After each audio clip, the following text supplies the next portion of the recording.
don't know why it's so slow. Go back here. Here it is. Maybe if I take off the settings, take off the Wi-Fi, it will be quicker. From you for this weekend, I'm trying to make I got a couple of soldiers that want to come down to D.C. People are starting to know what we're about, asking good questions. Me and William, we gave out 80 to 100 pamphlets with all the information on OT. And I just showed how it's destroying, for example, No, I Kodak. just watched it. The city of Rochester is 10:30 tomorrow, I get a haircut. Businesses are closing up. People are leaving. You have a high crime rate. If they can just turn around Kodak, okay, this can make this whole city turn around. Hiring, when you start hiring, people start renting, people move in, and it turns around the whole economy. All right, so basically, making short selling, I can prove that it killed the city now. Okay, which is what I was trying to do, is get the point across. It's not just these small stocks that we're in, and just, so you understand the MO. But if MMTLP can get me a sheet, I'm willing to slip it into our folder when we start handing it out again next week. I'm going to try to hand out 200, 300, and just keep going around until they know who we are and everything about us. And I think we're getting over the hump. William can attest to that. I was pitching like crazy, and I spoke to a lot of people. I can't remember anybody's name. Again, Pete Sessions, we went to his office, and they said, you guys are all back again. And I said, since we've been here, the bank stocks have gotten killed. How much longer are you going to wait before you speak up? That was my pitch to them. All right, so we're getting around. People know what we're doing, and you know what? They don't want to fix it. And I told them point blank, you may be a cancer company that goes out, and your kid needs it, or your family member needs a cure. Think about it and how you didn't do anything about it. Okay, so don't think of us coming in here representing a public company. We're not representing anybody. We're representing everyone. All right, so that was the pitch that I had, and I think that's well received. But Anna, if you can get me something, we're listening to Ham on a space call. Delay by FINRA. Busy just gave it to me.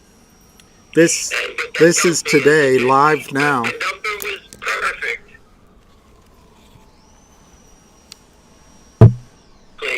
They're trying to.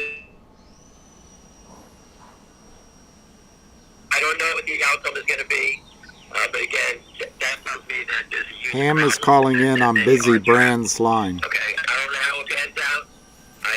In my heart, I know it's going to be good for you guys, but then you make your own decisions on that. That's not my place. I don't own the stock. I wish the best for everybody in it. I just wanted to give you a call and tell you something about GTII. GTII, a shareholder called me up. His friend had lunch with John Hurry, the chairman of Alpine, and basically he doesn't give two shits about what's going to happen. He's going to hire the best lawyer in the state. I guess that he has a problem in it. And the law firm that he's going to hire, he's looking for one that supports the judge and actually supported the judge, whoever that may be, a woman or a man, I have no idea. He wants that. That's his defense. He's going to pay the best law firm, the law firm that supports the judge in the state that he's going to be trialed, that this trial will be, and he doesn't give a shit, probably file for bankruptcy and walk away. All right? He made a mistake, he got over leverage, shoot me, they won't do it. They'll fine him, but that's his defense. And what happens, the collateral damage behind it is good for us. I don't care about John Hurry, he can do whatever he wants. We want him to walk away. We want him to give up the names of the clients. We want him to give up the names, the banks where they wired all the funds out. You remember, he's the prime broker, so the money goes there. So all these guys, these LLCs who had, accounts with their prime broker, that guy is the key, and I'm sure that he's going to use his leverage about giving up people to get himself out of whatever's going to happen there. So that was good news.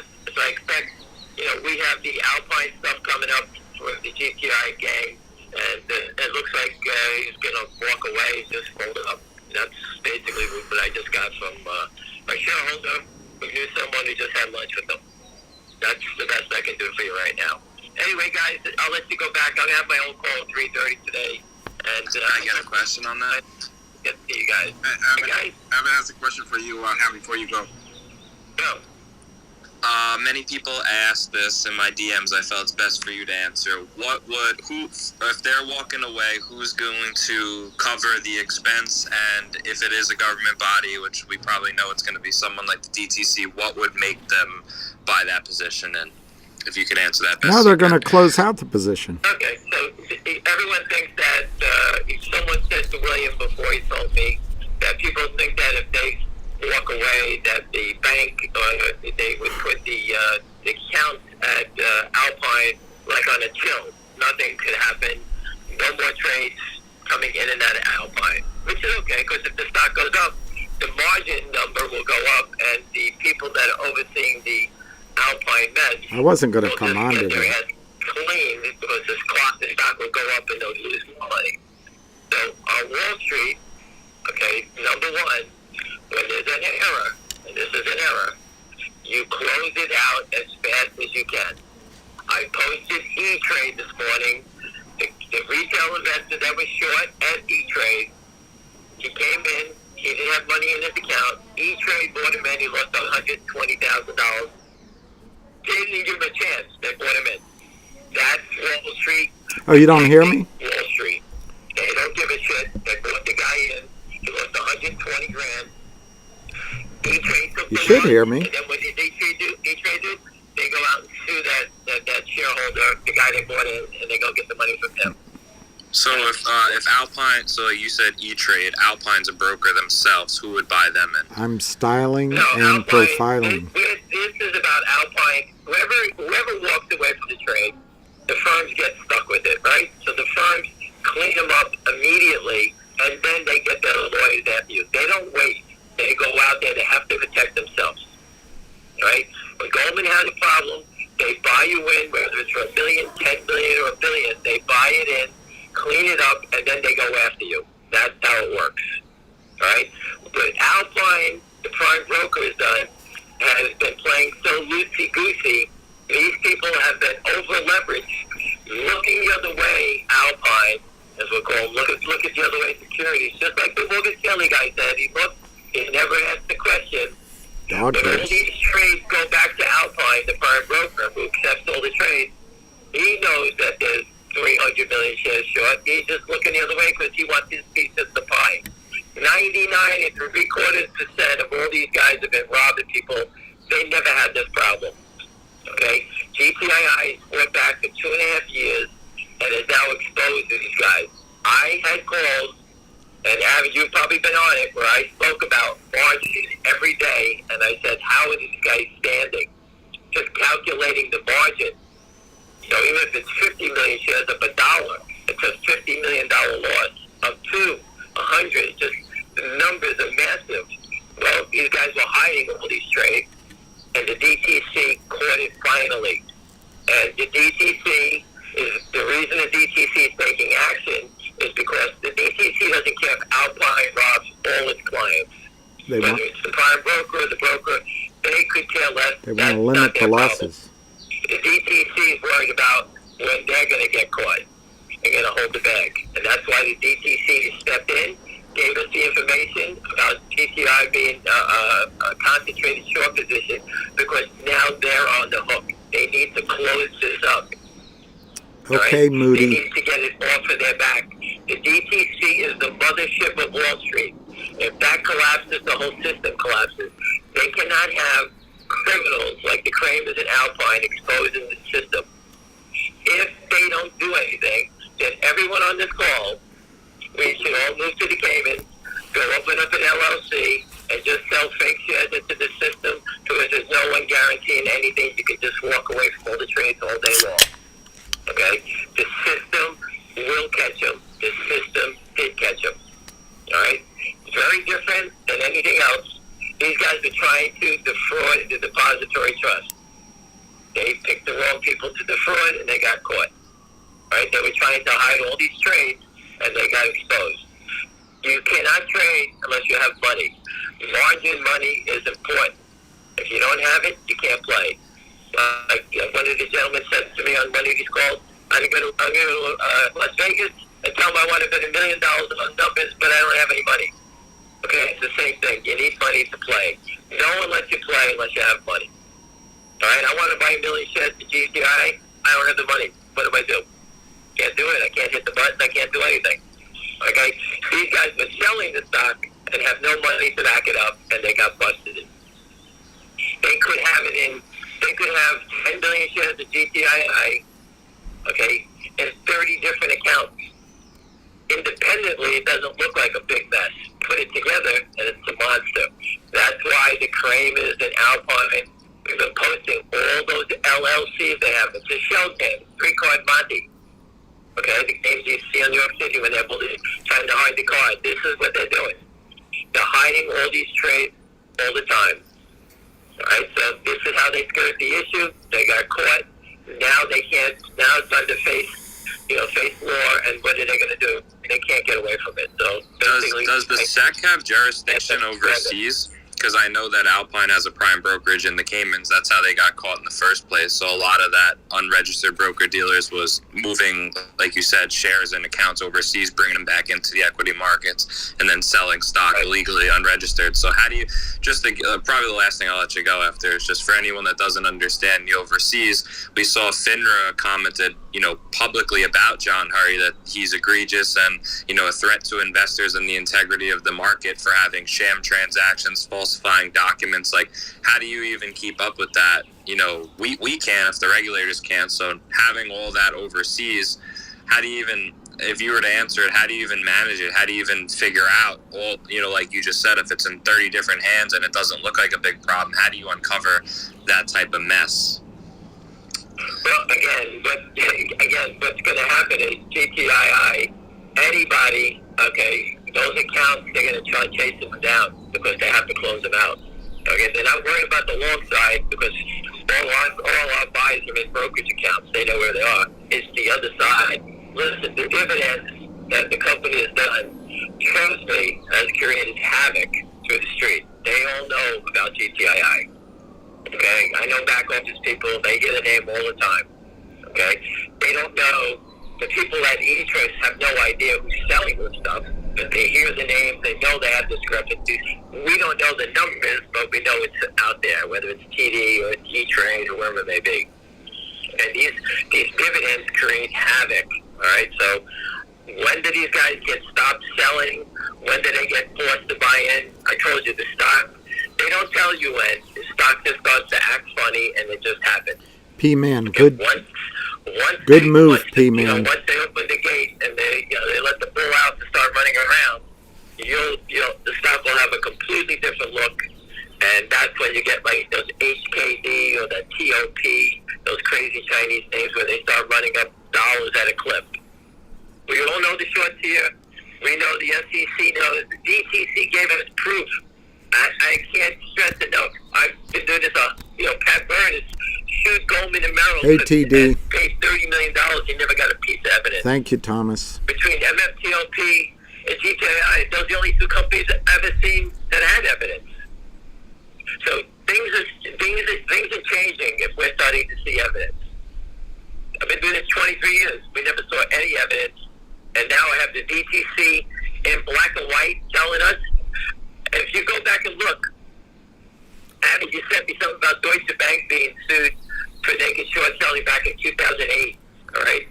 If you go back and look, they never list the names on the short side. I told you that. The liability is just enormous. They never tell you when they catch these guys what stocks they're shorting. Red Pepperoni, that's a great name. Yet DTC told us that Alpine has Did you pick a pack of peckers? Did you pick a pack of peppers? People asked me if I wrote that in that piece of paper. I didn't know anything about it. I'm just saying that's how crazy it is to have that proof. Okay? So the stock popped a little bit today, and I see them trying to move it, wiggle it back down a little at a time. Remember, short sellers covering waves. They go up, you were right about drop Kodak. it back down, and they come back later on to scoop up anybody who wants to bail out. That's the pattern of a short trying to cover. It could be, the Kramers could be the big short, Alpine could have positions in it, and then there's Joe Blow on the left that's short 2 or 3 million shares. That is, just part of their organized crime, and he's trying to get his own ass and trying to cover his 2 or 3, 4 million shares. So you may see the small guys start to panic a little bit, which maybe we're seeing now. Okay? When you see the small guys panic, that'll lead to the bigger guys. The bigger guys are now duct taped in the back room between the Kramers and Alpine. They got a legal problem. So if those guys can't move anymore, the smaller players start to cover, and the bigger players are just sitting here defenseless, and that's when these things explode. Because that's when the buy goes from the Kramers and Alpine controlling it to the DTC just giving the orders out to cover these positions and close them out at the market. Okay, that's the difference. Once they lose control, you'll see the difference in the stock. Anyway, people, I got to save my voice. I got to get back on later on. Any questions, or that's it? I got a couple of hands that were raised. I know that Anna. Okay, go. Go ahead. Go ahead, Anna. Then we go to William, and then we go to Huckleberry. Go ahead. And I see Danielle there too. Anna, you got the mic. Let's go. Can you guys, sorry, my mic was off. Hey, Ham, thank you so much for coming on today and for all you're doing for the fight for the free and fair markets and for going to Congress. And yeah, I'm going to work on getting the one-pager together. I see Huckleberry's on here and Savvy, so that's something that, we can pull together and get to you by hopefully tomorrow or Saturday. Yeah, thank you. And there's like 500 people on here now. So guys, if you're in the DC area, I think Utainment's on here. If you guys could DM me and let me know if you could meet William and Ham in DC to do the walk again, and I can reach out to the other people that met us there at that time as well. So thanks, Ham. I really appreciate all you're doing. So I'll be quick because Ham's got to get ready for his next call, which I'll be on as well, I guess. I'll listen to. Ham, if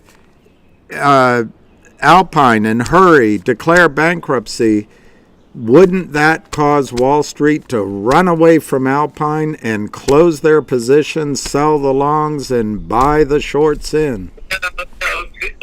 William, it's the complete opposite. Since they have gold, I'm sure everybody's going to want to take their liabilities. I'm sure Goldman's going to say, sure, bring over that 300 million shares, make a short position with no money behind it. We'd love to take that beating. No one is going to take anything from that place. It's considered hell. He misunderstood my question. Even the worst prime broker left is One Vision out of Connecticut, and my friend knows that he said that once a firm like this, once a firm gets to think on it, and there's a problem, no one wants to touch any positions out of there, because once someone loses money, the FBI is coming right behind it to see where's the paper trail. So that's sort of. You met my friend, so you know that he's a real guy in the back office. So that's the type of thing, I doubt anybody would even touch. But my point is that, and I'm asking, wouldn't it cause sort of a run on the bank with buying in and selling out at Alpine? Oh no! As soon as it's shut down, I think the positions that have the short positions at Alpine, no one's going to go.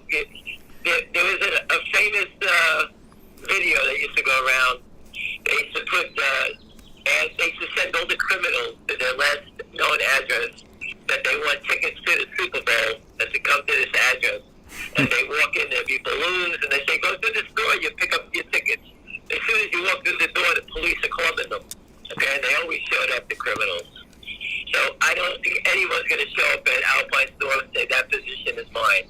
They're just going to stay 1,000 miles away from it. No one's going to claim it, is what I'm trying to say. So that position will be left there. Alpine will be out of business, and the depository trust will get someone to clean up the whole mess. That's how it works. Which is closing it. Go ahead. Yeah, hey, thanks for having me up here, Busy. Ham, good to hear your voice. I have a question since I've got, William and Ham. I actually live just down the street from Alpine, and I'm also a GTII holder. Does that give me any kind of action or precedent or filing status of something that I would be able to do to either be involved or forward communication? Is there any kind of opportunity that I have here, being that I am in the home state, down the street from the home office, and a holder? Why don't you get in touch with William and get your information? I'll get it to West Christian. Maybe we can figure something out. All right? You can send something. Matt set up an email. LuckyIsMyBoss@gmail.com. LuckyIsMyBoss@gmail.com. Either that or Huck, I can connect you with either or. That's no problem. I'll get it to West Christian, and thank you. Again, I just told you we had a shareholder that actually, knows someone who had lunch with that, that guy. Listen, these wealthy guys, they walk around, because they have the money, the mentality is, hey, I'm just going to walk away from the trade. The guy from E-Trade, he showed you the difference between resale Arizona. and the LLCs that these guys set up. Scottsdale, that poor retail guy Arizona. that probably went after his house, okay? And he probably had to file for bankruptcy and do whatever he had to do to protect himself. Who knows what they did to him. But these other guys with the money, just get a lawyer. I don't care. I'm going away. Spend $20 million. Just keep me out of jail. That's what they're going to say. So I'm sure that we don't care what happens to Alpine or her. I could care less. We just want that position to be exposed. That's what I'm looking for. All right, let's go. All right, everybody. I have to run. Okay. All right. I'll speak to you later. All right, we'll live stream your call here. Thank you, Ham. Could I mention one point, because I think it was important to note? Robert, there was someone, I tried to make this point before I got cut off. Robert was in this space called about probably maybe a week ago or so, not even. And he was a former president of a prime broker, and he was pretty well knowledgeable about Alpine. And I mentioned his name earlier. I don't know if he's in here, but I know a lot of people on the call listening know what I'm referring to. And he said he was a former client of Alpine's, and I guess he didn't realize he was still maybe had some funds or something in there, and they give out quarterly or annual reports. I don't know how they do that, but he basically said that from his knowledge and what a lot of people were saying behind the scenes is that they're surprised that, John Hurry and Alpine are still in business, that it seems the most likely option is that they're going to be dwindling down. The way he saw it was that they only have about 50 to 25 clients. So when William was making that comment before about like closing out accounts and things, it seems like they're already at that point where business is very slow. It doesn't seem like they really have a lot of clients anymore. And I was told that their assets that they own, at least under that name, is only around 20 to 30 million. So it's interesting to say the least, where they're at right now, good where information. they were before. I believe it was $1 billion prime broker. I could be wrong at the peak, but just something to keep in the back of your mind. Of course, like he said with the whole lunch and, all those other things, it's impossible Good for for you, us to, Woody. show you a Wall Street Journal article to prove it. But Ramiro, there's a lot of this connections. is a Wall Street's space very call small Ham was circle, just on. and, I just wanted to throw In that 14 point out there, 'cause minutes, I don't we'll think be they're on as big Ham's as people call. think. I don't think they have as many clients, or they're worth But as much money as they once there's were. one more I don't know if that question, was and I want to make transferred sure overseas, if it was moved or they lost it, I'm not sure. they don't but direct it to just me. wanted to throw that point out there. I think it's interesting. Yeah, I see, Danielle, that I know that you wanted to ask kind of a question. You can shoot it to me. I think he answered it. My question really was, in the end, who's going to close the positions of GTII? And it sounds like his answer was the DTCC. Yeah, I asked them that as well. So did I hear that correctly? DTCC is the one's going to clean up this mess? Well, I think there's two questions. Who's going to pay for it is the DTCC. The closing of it will happen as soon as there's trouble. As soon as they know it's in trouble, the closing of the positions will happen. I don't know the process. I don't know if they'll be given time. But as Ham just made clear, and he told me this directly when I asked him, what they will do is say, you can't have your positions here anymore. You have X number of days, transfer it to your other prime brokers, or we're going to, if it's a long position, we're going to sell it out and send you the check. If it's a short position, we're going to buy it in and send you the bill. Oh, interesting. Okay. And the point, by the way, Danielle, the point I was trying to get across, which I obviously didn't that well, is I think Wall Street will act much more. They'll act with, the word is alacrity. They will act very quickly to protect their interests. They're not like the court system. So as soon as they know that Alpine is going down, which is clear to everyone, they're going to cover. And as it relates to GTII, you're going to see buying in GTII, in my judgment. Okay. I think I agree. I think that's exactly right. Okay. Thanks, William. Thank you. Hey, William, I got a quick question. Is Ham doing the conference call? Is that what he's doing? Ham is going to just have his normal call at 3:30 with a special guest on there, Dirty Mail, one of the original GTII and one of the strongest GTII Army guys, and he's terrific. Dirty Mail. It'll be entertaining, and that happens in 10 minutes. I'm going to do it live. You can do it live, and we can all enjoy it.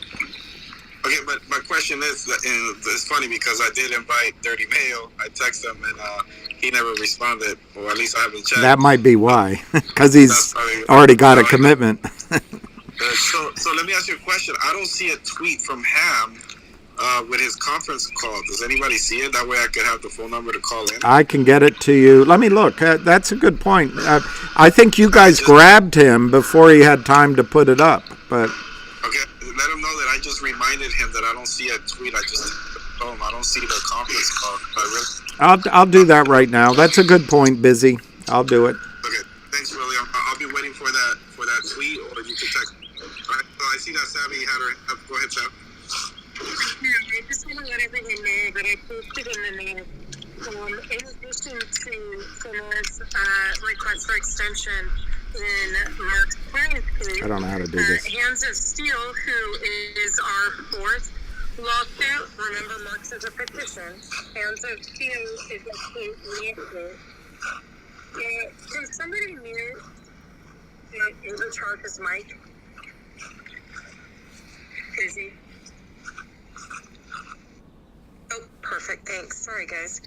So let me repeat that. In addition to FINRA's request for an extension in Mark's case on behalf of his client, that of course is a petition, there are 4 other outstanding lawsuits. So the one by Hands of Steel also announced that FINRA also asked for an extension in that case as well. So I put that up in the nest. So FINRA is 2-0 today for extensions on discovery. So.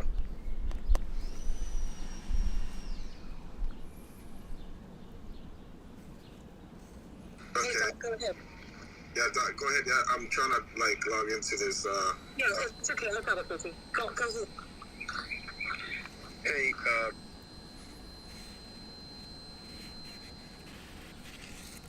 pretty much. Hey, People on Wall Street. can I? Sorry for interrupting. Just quickly, Busy. I have the phone number if you want it. I got it. Ma'am, send it to me. Thank you. All right. Sorry, Doctor. I apologize, Doctor. I don't care. It's fine. So it's not if, it's when. And we all know these people on Wall Street have MBAs, went to Ivy League schools. They're not stupid. And so they know that Alpine's going down. It's imminent. Why are they not covering yet? I mean, it just doesn't make any sense. Not everybody's in the position. Not everybody's in the position. It's just the Kramers and Alpine. So Alpine's not going to put the gun in their mouth and pull the trigger, and neither are the Kramers. Neither are those people in Switzerland. But what your question really implies is why aren't they front running the trade yet? And I think the answer is they'd rather wait till it starts to go and pay more, because then they're in the middle, they're in the thick of it. They have the money to play. They don't want to have dead money. And they want to make sure it starts to run before they before they front run the trade. So if I'm understanding this correctly, so Alpine goes down, and then the other broker dealers that are doing the same thing, they heed the warning, and then that creates a cascade event. Yeah, yes, but I would add one thing. I don't think there's very many prime brokers taking this trade. I mean, this is an idiotic trade. There's no trading desk that would do this trade. So you have some of these scalpers trying to make money, and they'll walk away too. But it's probably all done through Alpine. It might be that group out of Connecticut, Visionaire, where some of the people, I forget, Jenny helped me with that, but one of the principals at Alpine moved and started his own place. Maybe they're doing some there. But my point is there's not many places to do this trade. And I lost your question in my answer. I think you did good. And I think the last thing is, like, being from New York, you know, it's like Alpine is going to 30 different bookies on the streets making bets with no intention to ever pay it, is basically what's going on. And when you sum it all up, it's a lot bigger than just one bookie. I agree with you. The difference is if someone did that with bookies, they'd probably at least end up with broken knees. In this case, you've got a limpid SEC that just allows it to happen. But yeah, because of you, yeah, they wouldn't like my New York friends visiting. I get it. Yeah, exactly. I just wanted to make a comment on to answer your question. I think Ham said it best, and I've been saying this for a while. I just don't believe and maybe I'm wrong, that the Kramers or Alpine or anyone's really going to pay for this in general. I think when it comes down to even small things like say TD Ameritrade or Fidelity or whoever is my personal broker, right? I'm their client. When it comes to Alpine, they're a prime broker. The Kramers are their client, right? So if they over leverage and they, lose $1 billion, we're gonna walk away. Like me, like if I short a company and I have $10,000 to my name and I get caught up in an HKD like plays and they buy me in and I lose $1 million and I only have $10K to my name, well, good luck suing me. I'm never gonna fucking pay you. I'm just gonna walk away, file bankruptcy. Good luck taking me to court, and they're not even gonna waste their time. So it's like the same exact thing with Alpine, the Kramers. I don't believe anyone, whether it's Kurt, Seth, or any of those guys involved, whoever's doing it, I don't think they're going to pay at all. And it seems like on social media that that's the case. They're up in LA right now, living the life with all their, Hollywood and movie connections that they have with their, their kids' clothing brands or whatever it might be. Drinking wine, throwing up the middle finger to the camera every other post. So I don't really think that those people have a care in mind at all. Typically, white-collar crimes are not really prosecuted criminally. They're just fines or all right, this guy's mic is insane. Let me get rid of him. So I think that that's something to note as well. And I don't believe Alpine, again, you heard the comments. Is it factual? Maybe. I don't know, through the horse's mouth, someone had lunch with him and this and that. I honestly believe it, though. Even though it's something we can't prove, I believe that John Hurry doesn't give a rat's ass about anyone else but himself. And there's, like we said, who's going to cause to buy it in? Why is it not being bought now? Because there's just nobody that's telling them you have to settle this. Maybe it's a matter of not knowing what's going on, not having the whole entire picture painted for them. I think that could also be a point, which let me just see if I could pull it up. One thing that sticks with me the most when it comes to Alpine, and especially John Hurry, was the comments FINRA made about him a decade ago. And it's not something that I can ever escape or ever get away from, and I'm going to throw it up on the nest now. But we know that they have a prime brokerage in the Cayman Islands. So we know that our regulators have zero control over the equity markets in the States, so let alone trying to figure out something that's happening overseas. Good luck. FINRA said this a decade ago, that, all the parties' violations at Scottsdale Capital were egregious, noting Hurry specifically as a threat to investors and the integrity of the markets. Scottsdale Capital, as a firm, institutionalized the misconduct as a standard way of business, which, they had a large discrepancies in suspicious circumstances, sham transactions, false documentations to evade securities laws, and affect unlawful securities without registration. They call them red flags. So if these guys are lying and manipulating documents and saying things, I don't agree with his conclusion, but I'm not going to have a chance to say it. And FINRA doesn't even know about it, and the SEC can't even handle it. Well, how the hell are we going to know? We're not. So it's things like that where people are so quick to jump to conclusions. I know there's a lot of bashers, a lot of haters that, they research the stock for a day and all of a sudden they become an expert and they know the whole picture. It's not that simple. It's not. So I think one is that we just don't know exactly, what's going on. All right, so Ham, I got to call into Ham if they're not going to do it here. Busy has his hand up, so I'm assuming he wants to call. Giving you a heads up that it's 1 minute incoming here, and I'm just going to call in. Text me that he's about to come on. So if you hear him, just continue on. But if you hear him, okay. Yeah, I was just trying to say that right. I think that I guess they're going to have Ham likely, here. It's going to have to be figuring out, what was actually created. I think that's probably the hard part. And second, I just don't see anyone that's really forcing someone like Alpine to say, all right, you're getting bought. He's not right about that. Because who's going to have to take the blow? Ultimately, it's not going to be them. It's certainly not going to be the Kramers, because they're just going to file bankruptcy, walk away. Same way how I would, if we shorted HKD he's not right $20 on. and it went to $2,500 and we lost $100 million, but we have $100,000 in our bank account. Good luck. Take me to court. You're never getting the money back. And it's the same thing when Alpine and the Kramers, they're their clients. There's no way they're going to pay for it. I'll cut it there. Thank you. Okay, today's big news dropped about MMTLP and the extension by FINRA. The court granted it an extension. The new dates, from what I'm reading on March 9th, are the 2nd, the 9th, and the 13th. I guess the 2nd is due. FINRA's petition is now due on June 2nd. And they require Mr. T. And, we're moving it out 2 weeks. My prediction? Pain. Again, I don't know about you, but this is just for the blue sheets, turning over what the information they have for the blue sheets. That's what this whole thing has been about. What is the delay? Listen, we can all speculate. None of us are attorneys, but if they're not showing their cards after the court gave them a date to show it, obviously there's a problem. Okay, how they handle it, I gave half the people my opinion. I'm just like you. I'm giving you my opinion. Take it for a grain of salt. I can't believe He's good, that Will. they're gonna, He's good. They're trying to figure out a way to get out of this thing. That's the only reason they have an extension. I'm sure they're not sitting there trying to figure out to file a different way about a blue sheet investigation. They know who the sellers are. They know how much it's been sold. And it's just a matter of turning over the documents to the court so the good guys can take a look at it. So, again, this thing is coming to a head. And, I know time's a killer. Everyone's pissed off. They've been here for a couple of months.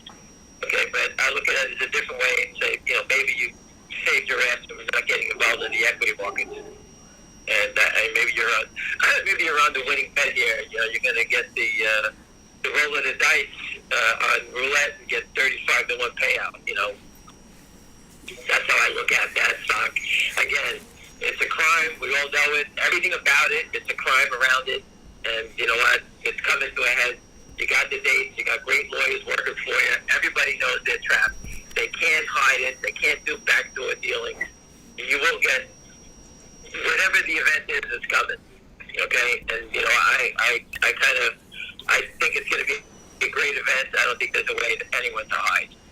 Okay, on the second event of the day, for people that haven't heard yet, a shareholder reported that a friend of theirs had lunch with John Hurry, the guy from Alpine, and basically he doesn't give two shits about what's going to happen. He's just going to throw all the money he can at the major law firm that supports the judge in the town he gets served in, whatever that's going to be when he walks away. Whatever's coming at him, he doesn't really give a shit. But obviously, he's probably Sorry about the language. money, he doesn't care. And, whether they go after him criminally or not, I don't know. But if it's a civil case, he'll just hire the biggest, the best, and, tiptoe out. I don't give a shit about John Hurry. I thank him for allowing this fraud to continue, and we busted him, and now he's got his own problem, but I really don't care about that. I care about the unsettled trades that are being Almost, housed Jack. in the prime brokers of Alpine. They know the account, they know where the money goes, and I'm sure he's going to give up everyone to save his own ass. If this guy's got money, like people think he does, he's been stealing for 20 years, there's no way he's going to jail. He's going to be ratting out everybody. So all the guys that hedge funds that were doing naked shorts through prime brokers of Alpine and the Alpine brokerage firm, they know who they are. They know the market makers. They know the whole network. Again, we had some rats in here that told us that they knew stuff from Scottsdale and Alpine. I passed them up the food chain. As far as GTI today, I have no idea who's buying the stock. There's nobody I know. My phone's been dead quiet all day. Again, someone's doing something. I'll just give you my scenario. If Alpine has 10 hedge funds in there and 2 of them are short 4 million shares apiece and have nothing, that is just piggybacking the Kramers or Alpine on the short, it looks like someone there is trying to, the last bunch of days has been knocking the stock down, crossing, washing, trying to get that position out of Alpine at all costs. And maybe now they're sitting there trying to have to buy some back. I don't know, but the stock has been acting strange for the last few days. We reported on it. The attacks have been brutal. You can see them watching. AC actually said that, both of them said that I'm calling the numbers of the naked short number pretty close to on the nose every day. And because you can actually see them crossing stock. These are fake trades going back and forth. So if you're short at Alpine, to close that short, you need to buy it back. So they would put a bid out for 50,000 shares at $1. And in 1 second, someone sells them 50,000. Okay, that's what we call a pre-arranged trade. Illegal. So you buy it back at Alpine, so you're closing your short position.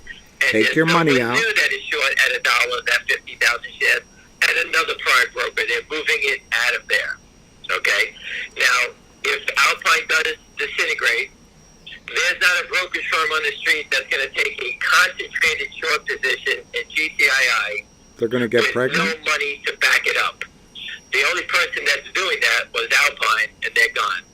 If there is another clearing firm that's going to take that position on, they'll be taking on the liability and basically shut their firm down, because obviously a position like this is being watched already. For those who don't think that the SEC, the FBI, or anybody else is not paying attention to this, you lost your mind. We know that West has ties to the FBI. We know that there's a brokerage firm in California that was stuck and lost $4 million due to the short seller in this stock. And you can bet your ass the depository trust, when they discovered that what they were doing here, okay, they contacted the FBI, because that is a direct hit on the depository trust, which is the mothership of Wall Street.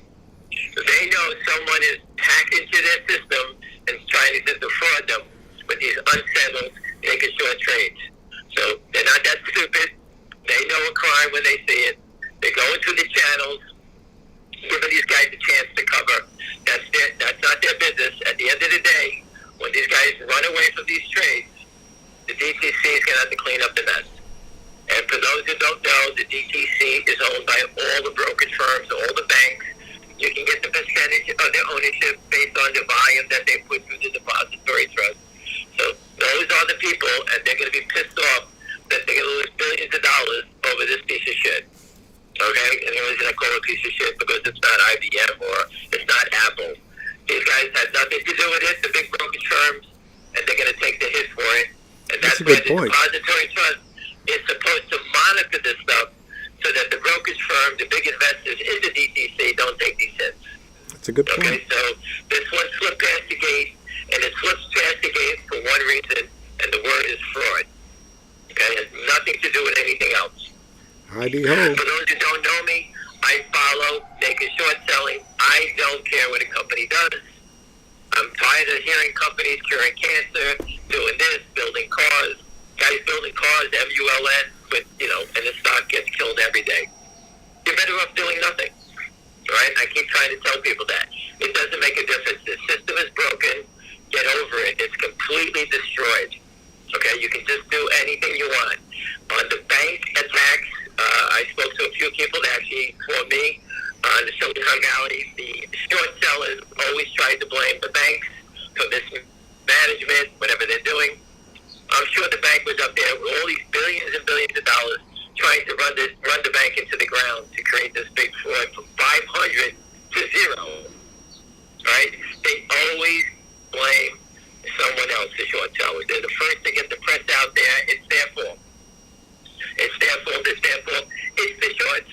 It's completely a bear raid attack.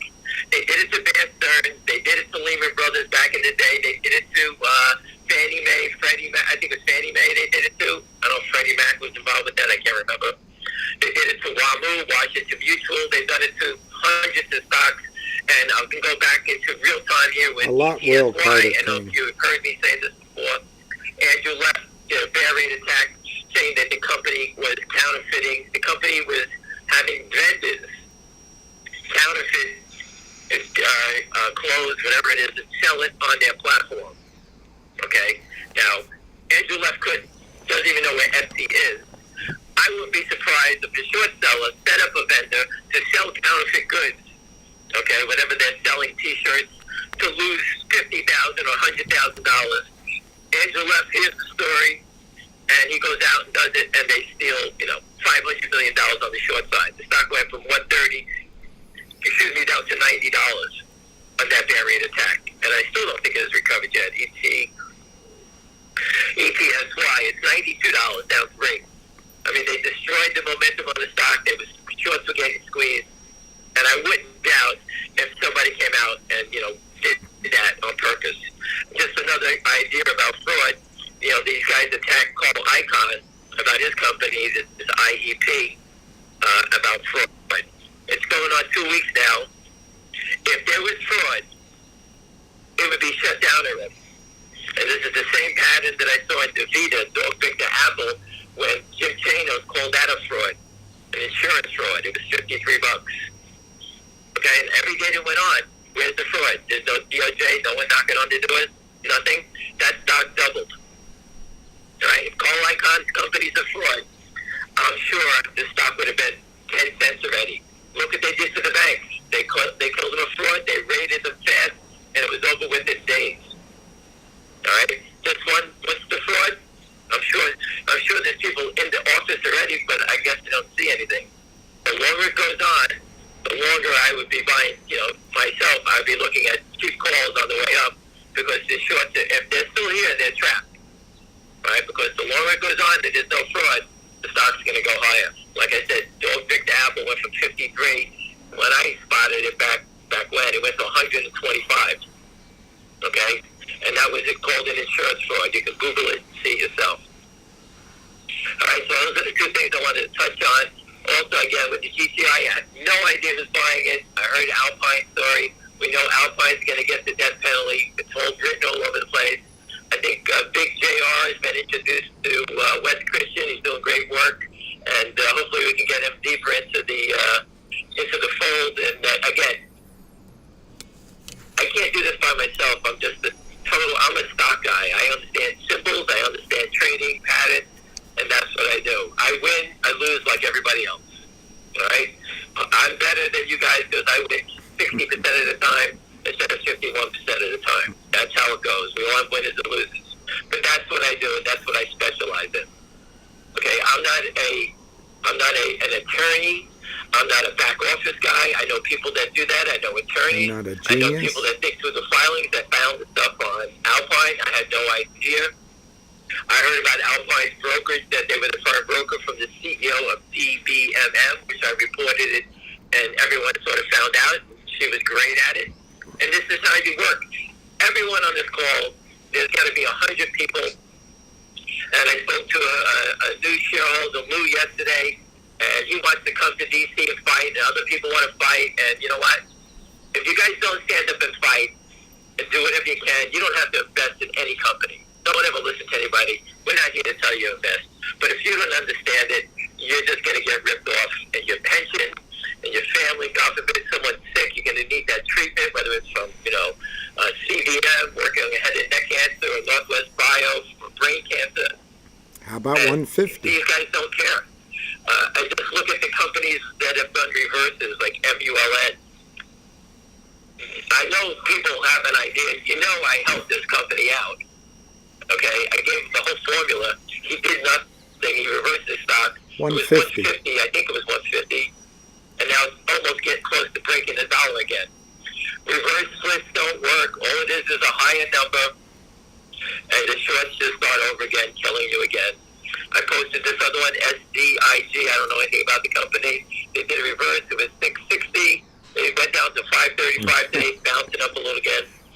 But again, the trend is your friend on those things. And they just keep starting, and they short them over again at higher numbers. Nothing changes. You're just giving them a higher number. Everyone's afraid you're going to be delisted from the NASDAQ. Who cares? So you understand, the NASDAQ sends out a warning once you break a dollar. Hey, we got to kick you off the NASDAQ unless you get over a dollar. I don't know why the dollar is so important, but it doesn't mean anything about your fundamentals. It doesn't mean anything. All it is that the company gets that warning. They have to put a press release out. The retail people see it and think it's that the company's going to zero. Okay, that's what that's about. The NASDAQ actually helps the short sellers because everyone sees that they have to regain that $1 limit price again. The company then is forced to reverse because their lawyers are telling them, "Oh my God, you got to put out this press release. You have to do the reverse." And all it does is just give these guys a higher number again. Instead of selling the stock at 10 cents, they're selling it short again at $3. And you reduce their position by 25% or whatever the number may be. Wow, Nicholas. Okay. So the street is set up, all these companies to fail. Bravo. And the lower you go, then the SEC comes down and then boots you off because you're late on your filings. And they treat all these companies like they're garbage. The short sellers are treated like kings, and the investors and the companies are treated like trash. And they put the bashes on the board, and they attack you, and they attack us in many different ways. And it's 24/7. Yeah, no volume though, in Casey.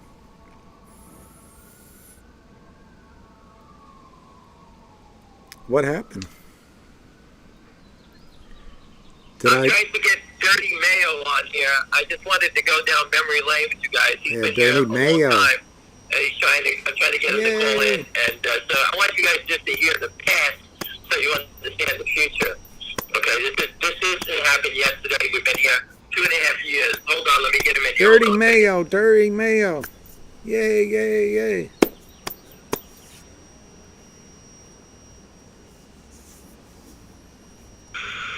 Everyone, I have Dirty Mayo. You know what? Dirty Mayo.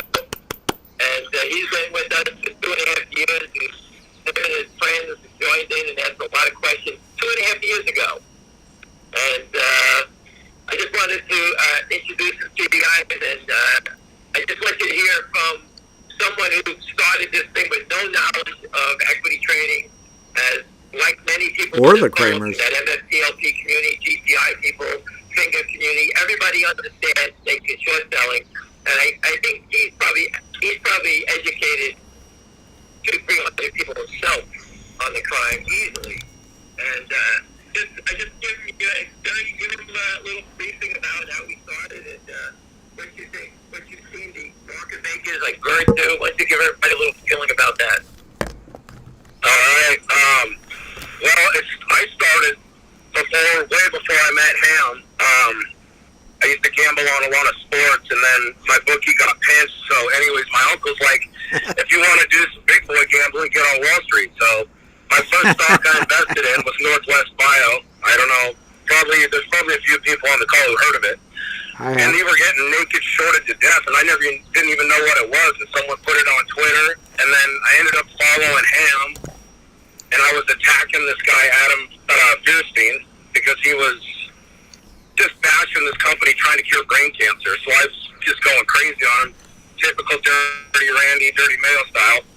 And then I kept reaching out to Ham because he was posting, naked short numbers, and I was like, what is this? So that's kind of how I started, and been here with him and GTI for probably, I don't know, since start, 2.5 years, whatever it is. Still battling, fighting.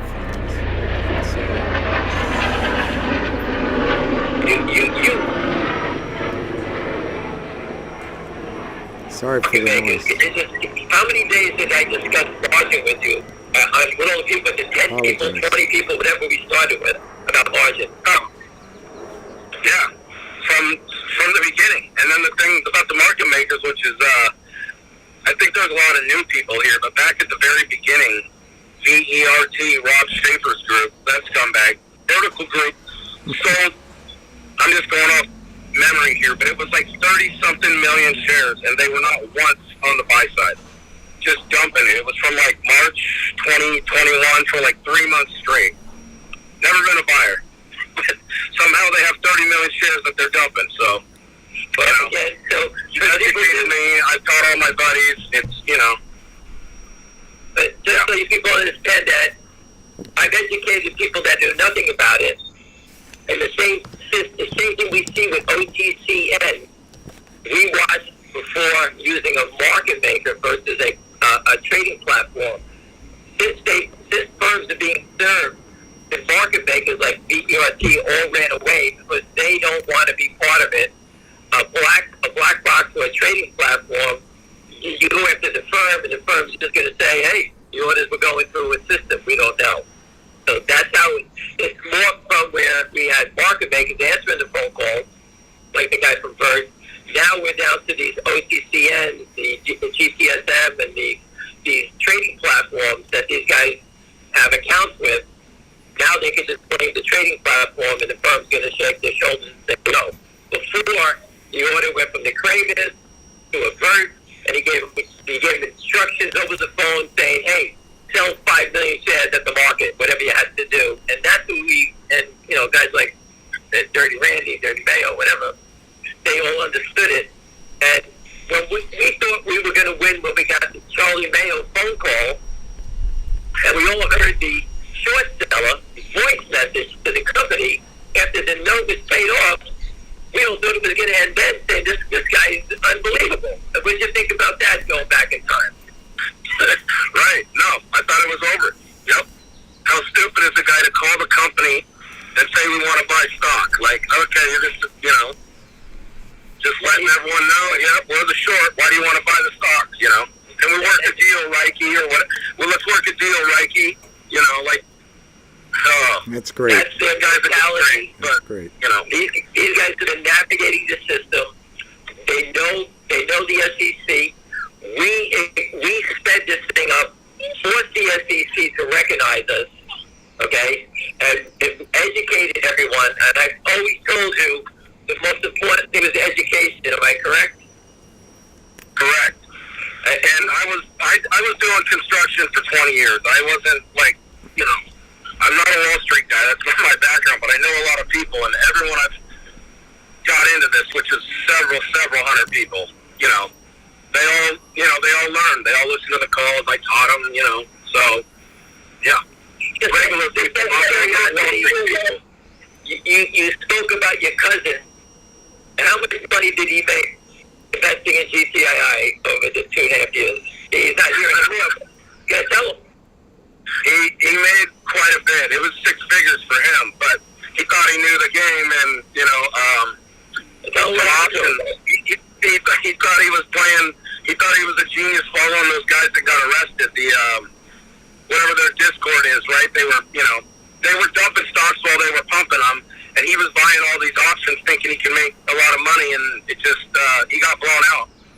So I was just at his house yesterday, and he's like, I'm going to be back in the market soon. I'm like, all right. He's like, I'm going to listen now. I'm like, okay.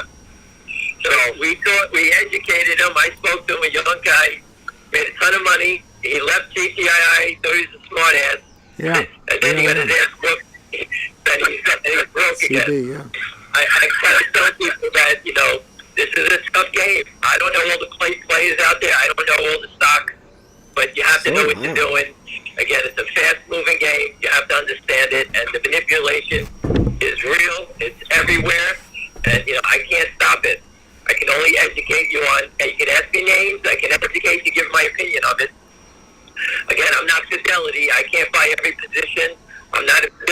I don't do that. That's not my game. Okay, I'm a guy who's taken more lumps on the head than anybody else. I've been a winner. I've been a loser. Big bets, small bets, you name it. We all do the same thing. But we're all smart now. We understand it. And what you're getting from me and people like Dirty Mayo and William, you're getting experience. You know, William's in the game 2.5 years with me here. Okay, Dirty Mayo, 2.5 years with me. I didn't go back 2 or 3/4 years, 2.5. Okay? Before you guys, there were many of my friends. Some have died of cancers. Darren, the guy you've seen that movie, was a friend of mine. He died of cancer. And, you know, people killed themselves. I've seen it all. Divorces, heart attacks, you name it. That's the stress that these guys, these criminals that are put on people. All right? Families were destroyed. Cancer drugs stopped in their tracks. Adam Florentine, the guy's the biggest disgrace ever. I mean, these guys are Kramer on TV telling people how to destroy companies. He put it in a video. Everyone can see it. The SEC, the people that work at the SEC, every day that GTI opens up, I can't believe it that they allow these guys to hit a sell button again. Every morning I wake up, just like you, excited about the day, every day. And then at 9:30, I watch these guys knock it down 10 cents every day, and no one stops them. How do they let people just get robbed every day? And people call me up like I can stop it. I can only report it. We reported to Gretchen Morgensen. Everyone knows I was talking to Gretchen Morgensen. She wrote the story about the Kramers, that they were loan sharks. And in the story, Dirty Bay, what does it say? What did they do? Did they threaten people?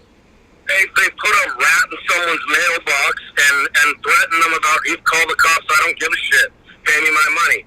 Then look, they're on Twitter, they're saying, no one fucks with our squad, Kramers, Rico, hashtag Rico, whatever. These guys literally have got away with it for so long, they think they're untouchable. I don't, you know. That's coming to an end. But as what you were talking about, like families destroyed stuff, I mean, my wife hates it because I'm on the phone nonstop all night. People calling, you know, buddies are in different situations. You need payments. You know, you lost a lot of money or you're losing money and you're panicking, and you know, families destroyed, divorces. I know a few of those, and it causes a lot of damage besides the monetary value, right? But that's exactly right, and that's why when Bernie Randy reached out to me, I was drawn to him, a regular guy, and you know what? I said I'm going to educate these people, and you know, like Lou yesterday, I met with him, I told him what about, he was excited, he's a fighter, and I want to meet people like that. Anna, I can't thank her enough for what she does. I'll go to battle with her. I'm not even in any of the stock she's in, but I'll go to battle with her, because you know what? She was standing in the Capitol building, fighting for people, and they're not even there with her, okay? I don't want to go through all the other names of people, but the people that do that stuff, anyone that sits and casts doubt on people that leave their homes and their families to go fight for a cause, you better stand up for them. These are the people you want on your back, all right? People throw punches from left field. I don't believe in that stuff. I don't come from an area. If you do that, you pay back the bitch. Trust me. Right? And the bashes that put stuff on the board and cry all the time and try to steal your money, they're welcome to come to D.C. anytime. If they want to meet me in New York, anytime. Any place. Trust me. I'm not afraid. All right? My friends who are all on the stock don't love to meet them. They love to meet the guys that are trying to steal their money. Trust me. We don't take shit from anybody. Right? So again, these are criminals. And we've been trying to stop them. We can't stop this fraud. We don't have guns. Well, some of us have guns, but we can't use them. I don't have a badge. Right. Right. So, but again, these are regular people. They have families. They have children. People are sick. They want to get medicine. And these guys are doing everything in their power to destroy your banks. You know, me and William stopped at the representative from Rochester, New York. And we stopped with the representative, Elise, I can't figure out how you pronounce the name. And we are telling them, we are watching him destroy the city of Rochester. Eastman Kodak is Rochester, New York. It was the Dow stock. It used to be Eddie King was the symbol. Okay? It's a shell of itself. But if this stock was to get settled out and the stock goes to 100, 200, $100, like GameStop, they can raise money, reinvent their business, create jobs, and turn the city around. That was my pitch.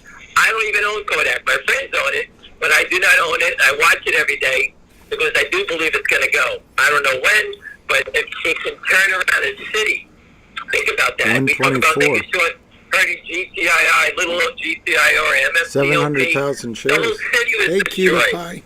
The whole place. There's crime, there's businesses, people are leaving, and no one cares. Think about that. And that's what we can do. That's what this movement can do. I'm getting too old for this game. I'm glad there's some young people jumping in here, you know.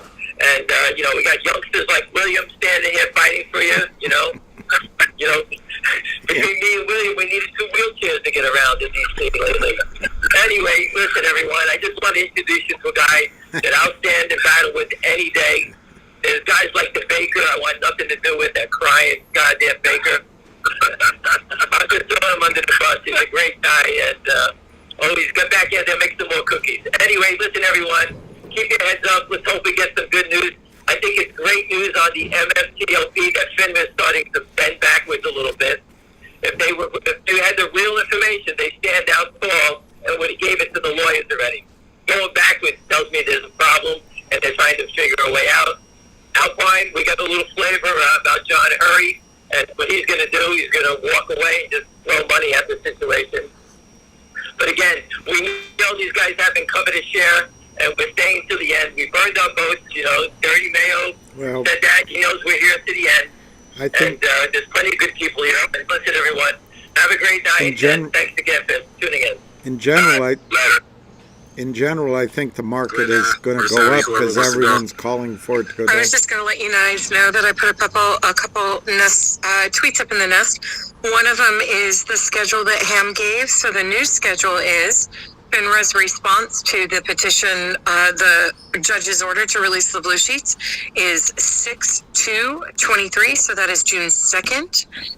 Mark's rebuttal on behalf of his client is due on 6/9/23, and oral arguments will be on 6/14/23. So that tweet's up in the nest. Also, Tavern put a tweet up there as well. So if you guys want to check that stuff out. Also, I'm going to load a Crucial Mix, gave an update on our commercial campaign. Pretty impressive, the reach that little $500 commercial got. So I'm going to put that up in the nest as well. Thank you. Let's go to Anna, and then we go to Danielle. Anna, did you want to chime in on anything that Ham said? I know he gave you a shout out. No, that was very nice and unnecessary. But I want to just say, like, you know, it's important that we all stick together. I know we, you know, talking about Retail United, but what Ham's talking about with these, you know, taking down whole cities, it affects so many lives. What's going on in the markets and these thieves? I mean, they're a market cartel. And, you know, education. You know, I got into this, I had very little education on it, and now, you know, 5-6 months later, I feel like we've kind of had like a master's degree here, right? We learn daily. We can watch it, what's happening. And, you know, that's one thing I'm really grateful for, is that to meet people like Ham, William, you know, and just get that education. So I'm really grateful for the space today to get to hear the stories and the fact that, you know, Ham and William, I know because I talked to William that day after he got back from walking the halls with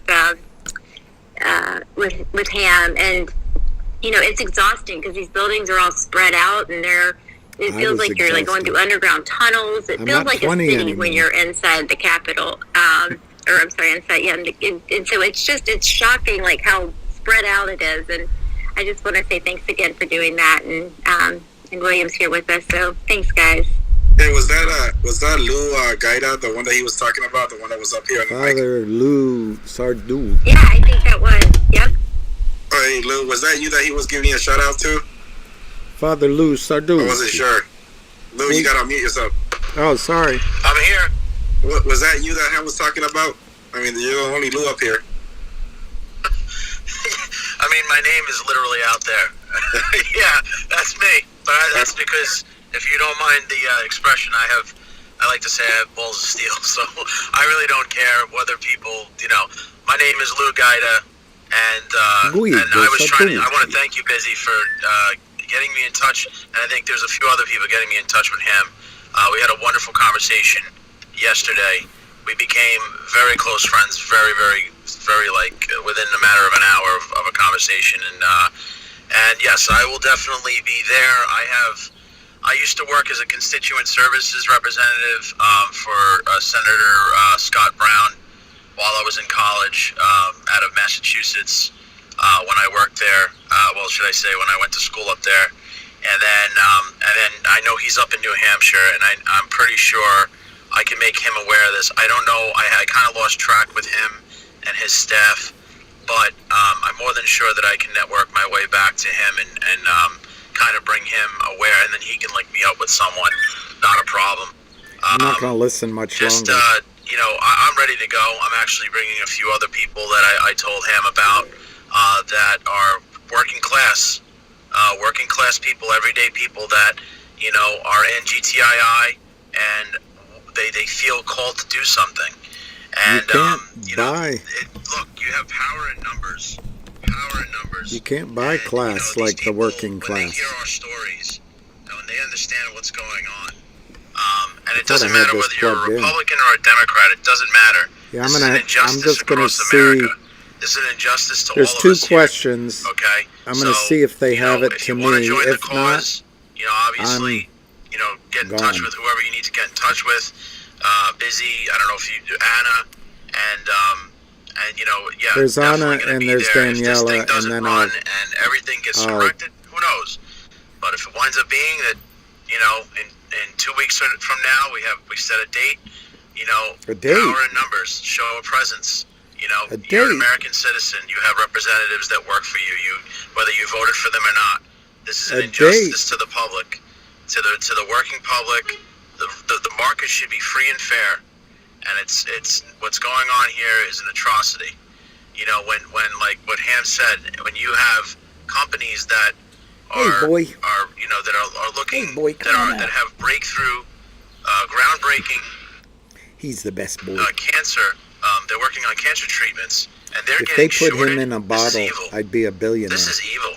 I wouldn't be too surprised. I don't want to go too conspiracy, to be like a conspirator, but I wouldn't be too surprised that some of these companies that do single out certain companies that are trying to stay much longer. break through with treatments for cancer. Maybe they're run by the pharmaceuticals, or they're in the same pockets. I don't know. Makes sense to me. This is more than just making money. This is a movement, and I told that to Ham yesterday. There's no question about it that they've destroyed the over-the-counter market I didn't know you to line their pockets. I said, but what you're doing? And I went on yesterday for quite a while, which later on I thought, what the hell was I talking about? He's the president of us, but he's got. I'm trying to get across that the over-the-counter markets are no longer viable. Enemy lines. So he's a wonderful person. Just within an hour, I could tell you, just getting to know him personally. And I imagine I would love to have a conversation with William. We all feel that just from the energy. And there's something that's driving us that I think is our higher power. A divine intervention that's driving us to do. I agree with that. And I whether happen it be to agree your with family, you're a veteran, you served in this country, even more so. I think that the thing that keeps me going is you guys. But I also think action. You're in the DC area, or you're in the surrounding area. You're Philly, New York, Boston. It's not too long of a trip. You take Amtrak. If you got the money, fly, drive if you want. And let's meet up in numbers. Let's take it literally to their doorsteps. Let's take it to their doorsteps. Let's take it to the streets, and take it to our representatives that are going to have. You know how much it would be, how awesome it would be. Imagine all you have to do is sell the story to one of those representatives out there, and that are looking to, they're looking for something to run on, or maybe possibly break the news on. I've always hated meetings. To obviously all my gain life credibility. I hate meetings. All you need to do is sell to a few of these guys or gals, and they'll take it up, and who knows? Maybe that grows into that promotes them to the next level, or they're going to want to expose this. He's right about that.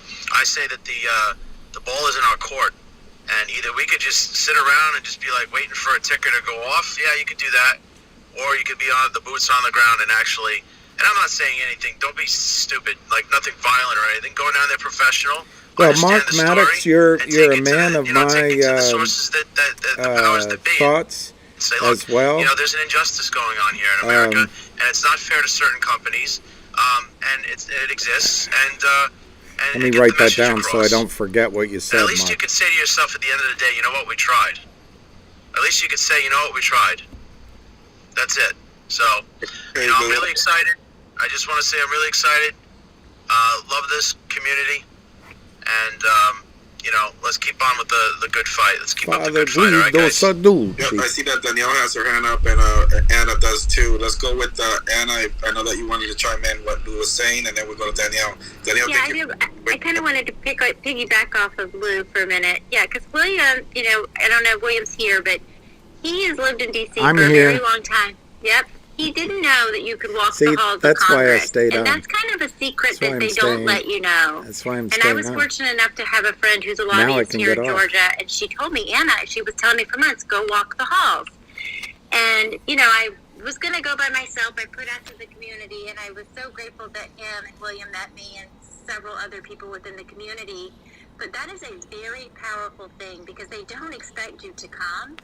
And they're it's like kind my of girlfriend's. shocked by it, I think, when you go in, and maybe William can speak onto this, but it's really interesting because you can educate these people, right? A lot of them just don't know about it, and it's explaining it to them in terms, towards the end when we were leaving, we were talking about the companies that were shorting, and how it was causing these small towns to, and then we had, right when we got back to the Wisconsin congressperson spoke out about it for her town, but that's what's happening countrywide, right? So that's a really important message to try to get across to these Congress people and to their staffers. And I will suggest, like, when you guys go, hey Barbara, sorry, to try to meet with the legislative counsel or assistants. Try to get past the person at the front desk, and I would say at least 70% of the time you can, as long as you're very professional. Dress professional. And be kind, and just tell them you have a very important message that you need to talk to someone with, and explain to them, what it's about and regarding. Be succinct. And generally, they will put you in front of someone. So that's my suggestion. And when there you guys was go, I do have a stack of cards. I can, let you know who to meet with for a second time, because a lot of these people already have an education from our first go around. So, if people on the call today, terrific. Please reach out if you can she make worked it. very hard. It's a really, really effective she way worked to push very the message. hard. It's we're not. And just more sending importantly, emails she and was dropping really the effective. letters. It's there were sitting some in other front of them people and explaining too. them, There was putting a face with it, right? So these people, you can explain, this is happening market-wide. We're all being robbed. there was about 8 other people that were there. And just, they will listen. And so I encourage anyone that can make it, like Lou was saying, to meet up and do it. It's a very, it just feels good, actually. It feels good to know that you're on the right side of history and at least fighting for it. So thanks, guys. Thank you, Anna. Danielle, thank you so much for patiently waiting. You have the mic. I am such a patient person. That is so not true. Hey, I'm just going to let anybody know we did start a new GTII talk group, kind of the Retail United group. We started a GTI. So awesome. If you would like to be added to the GTII group, please follow me and either message me or give me a notification of some so I'm going to say goodbye. Bye-bye. Thank you, Danielle. So long. I want to give a chance Farewell. for Abbott, to chime in, or Savvy, or Anna. But I see that William, you raising your hand here. Go ahead, by all means. No, you can go to Abbott and Savvy. I don't have much to say, except I will join with what Anna said. I was shocked to find out all you have to do is go through a metal detector, and you can walk down the halls like you're walking through a shopping mall, and treat each office as if it's a new storefront, And everyone welcomes you. They're glad to see you. It's their job. You're their constituent. And it's quite empowering to know that at least that aspect of our government still works. So, and by the way, Anna did a fantastic job when she was there. She was extraordinarily effective. She went into office after office after office. So if you need guidelines on how to do it, Anna's your girl, man, whatever, your person. And now we know that you and Ham have wheelchairs. Yeah, exactly. I have to go back to my call. So busy, I don't want to be rude to anybody, but I'm going to hop off and attend to my clientele. But yeah, no wheelchair yet. Yeah, thank you so much for joining us today. We really appreciate your Thanks for inviting me. Thank you. Thank you. I see that Vince took a... Whew. Whew. Whew. So, Mark Maddox, your point, and I wrote down several points here, but Mark Maddox, your point is so spot on. I was sitting there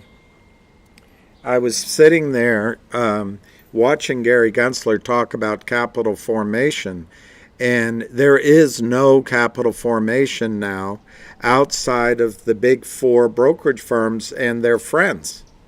And what happens, Mark, is somebody has an idea. They go to friends and family, they raise a little bit of money. It used to be, like with Microsoft, then you list on the over-the-counter exchange, you have a stock price, and you tell your story, and it might run up. When the stock price is up, you use that inflated value to go buy another company or to buy cash flow. What happens now is FINRA, as soon as your stock up, they're calling you, why is it up? What have you done? You're doing the wrong thing. You know, it's every aspect of this is exactly opposite capital formation in the over-the-counter markets. And I think it's because they want all the fees, all the reward to go to this red sock wearing, same fraternity joining, ring pinky type guys and girls. Anyway, I agree with you, Mark. So I wanted to tell you guys something about how I see GTII today. It's not perfect, though. It's not perfect. But I think what happened is yesterday the volume was great. We traded intraday. I'm being simplistic here. We opened it made a low, and then closed at a new high on okay volume. And so I said that wasn't really the turn. But it doesn't have to be in 24 hours. It can be in 48, it's 6.5 hours trading. But what I mean is it can be in 2 days of trading. So today it opened, made almost the same low, and it closed at 123, I think. When you combine both of these volumes, it's 1.7. This isn't perfect analysis, but I think by closing at 123 on 1.7 million, and they attempted twice to break it down and they couldn't. This is the kind of thing you're looking for as a turnaround, and then the next thing it's $1.50, $1.80. I would have liked, frankly, to see a bit more volume. But anyway, this is the kind of thing you need to see. It's really good. I forget what else I wanted to tell you. I think Avid was making good points about a situation that goes on as it always has in the past. But in my judgment, which doesn't matter, I could be wrong, is Alpine is going down. So the Kramers and John Hurry are not going to get away with this in my opinion. They've always have before, and they're all gleeful, and they're walking around like John Gotti or whatever that Madoff's name guy is, like his wife.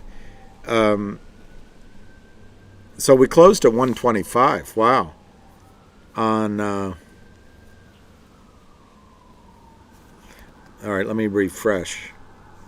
On 718,000 shares. That's good, 125. I'm going to sneeze, and I wish I had a Kleenex. I apologize.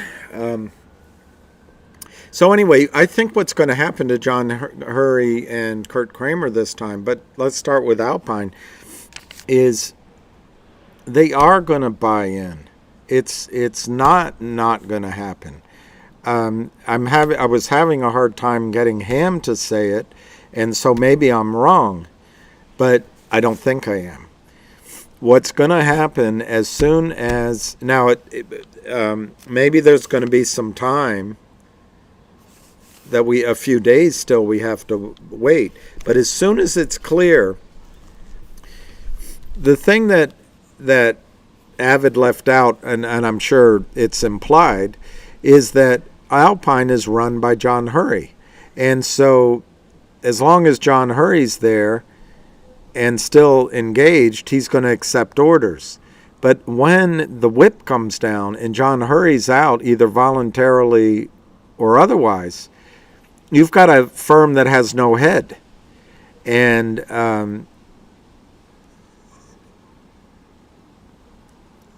it's not the DTCC that's going to come in. Ultimately it is, but and they're all part of the system. But it's going to be either if there's someone left at the firm, like a compliance officer, who probably would have left, or it's going to be the lenders to Alpine, or it's going to be the immediate regulator that's going to come in, seize the books, and in my opinion, that's going to be the FINRA. It's going to be FINRA, in my opinion, and then they will buy in those positions, and it won't be pretty, and the stock it'll be pretty for you guys, but it won't be pretty for Alpine.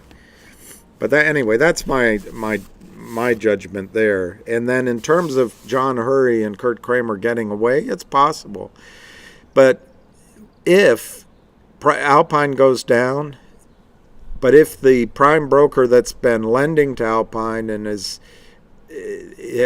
been linked, if there's another prime broker that goes down, particularly with MMTLP, but even with GTII, if there's huge losses, they will go after John Hurry and his wife. They will go after the Kramers. Why?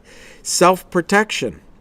They don't want the regulatory bodies to come after Merrill Lynch or Goldman Sachs. They're going to go get those guys there, and those people think they have protection. They don't have protection. Hurry will go down and Kramer will go down. And they'll go get their money too. It won't be pretty. So I don't agree 100% with Avid. I get where he's coming from, that it always seems they get away with it, but I think those famous words, I think this time is different. I know. Avid will be proven right, and this time won't be different. Okay. I wish I had. If I'm sniffling, I'm sorry. You guys had so many good questions. Yeah, Alpine had until 5 p.m. today. What I understood, Mark, was to reduce their 250 pages response to 15. And I think that's right. But 5 p.m. I think is in West Coast time, so I'm not sure it's East Coast time. But I couldn't. You might know better than I do on that. There, Carajito summarized it. Anyone have the results on what the judge decided today for the 15 pages? We'll try out. I'll try to find it. There's Taz Stroop.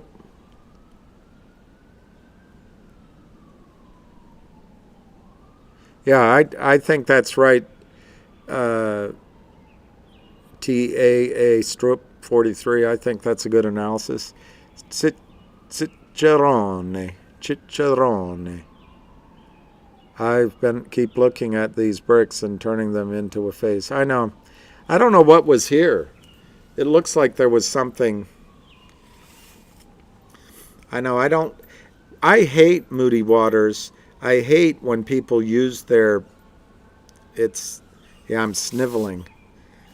I know what I can use. Anyway, I'll be all right. I'll try not to sniff or snivel. I wanted to talk about Go Logic and maybe one thing I saw on Vocal, which might be good or bad. I don't know. And then what else I wanted to talk about? Mark is right, I think, on capital formation. I wanted to tell 22 Daisies, if you're still here.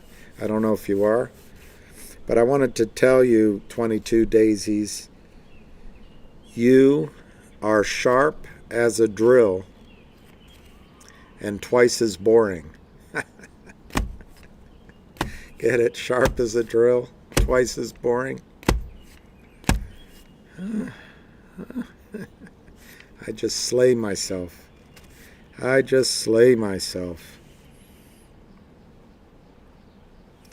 Okay, I don't see the rest of the questions I had, so.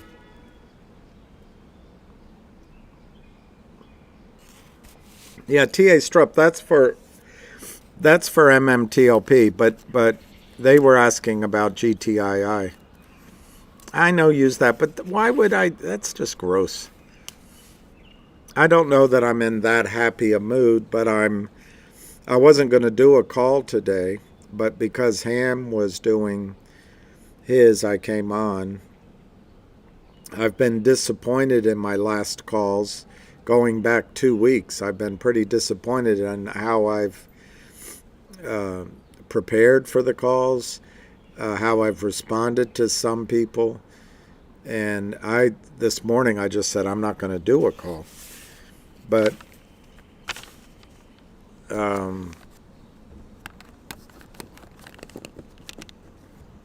I decided I would, I guess, once I found out Ham was doing one. Okay, Go Logic, I wanted to point out. Oh, that's 2 eggs. I don't know what it is, but you know what I think it is? Is crappy workmanship. It's just, if you're hired to fix something, would you leave it like that? I wouldn't. It's not how I would do it. At a minimum, I would make sure that the mortar somehow matched in, but maybe they can't do that. I don't know.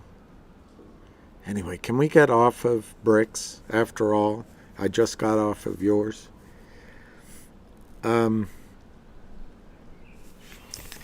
Somebody just brought up Go Logic. I wanted to show you Go Logic.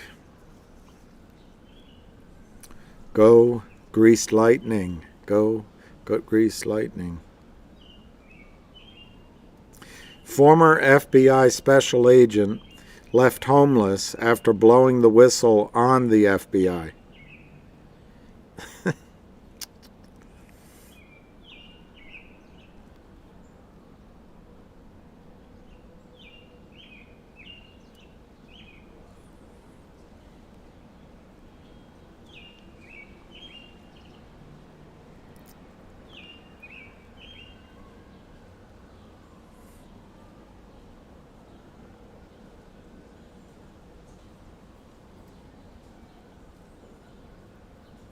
So anyway, I want to tell you on GoLogic, I got distracted by that story.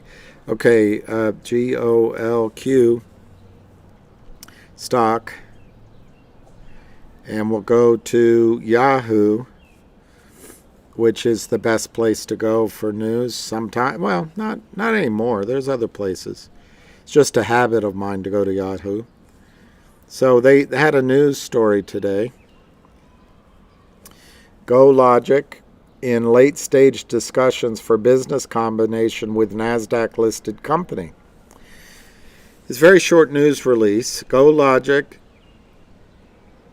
has announced that the company has advanced to late-stage discussions and has signed a non-binding letter of intent with a NASDAQ-listed company for a planned business combination. So, I wanted to bring up to you the notes that I took on the call that Brent gave to us. For some of you were on it.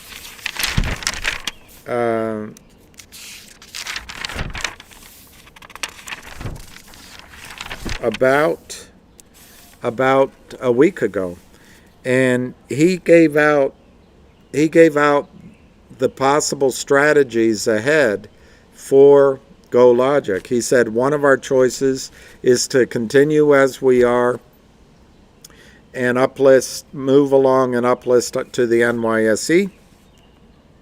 He said, and I think I have these correct, he said, and you can go listen to the call to make sure I'm correct. He said that they could go with Craft Capital, which is all retail clients and no warrants, and raise capital there. He talked about a Reg A Plus, which I should have looked up. I really don't know what a Reg A Plus is. Once it's explained to me, I'll probably go, oh, I knew that. But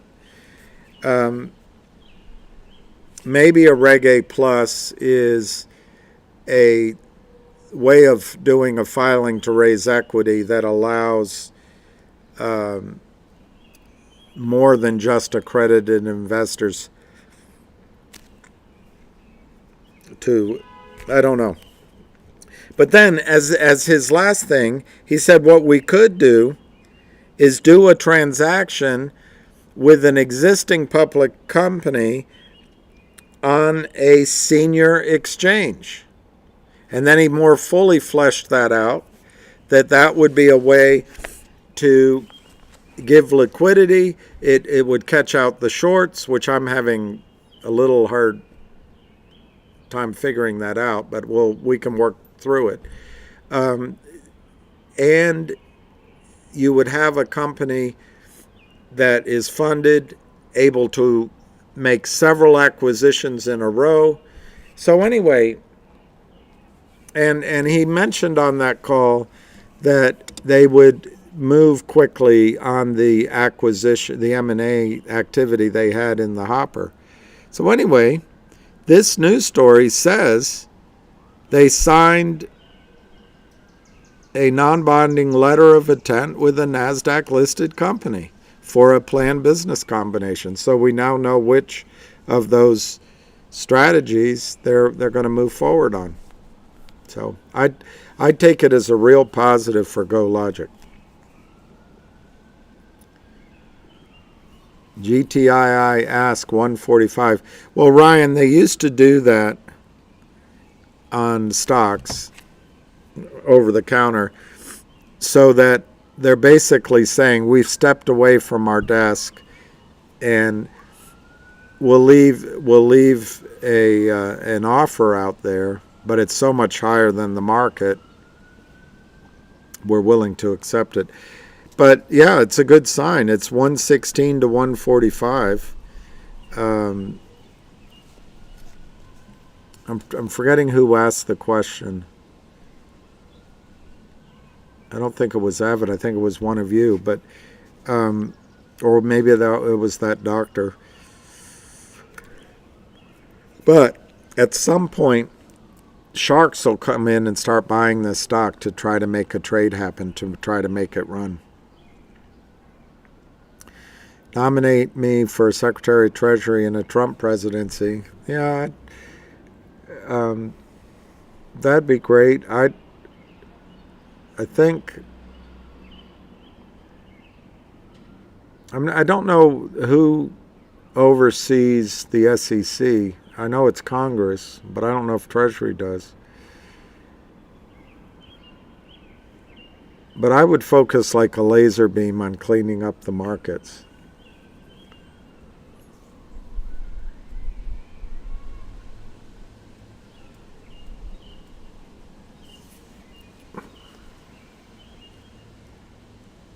Yeah, I'm going on late today because there were 2 calls, a space call, then ham, and I didn't really get to, pontificate enough.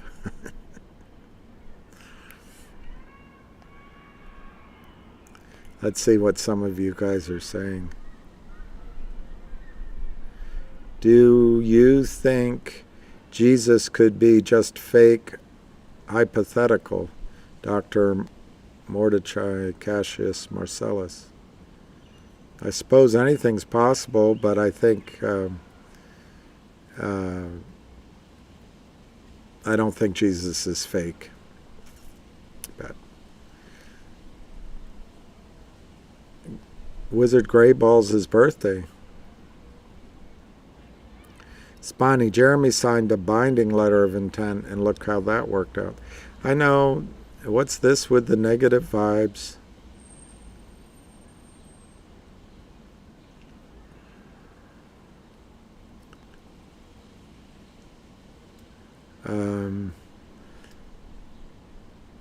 Yeah, for the legal, I wrote them down.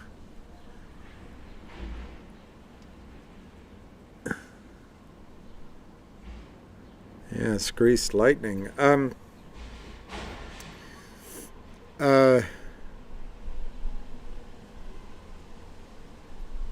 You can take it that way, that look how it worked out for Jeremy Frommer, but I think it's a real misstep in logic. They signed a binding letter of intent, and Jeremy renegotiated it, and then he stepped away from the contract. My understanding is he just raised $750,000 at 3.5 cents. I don't know how anyone can view that as a successful decision on his part. He said on a space call that, he said on a tweet, what does GTII have? Then he said on a space call, do your due diligence on GTII. Then he said on a space call, I want to get the hot money out of Vocal. And, well, he accomplished getting the hot money out. And I'm just not sure what his thought process was. The company would have been an acquisition of GTII for $100 million, and he would have been the CEO. So he said no to that. He said no to that because I think he wanted to secure his financing. So he just raised $750,000 at around 3.5 cents. So he issued roughly 22 million shares. I want to look it up. This is what somebody told me this morning. So that's 22 million shares. So now he has 120 million shares out. So if you take 120 million shares out times 0.035, he raised that money at a valuation of roughly 4 million for the whole company. So his decision making, Spiny, was to get away from a deal that he thought was unattractive at being acquired for $100 million worth of GTII stock to raise money at a valuation for the entire company of, and I'm leaving out any debt, but of about $4 million. So Spiny, I don't think I think, for me, I think Jeremy's an honest man. I think he's a hard-working man. I think he's fighting the shorts. I think he has a strategy. He knows the back offices. His stock is listed on Upstream. But I can't give any kind of understanding to the decision he made to walk away from that deal. I just don't know.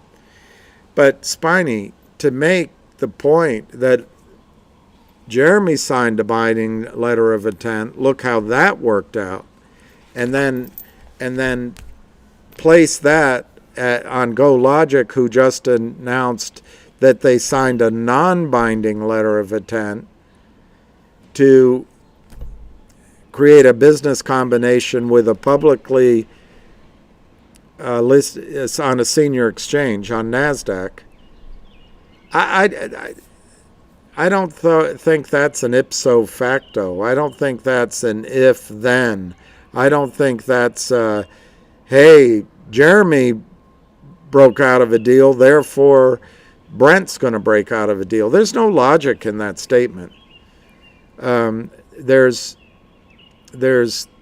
thousands, if not hundreds of thousands, letter of intent signed every day.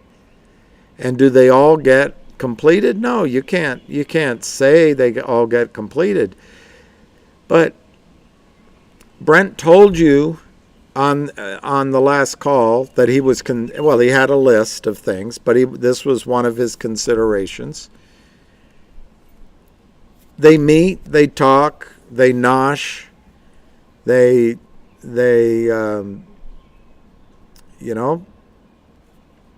shoot the breeze, talk about the idea, and then they put their thoughts down on paper, and it's called a non-binding letter of intent. And then they set about doing the various actions of due diligence, checking the lawyers, bankers, seeing if everything lines up. And then it becomes a binding letter of intent. And once it's binding, there may be additional prerequisites to final closing, but it just takes, these are the steps. These are the steps. So one way to look at it is every non-binding letter of intent is worthless because Jeremy Frommer walked out on a binding letter of intent. And even further, you could say every binding letter of intent is meaningless because Jeremy Frommer walked out on a binding letter of intent. And I guess you can live your life that way, that the news that comes out, you can't trust. It's all misleading. And, that's one way to do it. But the facts are that the company has to put news out on material events. And the way I read the GoLogic news, I don't take your tact at all. I take the viewpoint that he put that out there so he can talk about it. Now everybody knows that he signed a non-binding letter of intent with a NASDAQ-listed company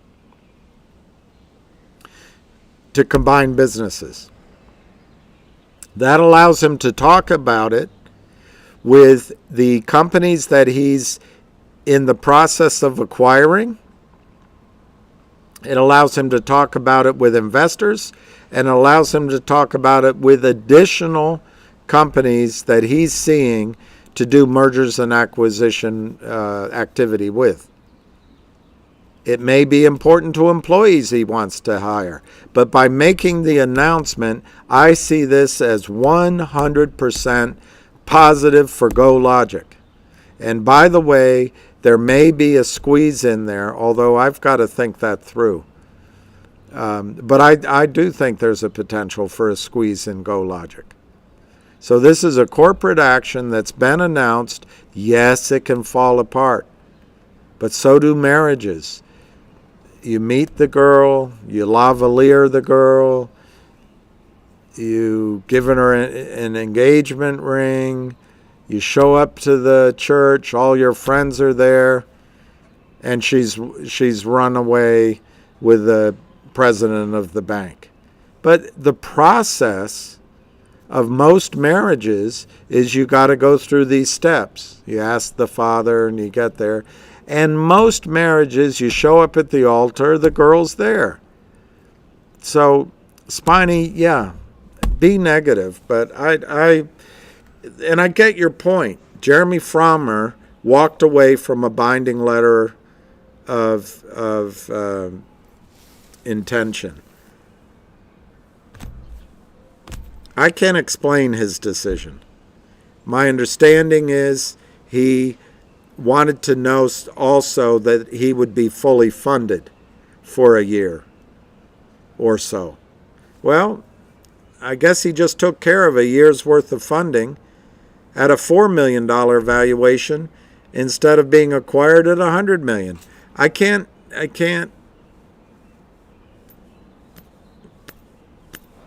How people think, even intelligent people, is up to them. At least he's in control of Vocal, but what I don't understand, he would have been in control of it anyway. But now he's fully funded. Maybe in his mind, if he had done the $100 million acquisition, he wouldn't have been fully funded. I don't know. But GTII went to the altar. They looked next door. The bride had run away with the gardener's son. And who can explain it? But Spiny, I guess the only time you should invest, Spiny, in a stock is after everything works out and the price of the stock is $50. Then you can buy one share instead of 10,000 shares. I don't know. I don't know. That's my reaction to that comment.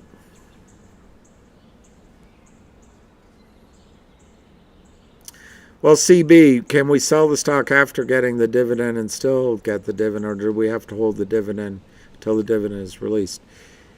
I assume you're talking, CB, about GTII, and the record date has already gone by. The distribution date has already gone by. So both important dates on the GTII dividend have already passed. So you can sell your GTII shares and you'll still have your dividend. The dividend is restricted right now, but you'll still have it. So, yeah, you can sell. Elegantly wasted. I think everything in the market is going to squeeze. They let high frequency short all stocks.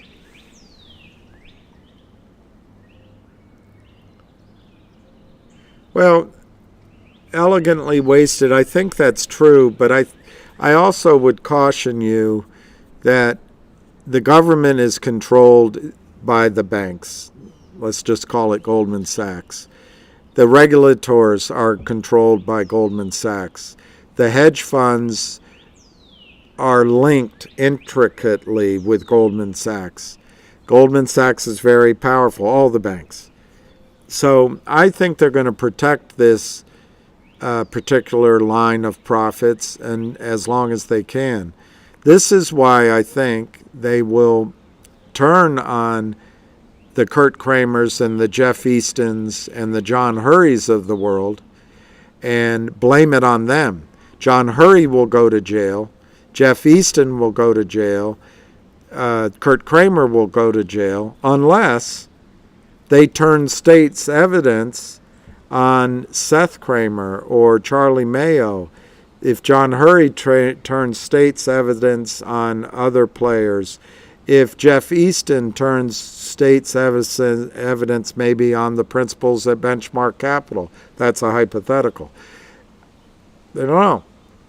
But I think this time when hundreds of billions of dollars are lost, and even the dimwits on Main Street media, Erin, whatever her name is, that used to be beautiful, trying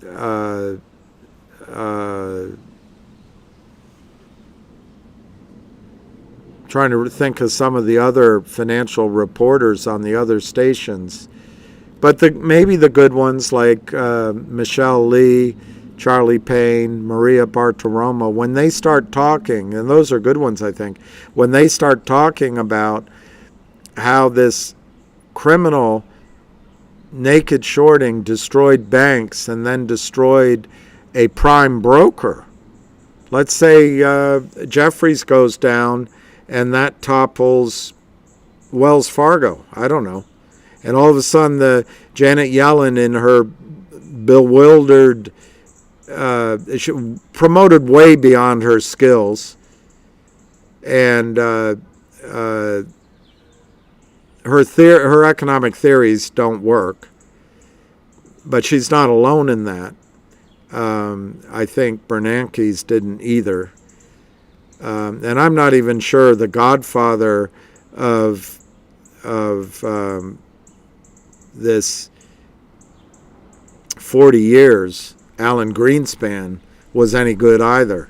Paul Volcker, I would say Paul, I'd go with Paul.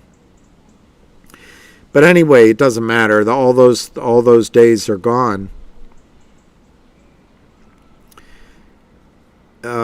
And I forgot my point. When is the HNRC dividend? I don't have time to look it up, but the record date was 2 or 3 weeks ago. You've already owned it past that record date. That record date was approved by FINRA and announced by FINRA. The distribution date, to my memory, I just don't want to look it up, was either May 26th or May 29th, or even May 27th. But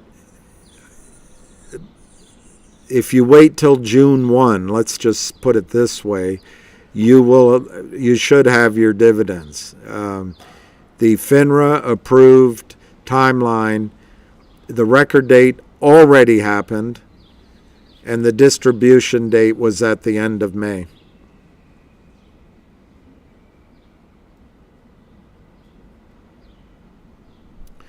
CB, I got 2,000 HNRC for the dividend, and later 2,000 more. Keep the first 2,000, sell the second. Well, reading that, CB, if that's your stratagem, I would tend to sell your first 2,000 so you can lock in a tax loss as long as 31 days went between those 2,000 and 2,000. I don't know if that's the case. Secondly, you do whatever you wish. If you have a better idea than HNRC, sure, sell and go into that idea. But I believe, now here's the risk I see in HNRC. The CEO answered a question on his call that specifically said he would consider doing a reverse split into a financing. I've tried to call into him and alert him that this wouldn't be such a brilliant idea.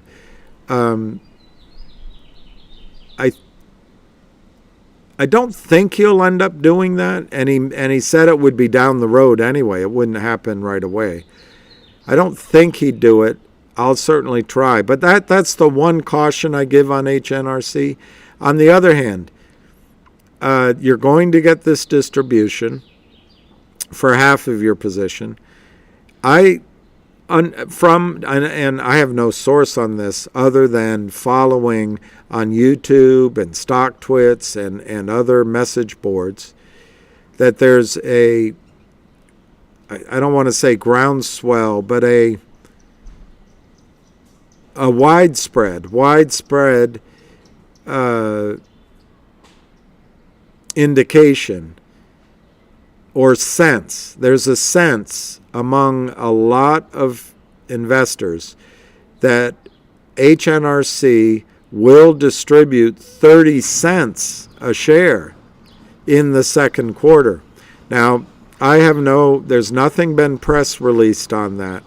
So right now, if you're selling a 12 or 14 cent stock and you're going to miss out on a 30 cent distribution, I mean, that might pay for everything. So I just throw that out there. There's no guarantee on that. And then the final thing I'd tell you, CB, is that the net asset value of HNRC, according to the CEO, according to what he stated on his earnings call, is $1.55 a share without, after the distribution of WHDI. So already excluding the value of WHI. Hi, sweetheart. You have a very pretty smile. Hi, cutie.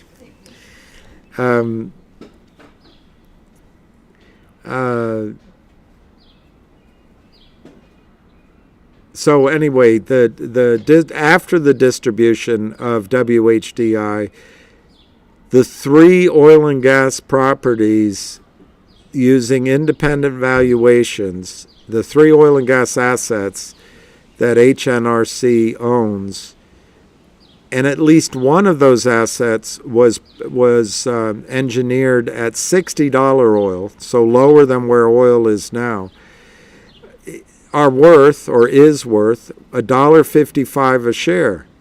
So yeah, get out at 12 or 14 cents if you have a better idea, if you are impatient, if you feel like the shorts are winning. But I would strongly suggest that one approach would be to set it aside, ignore it, and sometime in the next month to 3 months, you might get a 30-cent cash dividend. And lo and behold, perhaps after he does a roadshow or another financing, you may find that valuation gets closer to that $1.50 a share. The risk is, if he does a toxic financing with a reverse split and all that, I'll try to reach him. Not all CEOs understand that the entire American stock market is fraud, and that Gary Gensler supports that fraud, and that the journalists don't report on it.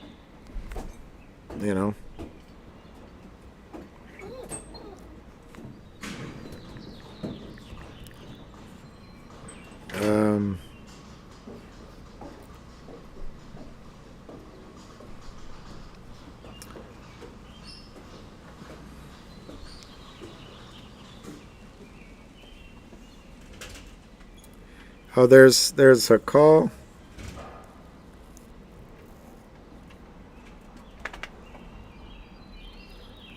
Avid Trader has a call.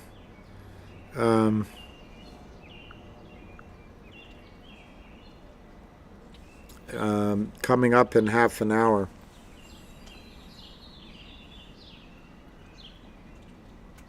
Well, I don't know. I didn't think of that. Elegantly wasted. Would Vogel do a reverse split?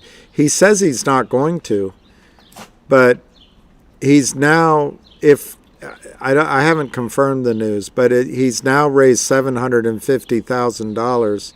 I would assume that'll get him through to the end of the year and maybe beyond. I would also assume he has a strategy for monetizing his various assets, maybe with upstream. So maybe you're right. He's got a fight in him. He is a fighter, and he may just say, "Screw it. I don't care about being delisted. I'll go down the rung on over the counter." Look, there is a rung on over the counter that you barely need to be breathing as a company that you can still trade on. And as long as you keep your financings and everything announced, there's a market for your stock. So he may play chicken with whoever's giving him a notice that his stock's at 10 cents and try to play it out that way. But I'll tell you, I think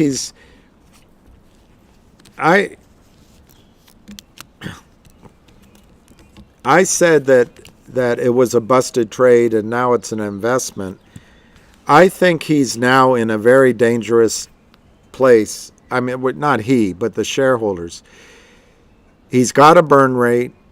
If he doesn't hit major milestones, I mean, the good thing about this financing that he just did, it looks clean. It looks like it's plain vanilla. But I don't know for sure. I'll have to go look on Edgar. But if he doesn't hit major milestones, every time he raises money now, he's severely diluting current shareholders. And it's not like his business plan or his idea is unique. I mean, he does have a lot of users. There is some IP associated with what he does. But, you know, it's a battle of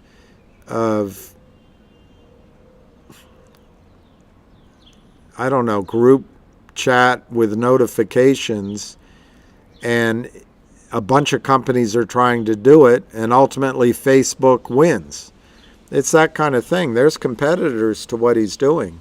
And I think a lot of investors, you know, maybe he can change this, but I think a lot of investors no longer trust investing with Jeremy. And that's a heavy burden to follow. But there's plenty of other investors out there. He does have tremendous contacts on Wall Street. He knows how things operate. So I wouldn't give up yet. But I think there's better places for your money to be. And maybe there's a way of taking your loss, playing one of the other stocks, and then coming back to Vocal. I'm not particularly enthusiastic on Vocal anymore. It has nothing to do with what could have been. What could have been is already gone. And I think it's really bad decision making that was made. If you're basing the stock price as the measure of that decision making, if you're basing the decision making on a strategy that has not fully been expressed to the marketplace, well, then maybe it's different. But let me be clear. They just raised money, I think, at 3.5 cents. 3.5 cents. It was $1.70. That is a flame out. And it's exactly what the shorts want. The shorts want to seller box the companies that they have shorted. When I heard about CRTD, they had over 300 million shares counterfeited. And they had a float less than 10 million shares. They now have over 100 million shares in existence. He had done deals with Jeff Easton and Philip Vallier at the Lind Partners, and he also had 2 notes on his books from Kurt Kramer. This right up the shorts alley. It runs to $1.75. He has a public debate. He speaks ill of GTII. He walks away from an acquisition, and it's almost as if I'm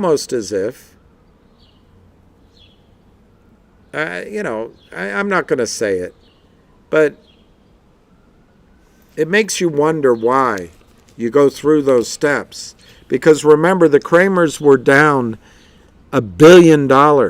That's a lot of cash. It's a lot. There's a lot. And,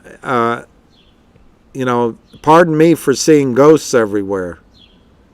But a lot of this is all coincidental. And like a friend told me years ago, there are no coincidences. Well, who's this making fun of me? Heyman. Alcaraz or the Joker. Yeah, I was...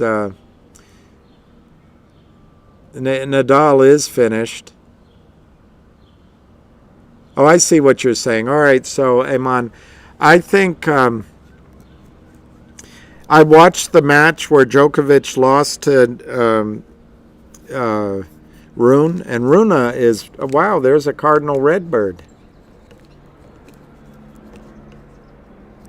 That's a beautiful bird.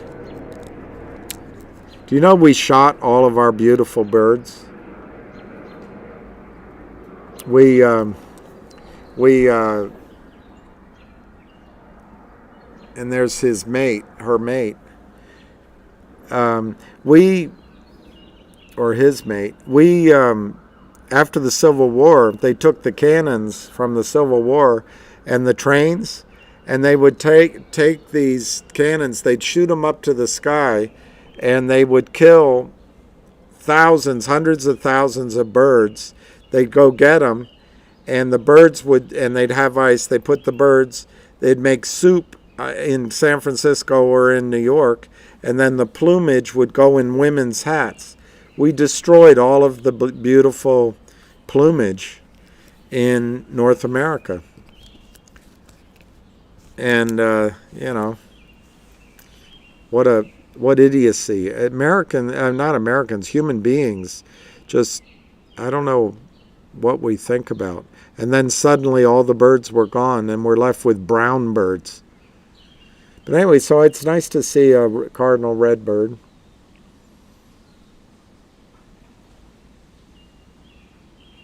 Anyway, I think Djokovic was really off against Runa.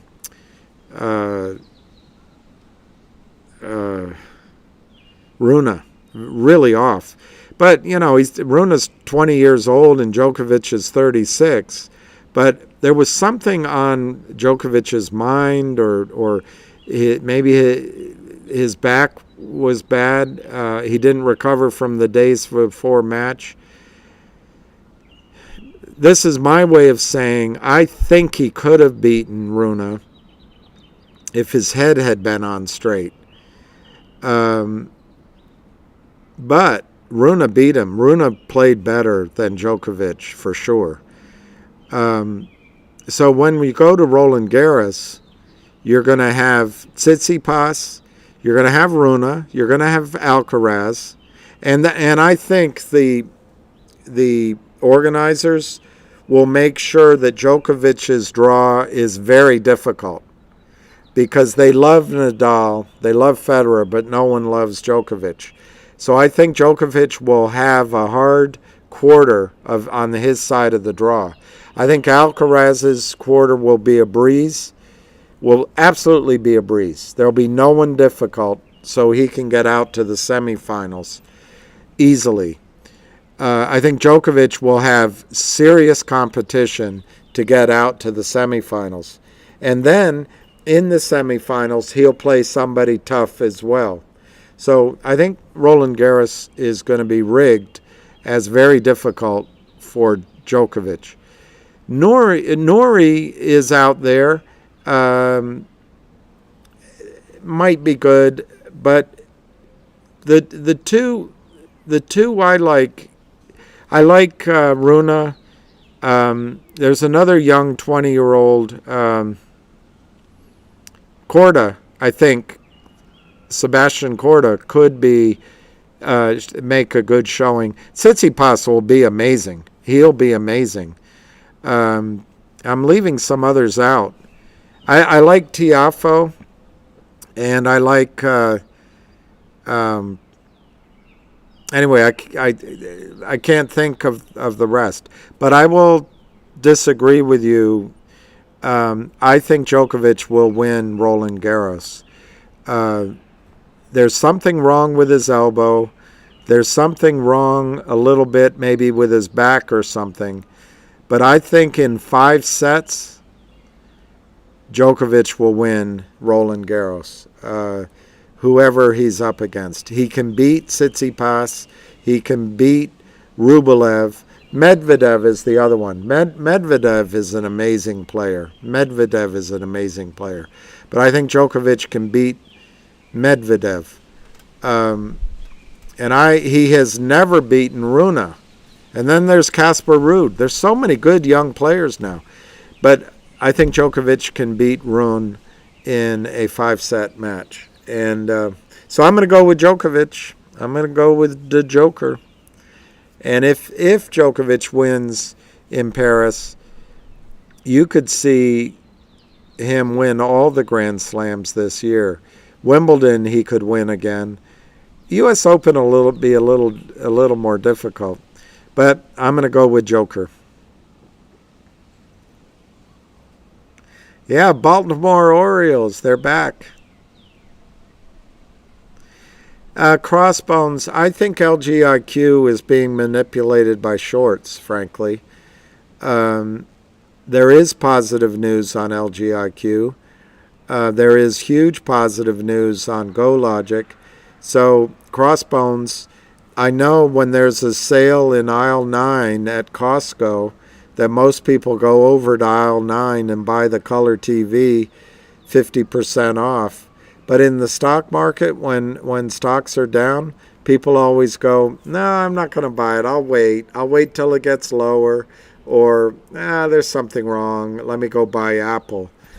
But I think in the case of Logic and GoLogic, over the next 90 days, both stocks will be higher.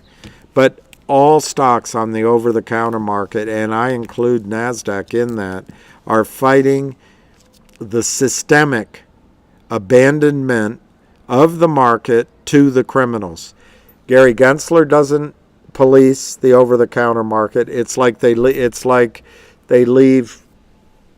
a whole section of the city without policemen. They just ignore it. But that's what the over-the-counter market has come. They've taken away the uptick rule. They've put in the Merrill Lynch rule, so-called, the $5 and below. Retail clients can't own stocks at that price. Retail brokers don't recommend it. There's no research. Remember, stocks are sold, not bought. There's nobody selling these stocks selling the idea of these stocks to their clients. Institutions aren't buying. When FINRA sees activity, the only activity they're worried about is whether or not the CEOs have pumped the stock up. When it goes down, FINRA doesn't care. Everything is aligned for the shorts to keep driving all of these stocks downward. And that's just the facts, Jack. Gary Gensler is still at his best at the game, distracting Congress like he's actually doing anything. He's not settling the trades. He's not enforcing settlement. He's not enforcing even Reg Show, because it's how Goldman Sachs makes money. So anyway, that's why these stocks are down, but it won't last forever. In the case of Logic and GoLogic, you have a CEO who is fighting it, and not every step he makes is going to be correct. But GoLogic and Logic both are taking advantage of the disaster in the over-the-counter markets and the IPO market. And they're taking advantage of the disasters going on in the overall market, other than the S&P 3 now. It's down to 2 or 3 stocks that go up. And what Brent is doing for the time being, he's CEO of both companies, he is poaching teams that are excellent, with excellent growth, excellent technology, excellent personnel. And he's acquiring them for stock because these young companies haven't been able to IPO. They're orphaned, and he's bringing them on board. And this is happening in GoLogic and Logic. I went on the earnings call for Logic. They have this tremendous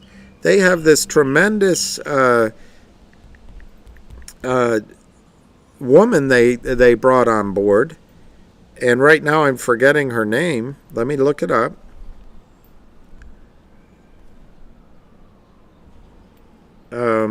I might not have written it down.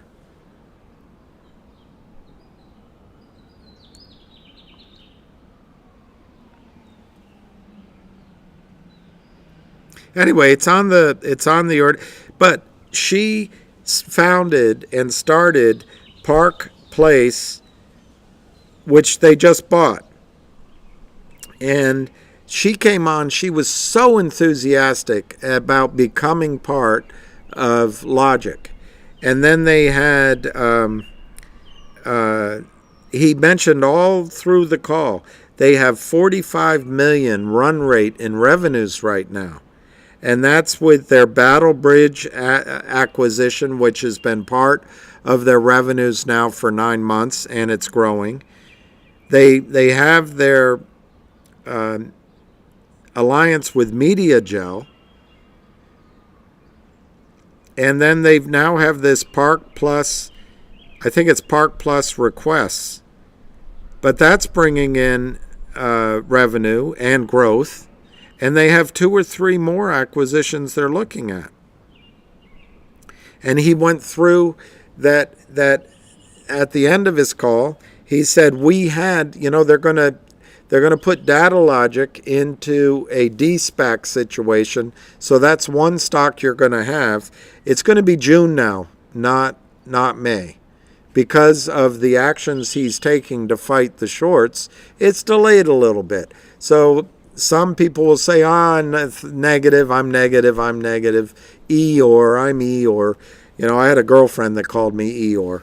But others are going to say, that's great. He's been fighting. We only have to wait another 3 or 4 weeks. Great. So, but he went through the whole explanation to say that deal was worth $200 million, and they ended up walking away from it because they have a better deal. And he said what the value is, $300 million.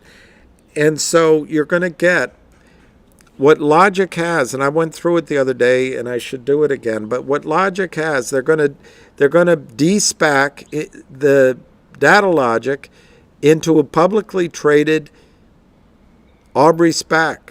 The name will probably be changed to Data Logic. It's $114 million worth of that stock, which is trading at $10. On the other hand, you're going to have Logic go and instantaneously acquire a company, not $200 million, $300 million, and shareholders get 10% of that. That's $30 million out of the gate. Plus, Logic owns 4.5 million shares of GoLogic, which now is 2.5. But GoLogic has its own story going on. And by then, GoLogic is going to have closed its gamma ray deal and its nest egg deal. And they're working on 2 more. So, I don't know. You can certainly wait to see if Logic will go lower or GoLogic will go lower. But, and I might be wrong in terms of my projections of what the price will do. But what I'm not wrong on is the setup for both stocks because of the negativity, because of the washout in the prices, because of the pressure shorts have put on both.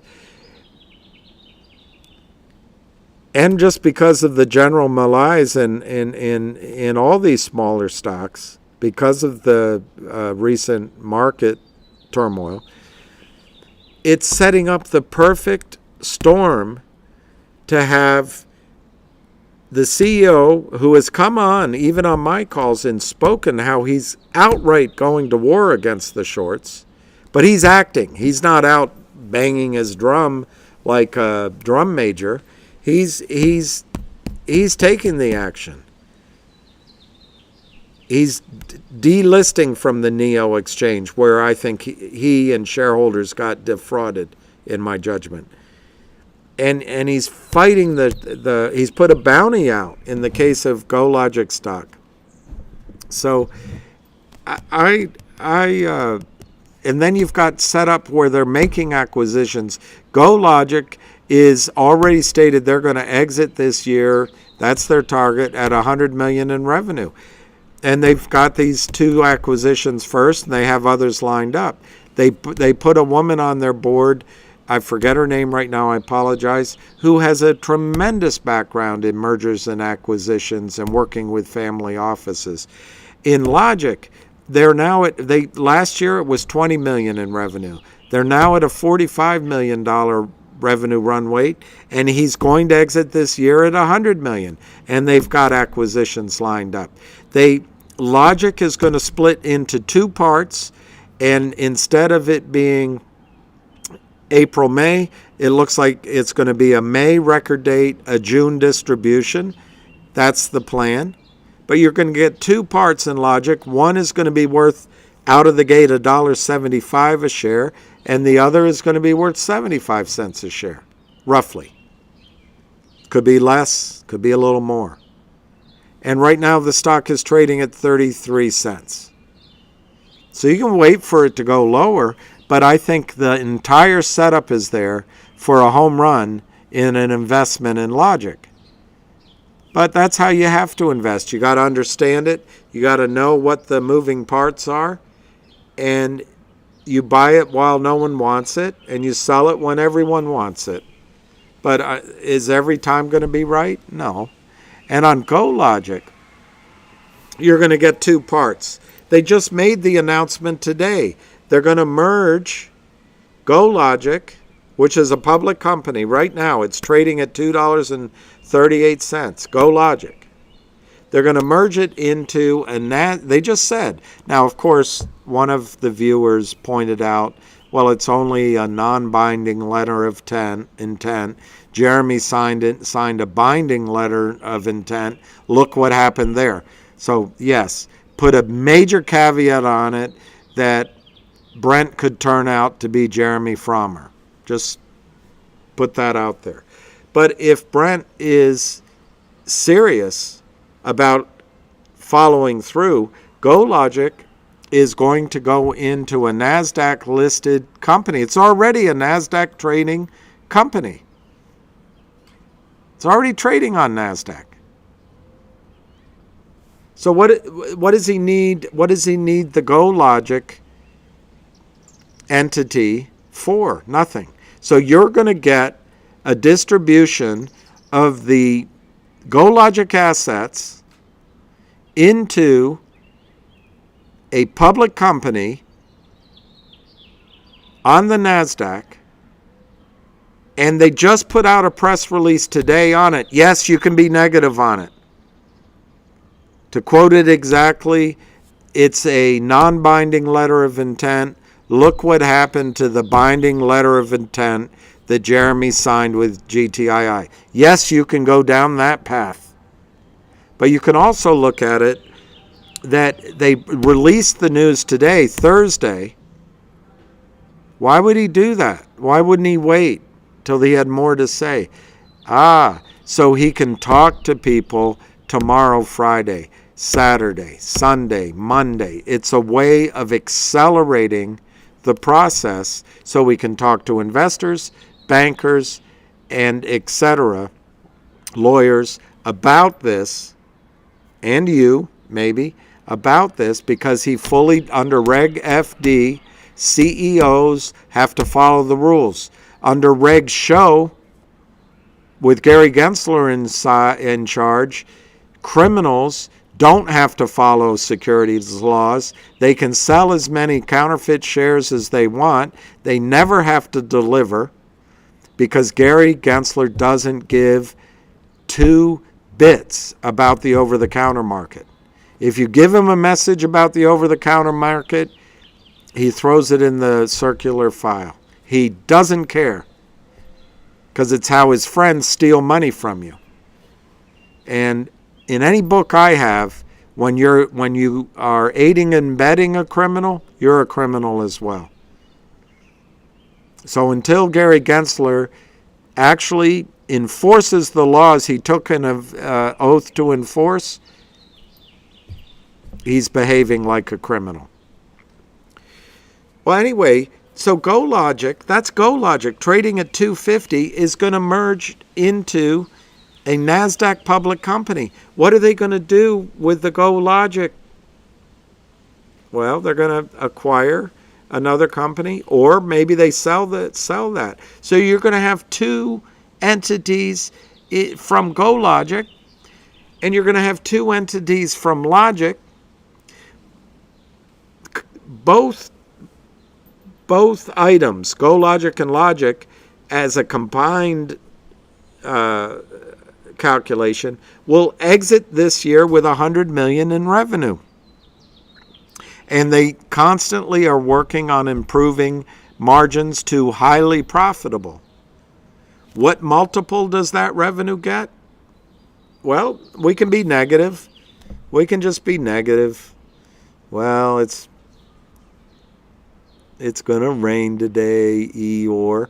Or we could be little Christopher, whatever his name is, with the bumbling bear, and go looking for honey. $100 million in revenue in technology, fintech, mobile apps with young people. I mean, you can assume the market's going to crap out and there's going to be no multiples and everything's going to be terrible. Or you can say, wow, 100 million and growing? What kind of growth rate? What kind of multiple does that get?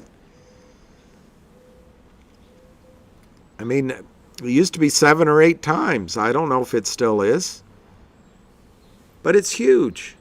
So I just think GoLogic and Logic have all the ingredients to be nice investments over the next 1, 2, 3, 4 quarters. But as one gentleman said here, CRTD signed a binding letter of intent, and see where that got us. So it's good to be skeptical. Maybe you just ignore all the press releases that Logic and GoLogic have put out. Just assume that the CEO is going to break his word on everything. And then it's not the right stocks for you. But if I can summarize what I'm saying, Logic is trading at 35 cents. I think it will be $1 in the short run, 6 weeks. And after it makes its division, I think it could be $2, $2.50. And exiting this year, it could be $8 a share. It's trading for 38 cents right now.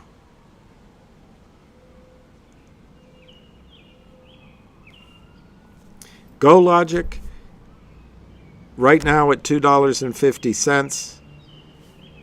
I think in the short run could have a squeeze, but I'm 50-50 on that. But there's a major short position. The CEO wants to call out that short. So you could have a short squeeze that runs it to $10, $20, $30, $40 quickly and back down, or $80 and back down. But GoLogic, similarly to Logic, is bringing on talent. They just bought Gamma Ray. They've announced Nest Egg, and I understand there's 2 or 3 other companies they have in the hopper. GoLogic's going to leave the year at $100 million in revenue. I'm not an analyst, But I've been told that stock could be worth $20 to $30 a share by year end. So I will tell you that I think GoLogic at 250 could be worth, in a squeeze, 10, 20, 30, 40. But ignoring the squeeze, I think GoLogic could exit this year at $10 to $15 a share. I'll go on the low side. You're paying $250. So is that a terrible setup for an investment? I don't think so. But yeah, we can all just look at the Eeyore side of things, or we can look at the Christopher Robin side of things, and you can judge which side I'm on. I don't know. I try to be rational and see it, but to me, I had an associate I worked with. He always looked at the downside on everything, always the negative side of every story. Everything was negative. And my attitude is, yeah, every stock can go to zero. Every stock can go to zero. But why take the risk of the stock you're investing in going to zero unless there's a solid and substantial upside story? And all you can try to do your best on is understanding that upside story. And right now, because of the shorts, because of the doubt, because of, well, Frommer did it, therefore Sun is going to do it. Logic. The stocks are under pressure. And maybe in the case of GoLogic, the stock's under pressure because 350,000 shares on a float of maybe 200,000 was shorted by criminals. That might be why it's down. And in the case of Logic, it may be down because there's continued shorting by the neo bad actors. I don't know. But I think both of those stocks look great. Herman, MMTLP talk. What's to talk about MMTLP, Herman? The deadline, as Junk Savvy just put out, 6/2 is the extension given to FINRA. 6/9 is when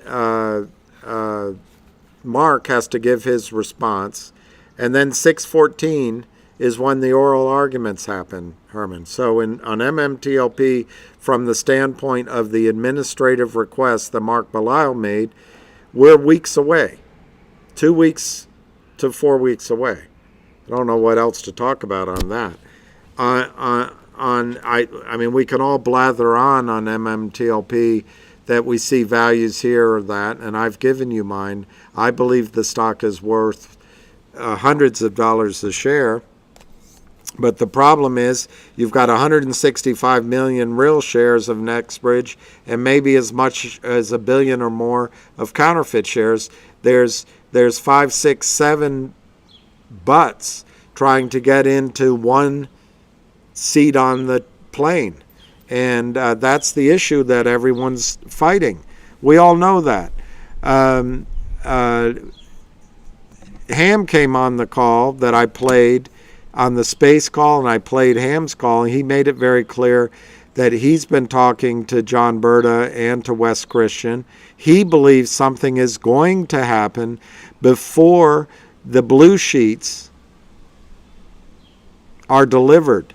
And so he thinks there's going to be a solution soon in MMTLP.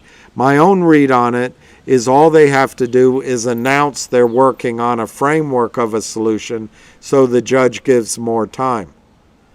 But I don't know, Herman, on MMTLP. We could go back and talk about how FINRA screwed everybody. We could talk about how, I don't know. so much of it's repetitive. I like yesterday on our call, I think it was Richard had some really good work. One of the lawyers has done great work, and he was sharing opinions yesterday, but I don't see him here. Maybe it's because I wasn't watching, so I'll take that burden on myself that I didn't do a very good job today. But it's Thursday. Tomorrow's Friday on MMTLP. The decision on Mark Belisle's administrative request, I just told you, it's all delayed to the 1st and 2nd and 3rd week of June. So we got that answer. So there's not much to talk about, Herman, on that. We are not privy to what Mark is going to file. We're not privy to the arguments they have. We're not privy to what FINRA's deciding. We can talk about how people at various brokerage firms got different answers. But to me, there's really not much to talk about with MMTLP. So I apologize for not talking about it, but I just don't see where the wheels touch the gravel on that one. EVFMD screwed retail today. I don't know that one.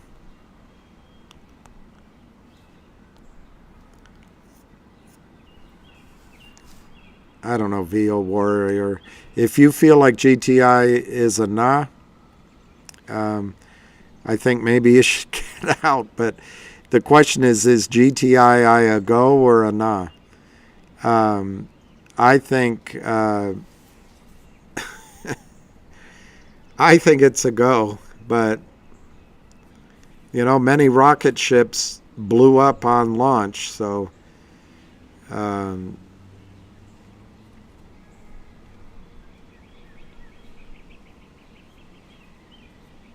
what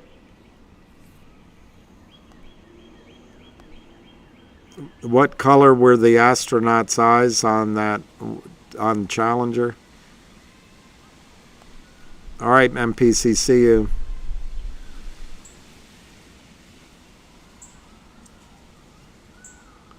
Not much new on the block.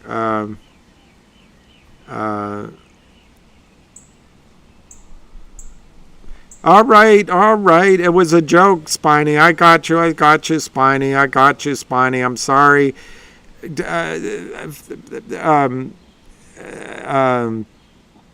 hard to tell because we're not talking face to face, so I'm sorry. I'm just reacting to a short sentence, and it's not always clear the meaning. So there you go. I apologize. Okay, MKC Herman, if you're listening. We, from Mark Belisle, we are commencing talks tomorrow with FINRA to try to resolve the issue of the turnover of the information and data sets. And that's what the courts do. They give 2 weeks, 3 weeks, so that the parties can work with each other.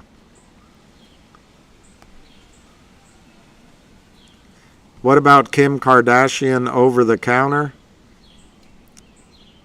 The way she looks, I think it'd be better under the table. Grow up, Arthur. There was a great call with Ham and Dirty Mayo.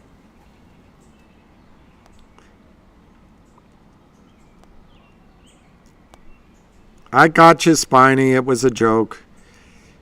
It was just my train of thought just keeps going.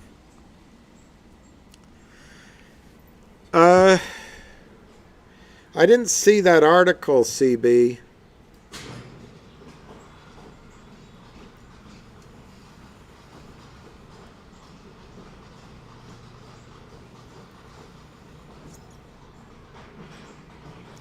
I'd have to read that article because that wasn't my experience in my lifetime.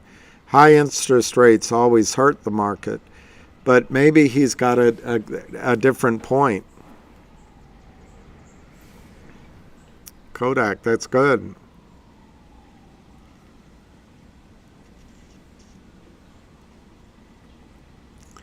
BBYQ, I don't know much about BBYQ. Is Jenny Rebecca here to tell me to get off the phone? She's here to tell me time to go. She's going to tell me, stop ignoring me. You have to turn off the call.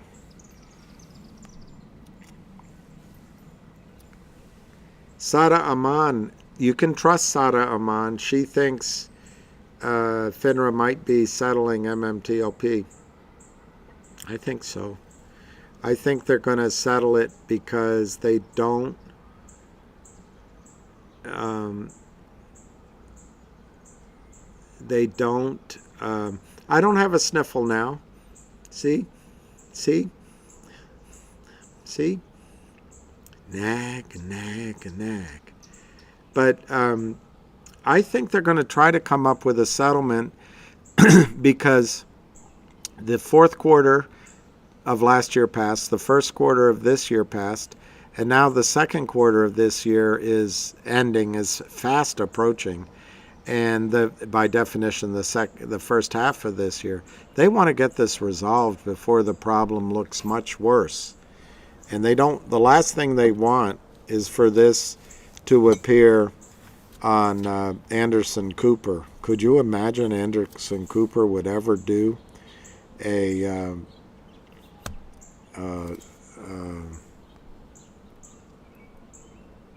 what's Anthony's speculation? What is Anthony's speculation? What is Anthony? Oh, on Bing. BY.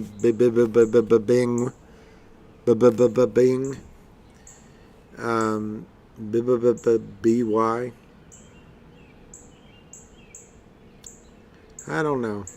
Right now I'm just focused on 4 or 5 stocks. Hey, Jerome. Phil Collins. I don't know. There goes that Korean talk again. I didn't mean to disappoint Herman because he's been a good participant, but I just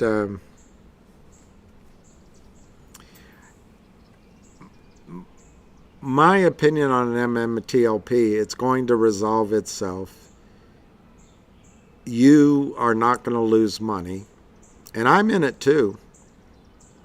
For me, I have a lot of money in it. And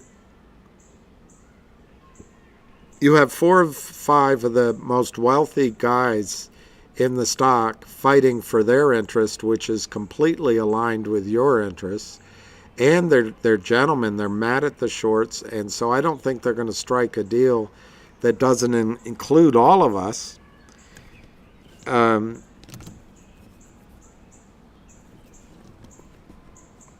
just don't think there's that much to talk about with MMTLP, but maybe I made a mistake. I should have.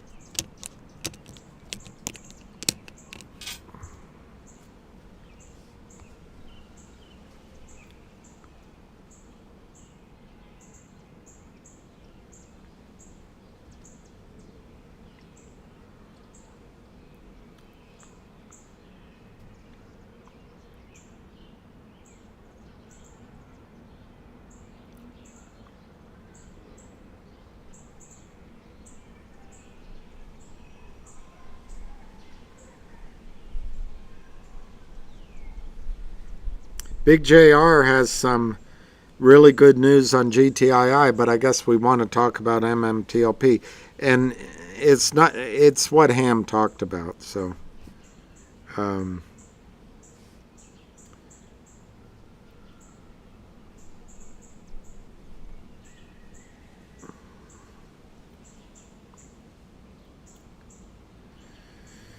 right now Avid has a call on which maybe I need to plug my phone in.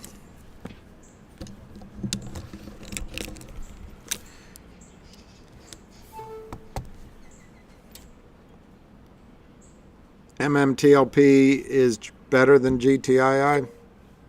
I don't know based on what. I think they're both great, but I like MMTLP very much. All right. You can hear this now. Oh, start listening. From doing anything in any way, shape, or form. We're just telling you that you didn't upload all the or you didn't submit all the documentation that we required. And it seemed to me that they just threw a little bitch fit and said that they, prevented them from doing X, Y, Z, and it seemed like on the surface that nothing was actually restricted on Alpine's side in any way.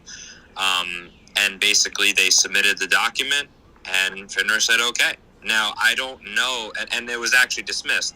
So I don't know why now.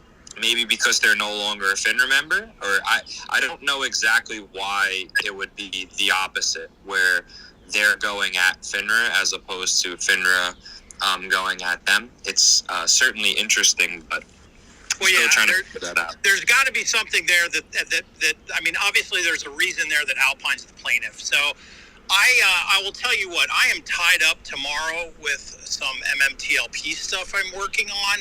If someone wants to, Busy or Advid, or I see Anna's on here, if you want to get me these filings, I'm happy to take a look at them as best I can, and we can circle back on a space on Monday or Tuesday and talk about them a little bit more in depth.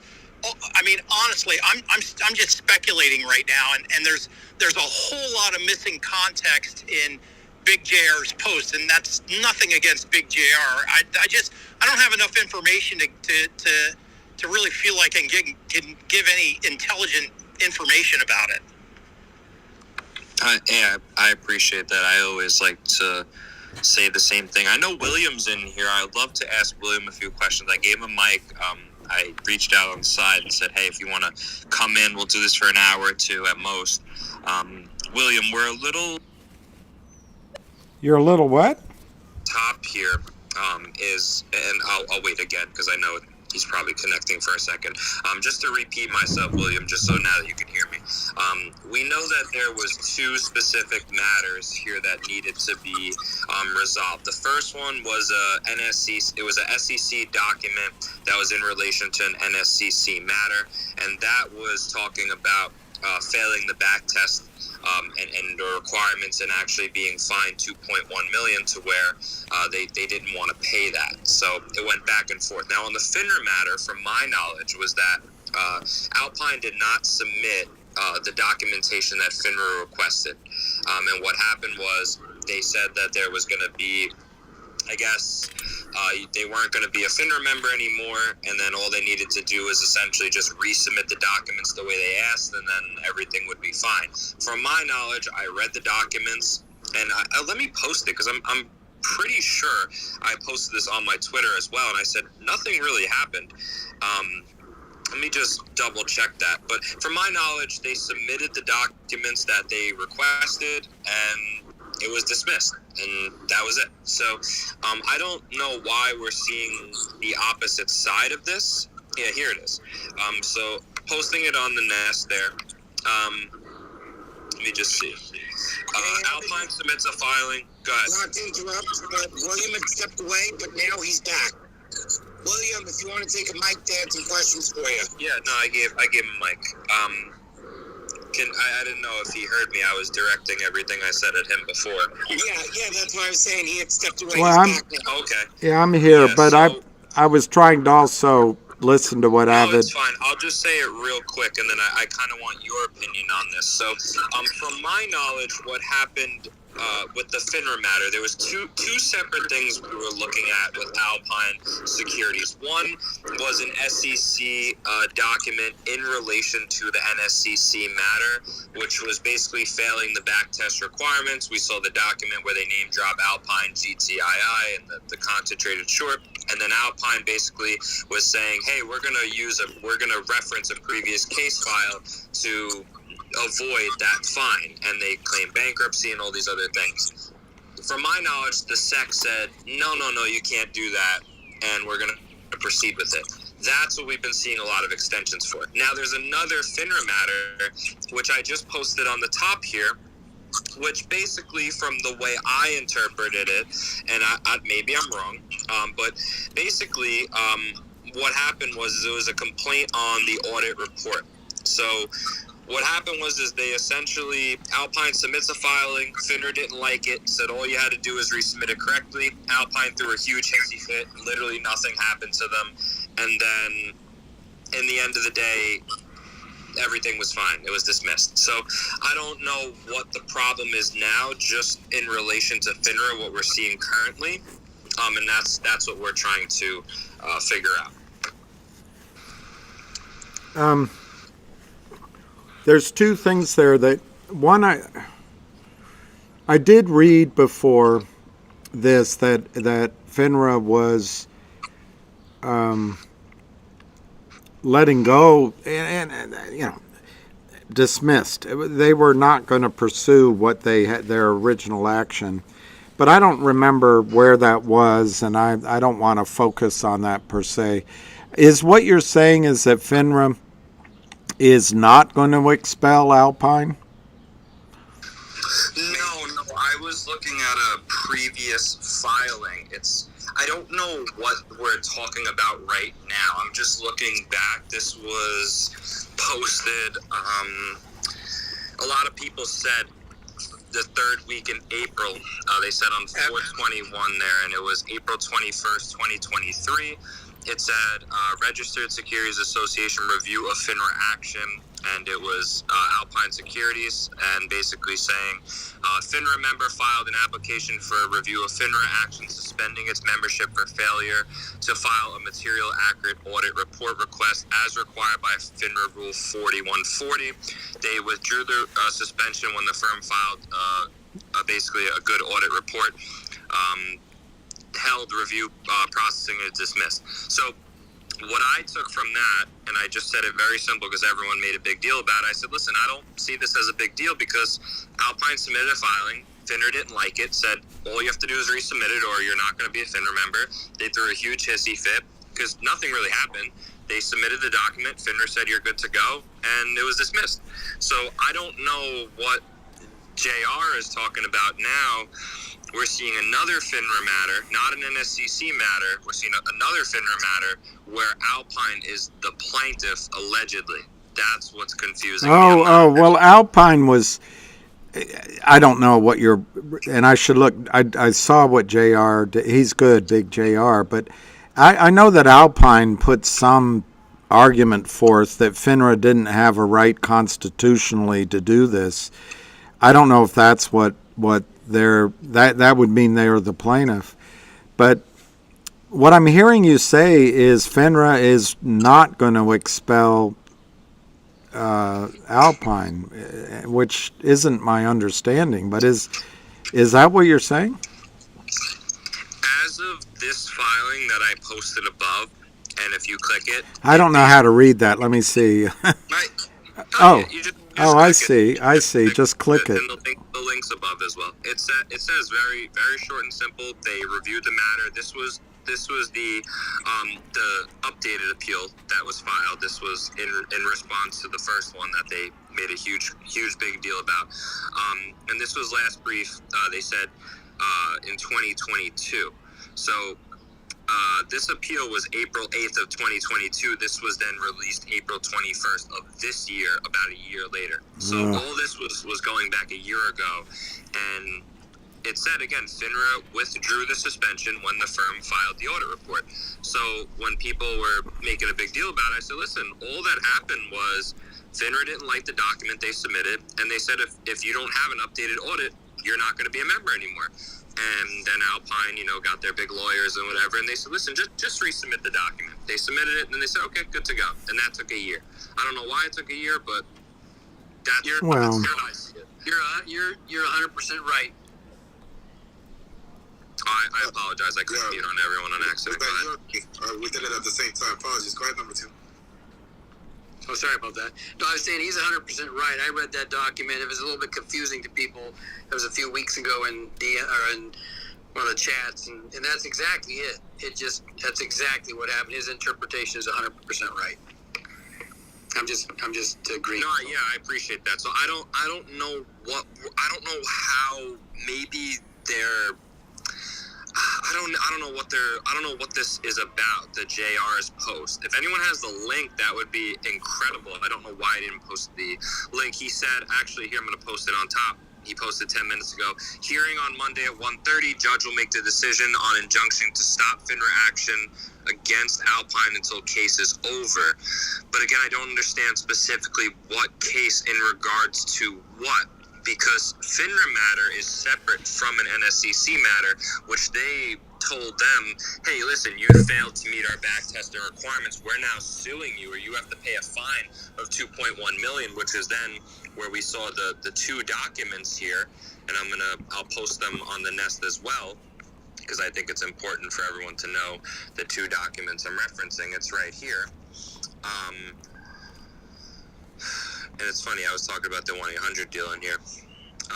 But either way, what we see here is the $2.1 million. This was, again, in relation to the NSCC, not FINRA.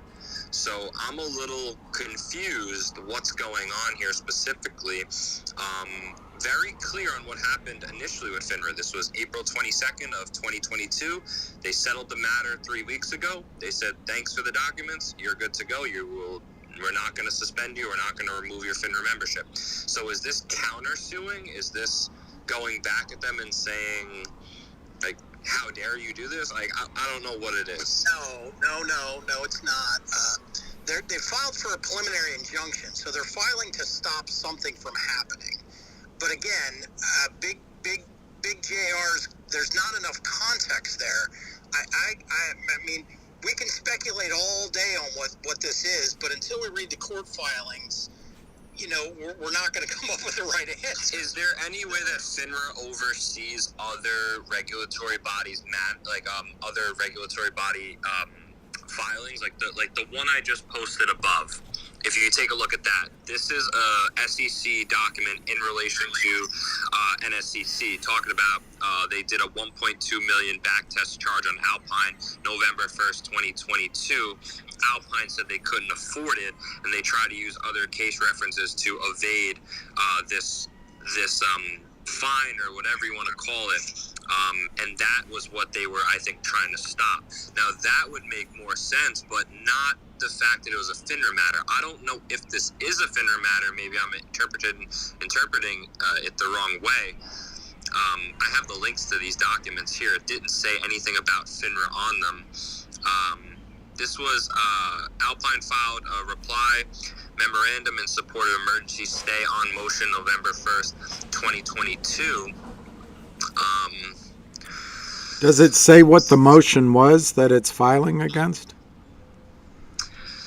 So it says, the motion to stay shall be expedited in every way consistent with the Commission's responsibilities as set forth Alpine's briefings and supporting declarations. This is truly urgent. Alpine, where a delay will be catastrophic for the firm. NSCC imposed $2.1 million back test charge on Alpine November 1st, 2022.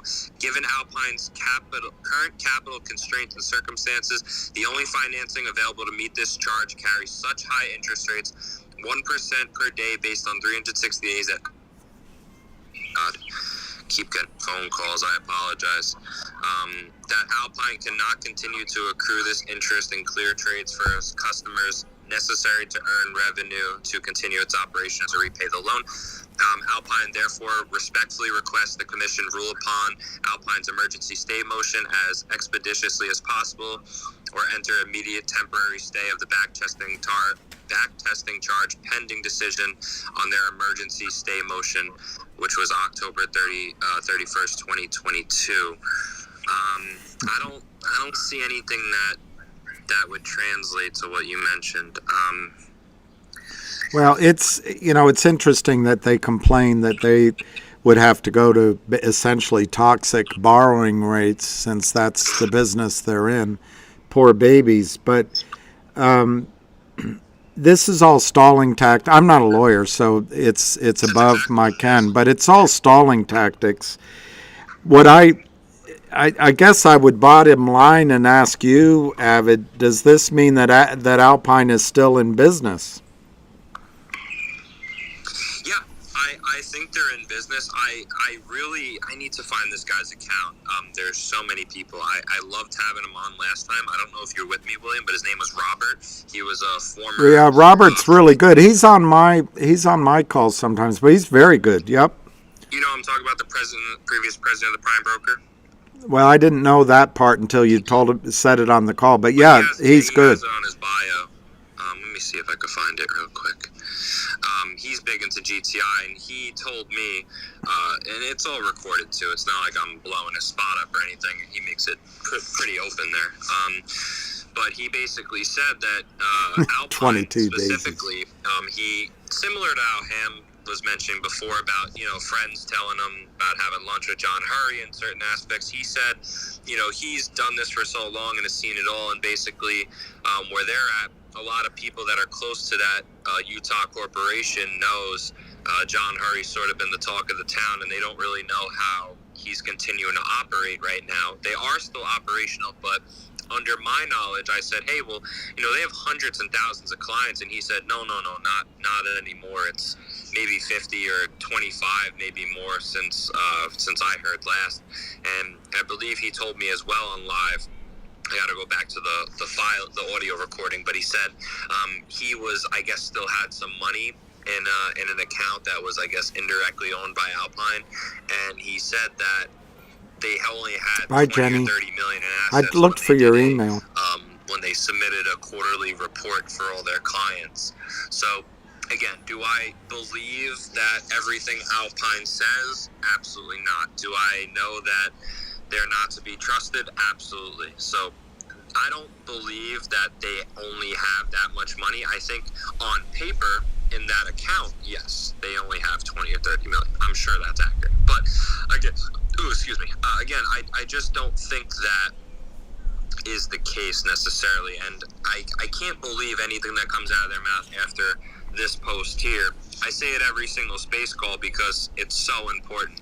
It's everything that, you know, every reason why I believe in this being the big play that we think is that, you know, all the members that they said, all the executives of Scottsdale Capital, which was Hurt, de Blasi, Michael Cruz, were egregious, noting Hurry specifically is a threat to investors and the integrity of the markets. This is FINRA's words themselves.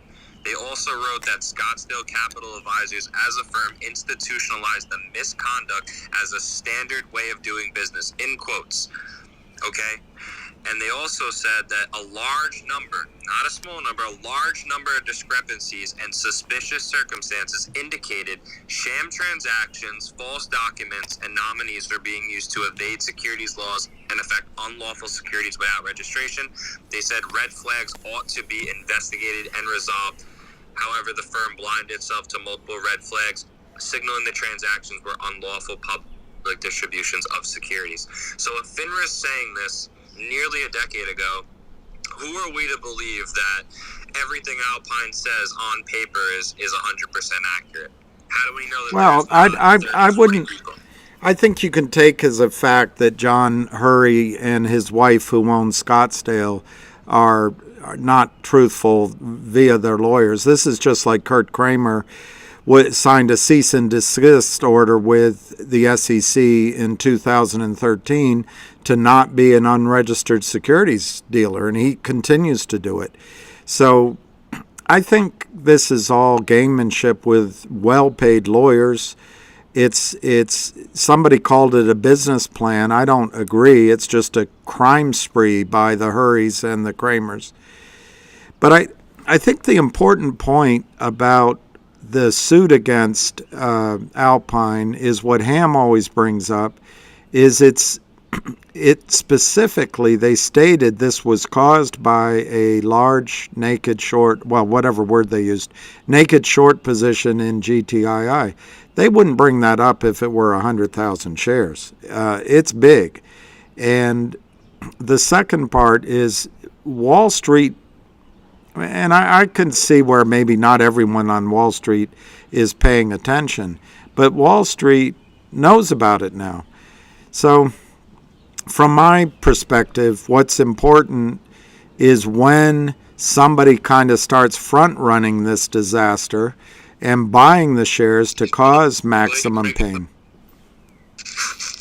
Yeah, I'll be quiet. Sorry.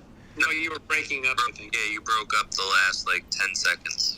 Oh, I don't know why that's happening. I have all modern accoutrement. I just think the most important thing is when the sharks come in to buy GTII and they smell blood in the water and they run the stock up. To me, that's what Ham is calling out. Whether Alpine totters around for another few weeks or another even a couple of months, I don't think is a very strong point in the shorts argument. But what I'm concerned with, and that's why I was asking you, Avid, if they can continue to take orders from the criminals, that would be disappointing to me. It's a great point, and I wish we knew who those clients were.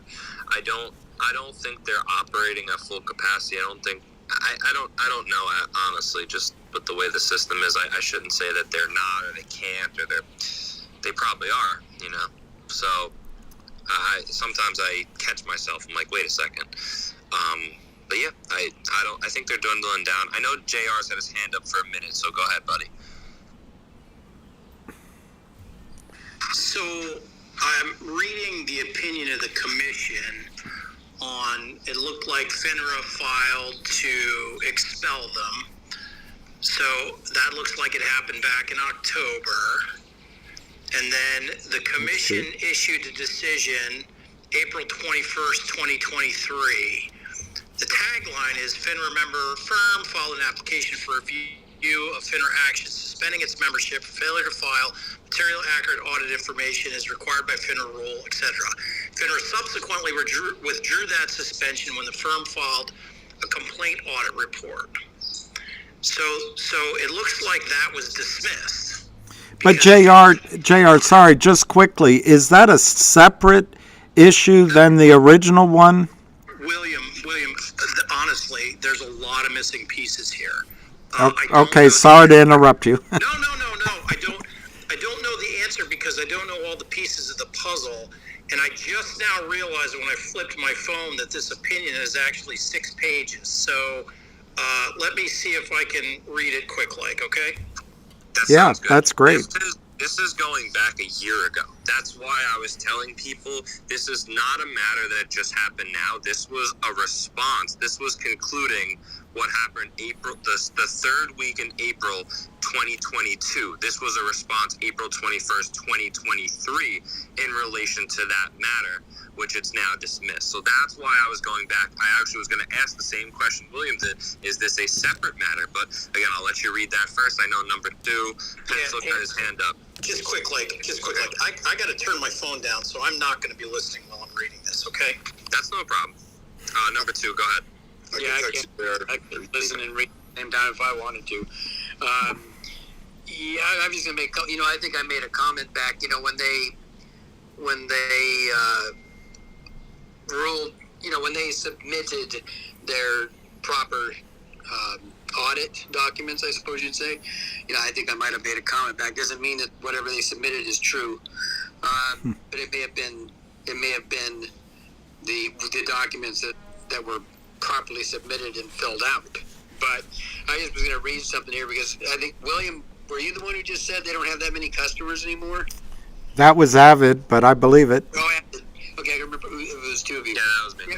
Yeah, it's interesting because, I was just kind of reading this little, about the back testing, and, it's interesting because they're doing that ex post comparison of the actual outcomes of expected outcomes derived from their use of margins, and also what they simulate their liquidation gains or losses.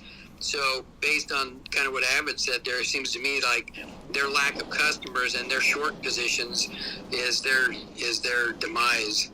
So I'm just thinking out loud on that. It's just kind of interesting. That they're I'm trying to determine how they come out with that fee. I can't afford a $2.1 million, and everybody's sitting around talking about all the money they, stolen, right? So, what were you saying, Abbott? I'm sorry. No, that was my point. Is what comes up at 2.1 million? Is it because, from my knowledge, they're a $1 billion broker. You can't Spiny. be a prime broker and only have a couple $1 million. I'm pretty sure the requirements to be a prime is like very high. And William, maybe you know this better than me. I'm pretty sure to be not just a market maker to execute trades, to actually be a prime, I think you need like 50 million minimum. I don't know if that's true. That's what I've known for a while. Is it takes much more capital and security on the back end. Is that true? I don't know the exact number, but it's more than the 2.5 million. But remember, we're not learning anything new here. These guys always were going to walk away and bankrupt themselves and take their money offshore. So I think Alpine is no longer, it's circling the drain. It's no longer a viable prime broker. No, they're cooked, in my opinion. I'm just very concerned with the offshore prime broker that they have. I don't know if that's 100% connected to Alpine Securities, which is a Utah corporation. I know that we just saw, I believe someone said it was a filing or injunction. I don't know if I'm getting the terminology incorrect. That came out of Florida. Now, again, I know they have, and could also be skewed. Please don't quote me on this. That they have real estate there. They have a property there. And I'm going to go to JR in a second. But I'm confused as to, how the regulatory body is going to unfold all the documentation overseas and go after, holdings that are, like we said again, not being conducted in the United States. That's something that really concerns me, is because I believe there's a lot more paper and there's a lot more nefarious, principles that are happening where they're taking things offshore. Now it's out of the regulatory body's eyes. Absolutely. But I would ask, and I know JR, I'll just ask you one question quickly, or JR. If it's an offshore prime broker, I don't believe they can trade in the United States as a prime broker. They're doing so. You need a U.S. brokerage to be marketing in U.S. stocks. That's why. Exactly. So, anyway, okay. Go ahead, JR. Okay, so I sent it to Busy. Busy's going to try and post it in the nest, but it's an opinion from last year, and the opinion is from the commission, the SEC. Just procedurally, FINRA makes a decision. The SEC is the one who ultimately reviews that decision and agrees or disagrees. So just from a procedural matter. The decision, if you read the first paragraph in the decision, that sums it up, which, Abbott, I think you read that paragraph. And the paragraph was something like, Alpine was supposed to file a form. They didn't. FINRA suspended them. Alpine filed the form. FINRA didn't respond. The SEC dismissed it. Yep. That's the fourth post. Yeah, your fourth post on the nest there. Go ahead. So now here's, again, there's pieces to this puzzle that are missing, because if you look at the title, that says in the matter of Alpine Securities, et cetera, but what Big JR has posted appears to be on its face a different legal matter.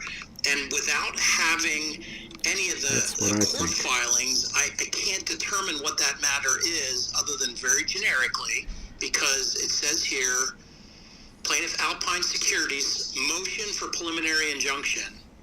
So that tells me that they filed something against FINRA to stop something.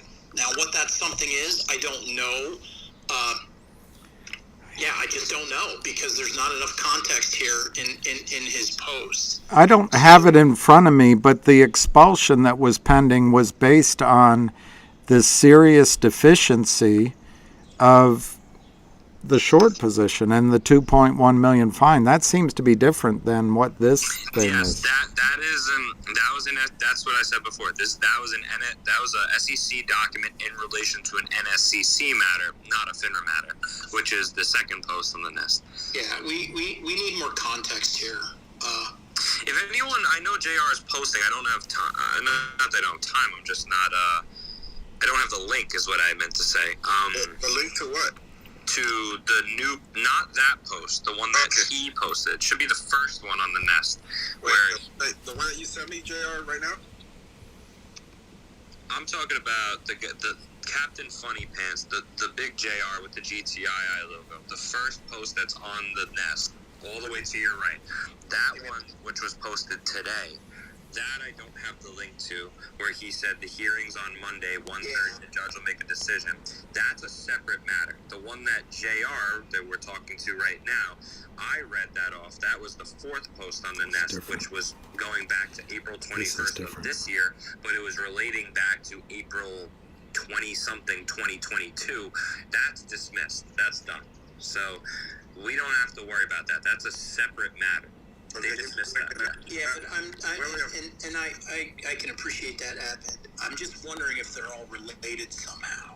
That's what I can't figure out. I don't know either, and that's why I'm getting pissed, because I'm like, I need the freaking link. I'm like, where, like, I'm trying to message JR right now. The big JR. Yeah, no, I get it. The big JR. Well, hey, I'm a big JR too. Come on. Anyways. JR squared. Anyway.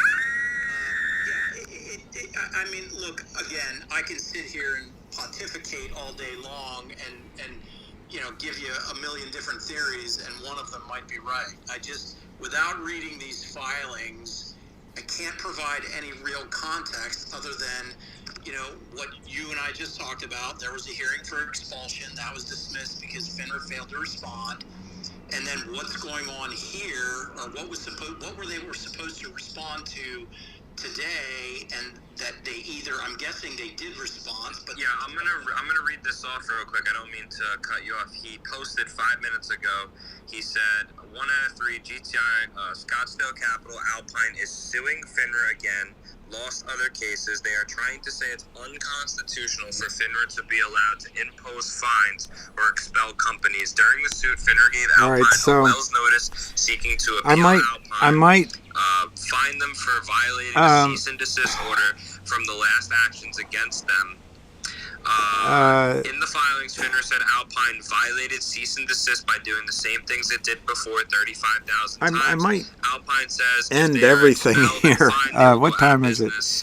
And then I think he said, I'll do 15 more minutes. But injunction to stop FINRA wanting to expel and fine them because they said it's quote unquote the death penalty for their business. And the initial case. All right, I'm just going to turn that down in case they call on me again. But we can go for another 15 minutes on.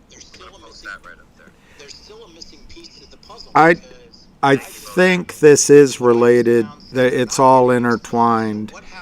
But to me, hey Wolfie, I didn't get him. To me, the real issue is Alpine is no longer a viable prime broker, and therefore it's going down. But I hadn't seen these documents.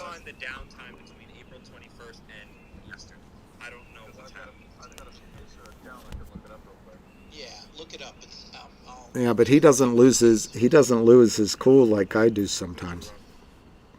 Does anyone else here that I just gave a mic have any input to what we're saying that can clarify anything, or no? If anyone does, open the mic and go ahead. If not, just hold on for a second. Rob, it's Alpine Securities Corporation versus FINRA. Well, the Alpine, I can't tell by Big JR's post. Alpine. But listen, I just looked it up, and Alpine is. As always, I'm always here to help. Busy, you know how to reach out to me. Again, if someone wants to find those files, was ordered to pay $2.3 million in restitution to its customers, and then they couldn't. Appreciate that, buddy. If Rob gets it from his pacer, then I'll get the documentation from him. Okay, as always, my traditional sign-off. Everyone make sure you have a good night. So, thank you, JR. When was this filed initially? Shit, I don't think they came out. What? Am I glitching? No, Biz, you're good. Okay. I know that the initial was let me just look at it. What I see is it was March of last year. It was April. Hold on one second. This was April 8th, 2022. The appeal was filed. April 21st of 2023. the proceeding was dismissed. Now, apparently, there's a new case in which the roles are reversed. It's now Alpine suing FINRA. Yeah, Spiny, you're right. In the nest on the top there. And apparently they had 35,000 There's one that's Alpine versus There's one that's Alpine Securities versus SEC, and that was filed November 2022. That was an SEC document in relation to an NSCC matter, I'm pretty sure. No, this is Alpine suing the SEC.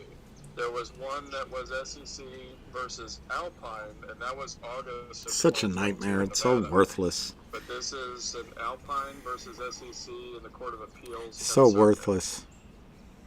Was it motion to stay? Because it says November 1st on the NSCC one that I have. Where it says, I don't want to get into all that. October 28th in connection hey, lucky boy. I just want to. Alpine filed its There's that beautiful bird. Look. And then they said November 1st. You see the bird? Oh, he flew away. He was right there. 2022 caused Alpine to fall below back testing target, which attributed deficiencies to Alpine's net short portfolios, concentrated short GTII. And then they replied, this was November 8th, 2022. On page 2, it said, given Alpine's current capital restraints and circumstances, the only financing available to meet the charge carries such high interest rates. Alpine cannot continue to accrue interest and clear trades for its customers necessary to earn revenue, continue operations, or repay the loan. Well, then they shouldn't have done it in the goddamn first place. Damn right. Sorry to interject with logic here, and I'm sorry, I just literally came into this conversation, and so I kind of missed You're good. The beginning. Hey, Evan. I'm listening.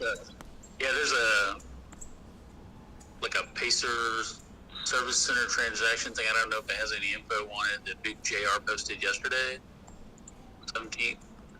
And it also has a judge's name on here that you were asking about before, Mary Ed Scriven. I'm gonna post the desists. I know the cease and desist. I know he posted it was like 35,000 of them or something. Let me just see really quick here. Where was it? It was a really good one. Was this Alpine? November 1st, and this was in relation to. No, this was Suzanne Trimbat. I don't know what she was talking about. Let me see. There's Okay, well let's just post a lot of stuff up here. Maybe it'll help people dig more. Give me a second. I know he posted. It had like red and green all over it. I remember. All right, so I don't think this is very useful. Apologize, guys. A lot of things are on the fly here. Let me just trying to sort this out. Here it is. I think. So, yeah, it looked like two males. There was a gray one, which I think is the female, but she wasn't there. What is this? There it is March again. 23rd, 2022, and March 14th, 2023, Alpine charged the market fee in 5,500 instances, totaling 1.5 million. I think they're great, the birds. And that was lucky. All right, so at the time Alpine executed these I sales, think unless there's some questions, I'm finding this almost as painful as Herman did. Hi, Mr. T. What I normally would like to do is read all of this and then answer questions, but coming in the middle of it. Here it is. The Department of Enforcement therefore initiated new Alpine proceeding to expel Alpine FINRA membership, halt Alpine's ongoing misconduct, and obtain restitution for their customers. Here it is. Okay. This was... Okay, yeah, I have the case numbers here. It's interesting that's out of Florida. Okay, so it's supposed to be the Southern District. That's Why GTII, don't sheep shrink in the rain? Because... is out of Florida. Mangrove Partners Master Fund versus Overstock. This is so weird.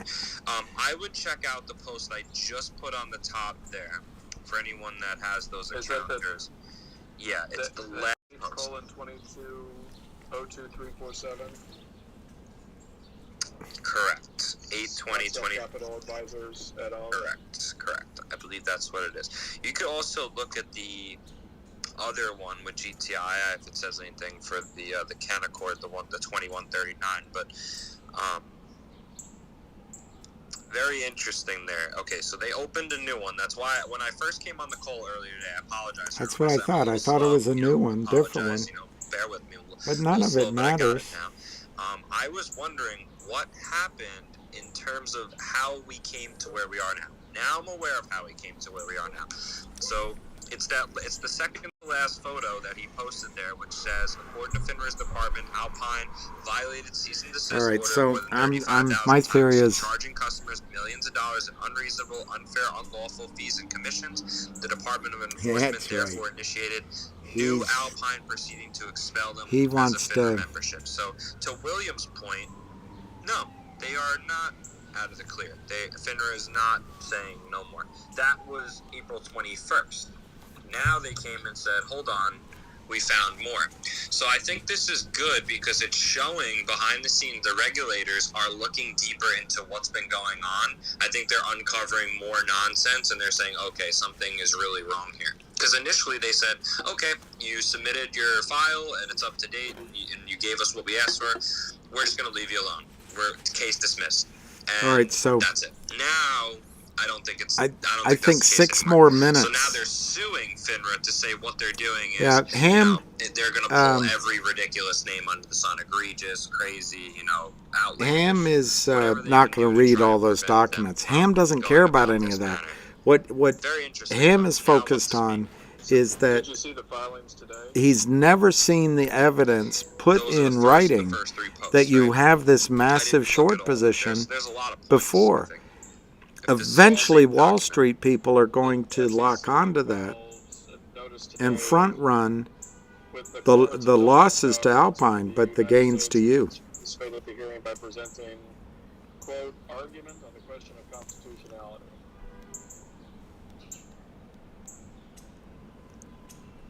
So, again, was that in relation to the cease and desist, what they were talking all right, about? So I'm really feeling like we're not getting anything done. It's 6:25. I'll go 5 minutes more if we need it. If not, oh no, I think it's absolutely ridiculous. I might. Was that on the Pacer account, Rob, that you just looked up? Can you send that to Oh, it's on Pacer. So Rob got it on Pacer. That's good. It's funny because JR commented on it earlier. I just saw he commented on it, right? William also, and Evan, I'll send it to you, and anybody that needs it, just DM me. Here, yes, I'd love it. Just sent you that comment there. Who's worth less, Joe Biden or Kamala Harris? That was actually Vincent that put that up in the chat. I'm checking it out. I don't have any hot neighbors. Don't have any hot neighbors. There is a really... Doesn't this kind of stink of FINRA washing their hands of them after a lack of oversight and enforcement, possibly? Just saying.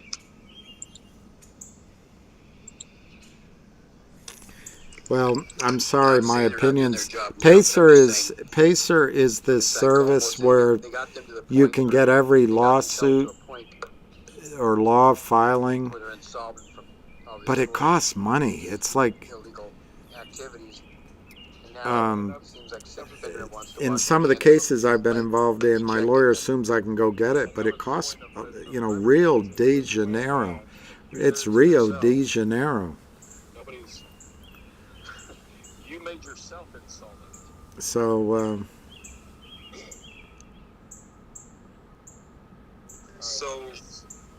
well,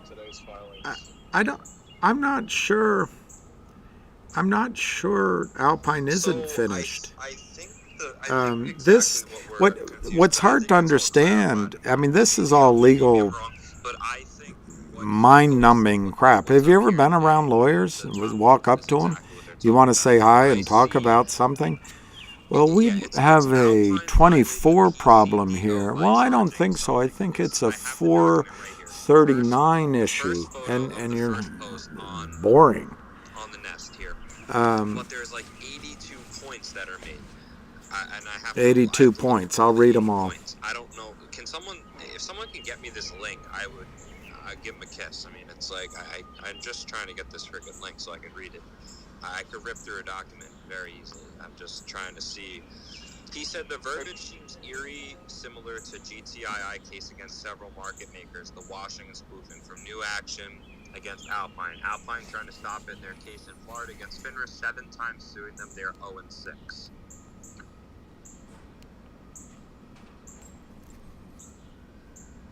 So, William, do you have any thoughts on this now that we are aware? Yeah, I'm feeling. I will admit I'm feeling uninformed because I haven't read any of it, other than what I read before when last year, the last year things. But I think this is all standard operating procedure for these criminals. They use your money to hire lawyers to just put up smoke screens and buy time.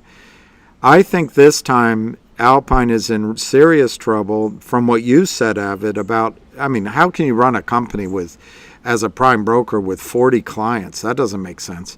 And then what Ham keeps putting up, he has never seen before proof. In that filing for expulsion that related to deficiency, they specifically said this is a large short position, which means it's massive. And I don't know, I just see it as the last flailings of John Hurry and his wife that owns Scottsdale Securities. I think they have the illusion that they can continue this pattern of crime longer, but I don't think so. I guess, Avid, I would point out that it's a lot like in a margin account. When everything is going well, the stock's going up, you're feeling rich, but when it turns against you, margin really bites you on the way back down. And as these last decade or so, cheap money, everybody's getting away with this strategy. It's great for John Hurry, but now it's turning against him, and I think it's going to bite him now. I hope so. I think the Wall Street that has protected all these guys, they may still want to protect what aspect of what they're doing, but just like with Mike Milken or Madoff, they will regurgitate one of their own, like a Hurry, like the Kramers, maybe someone else, and they'll get all the press focused on that, all of Congress and all of the regulators, and they'll be destroyed while Goldman continues or Ken Griffin continues whatever he's doing. So my bottom line is this isn't good news for Alpine. It's getting coverage. It's not good news for John Hurry, although he's got his money offshore, I suppose, Avid. But I don't know. I think we can trace it and go get it again. But I think it's really good news for the price of GTII at some point. Is it tomorrow? Is it 2 weeks? I don't know. I think it's really good news possibly for some other stocks that they traded in. So I wish I could help on the legal stuff, but I'm not a lawyer. I'm going to read it. I just wanted to hear your take on it. I know everything's fresh for us here.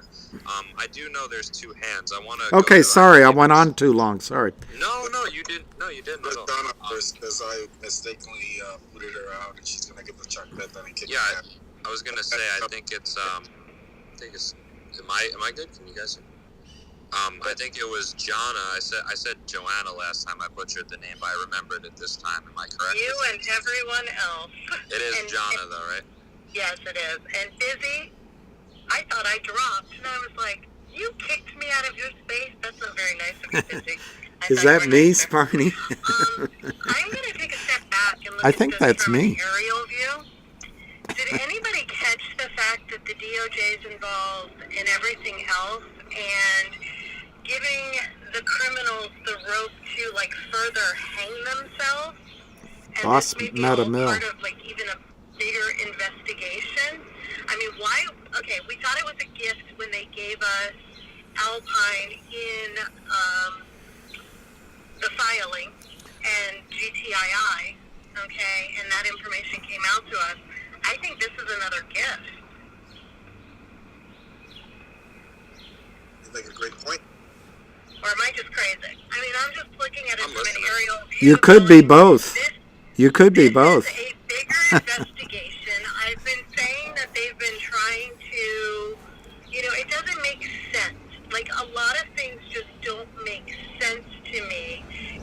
Okay, nobody's answering us. They're not providing us information. They're not doing anything. They're not saying They don't owe us an answer. They're just not saying anything. They're not doing their job. I can't believe that they're that obtuse.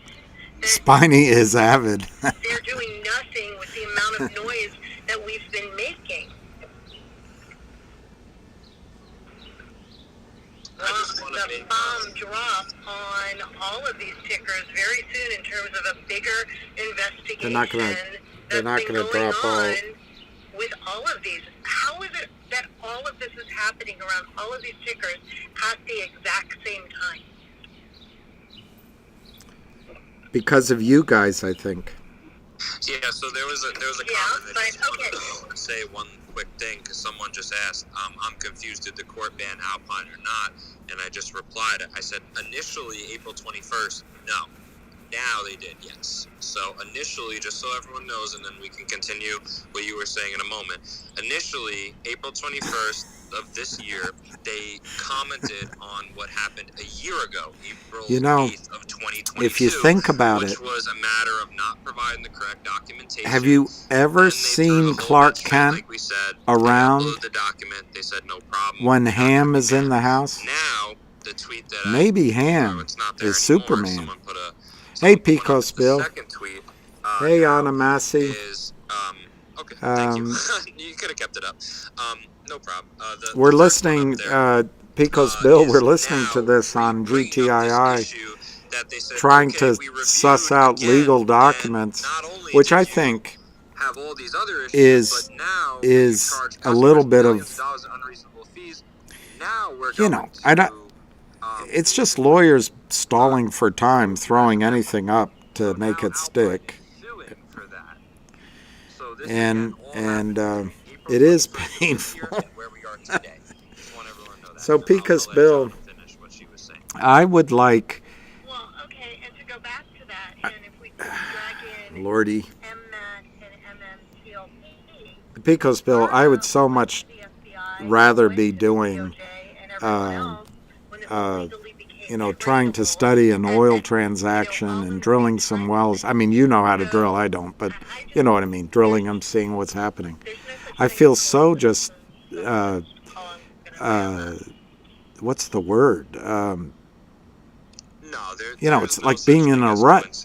I mean, we're not going, it's frustrating. But if this ever breaks, I would much rather have my money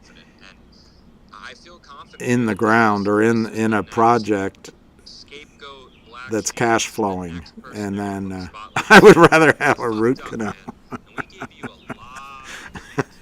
than listen to me or listen to Avid. It's just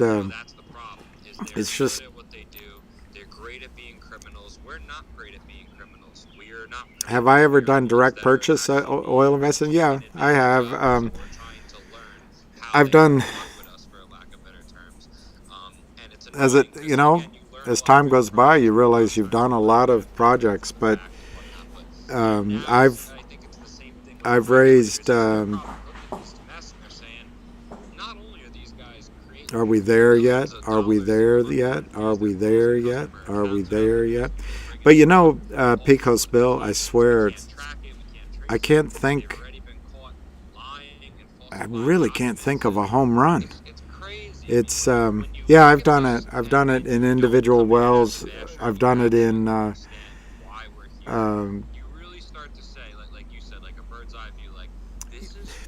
Bill, what I notice is there's a cycle in oil and gas, or at least there used to be. And when I first got started, it was I could raise money for the company. And then when oil prices go down or there's a bear market, you get the opportunity to invest directly. And I'm afraid that it's already moved away enough that I miss that. I mean, I was looking at a deal. I won't say the name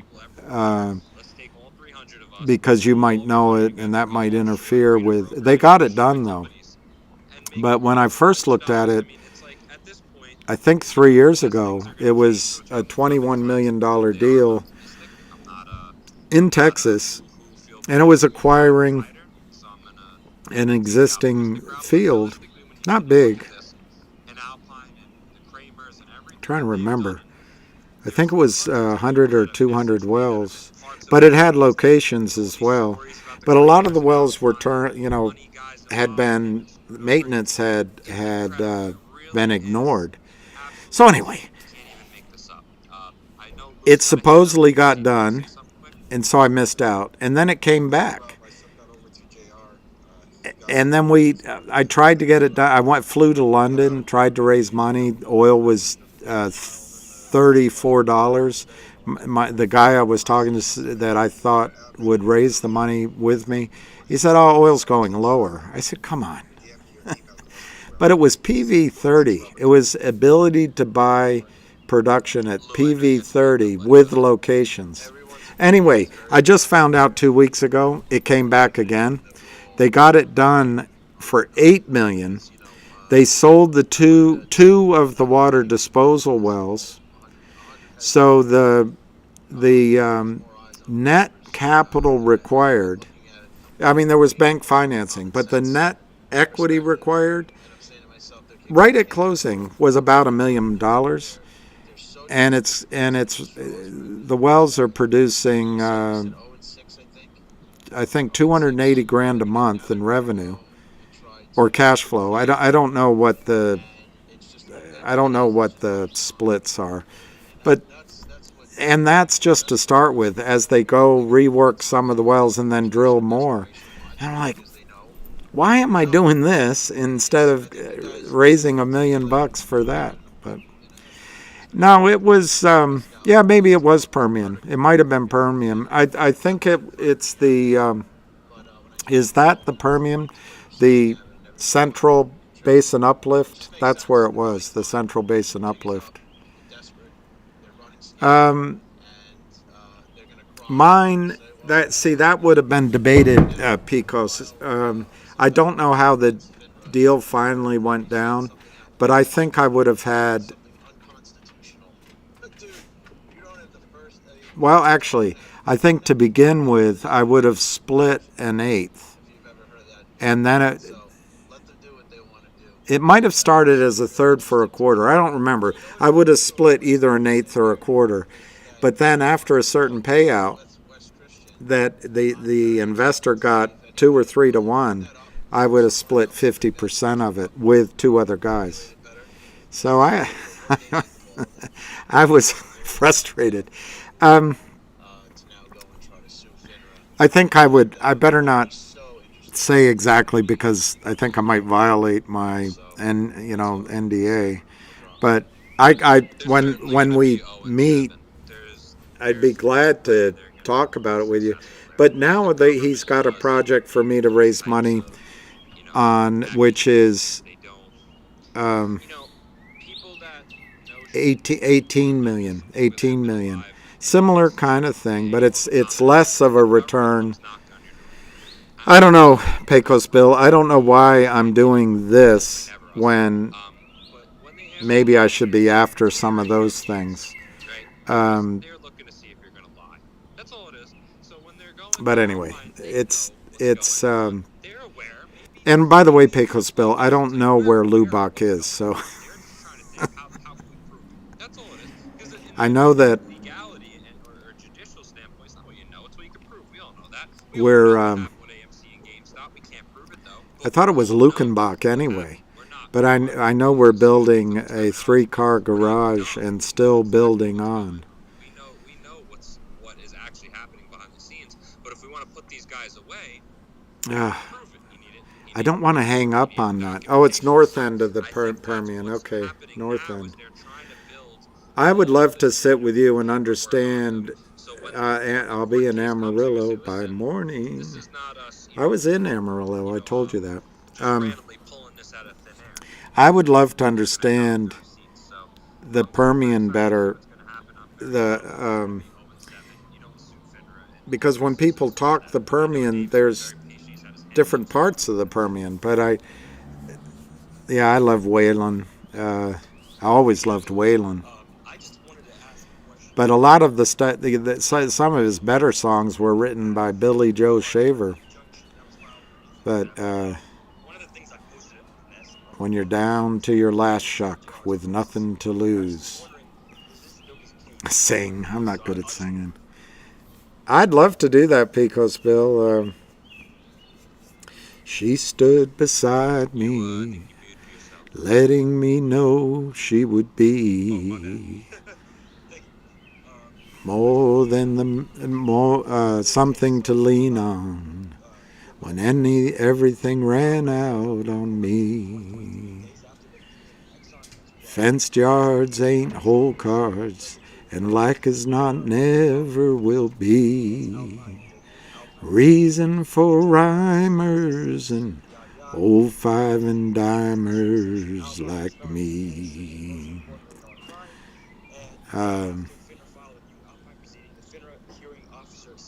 It's taken me so long, and now that I know, I believe all that I do or say is all I ever will be. I'm getting it all out of order, but that's old 5 and dimers like me. Basically, one of FINRA's own judges is going to. There's only 2 things in life that make it worth living. Finely tuned guitars and firm feeling women. It's time we got back to the basics of love. I'm always embarrassed to dance, but I suppose it would depend on who I'm dancing with. I love and Mick Jagger does it. He does that song, Bob Wills is Still the King. I would love to. Yeah, that'd be fun. Did we got any news on Alpine? That's what they're talking about here. I think the news on Alpine is unclear at best. But what I'm confused about, and I'll do my own reading because doing it in this context is like doing homework with your friends. You get nowhere. But what I think's happened with Alpine is they kind of won today a little bit, but I don't think it's the issue that's pertinent. I mean, it is a pertinent issue, but I don't think it's the real pertinent issue to what was going on in November, but it might be. I have to read everything. But this is showing that Alpine is in trouble, and Wall Street will eat their own. They're like sharks. They'll turn on the bleeding shark and eat it. I would love to go honky-tonking. He did, Waylon did a great version of The House of the Rising Sun. He did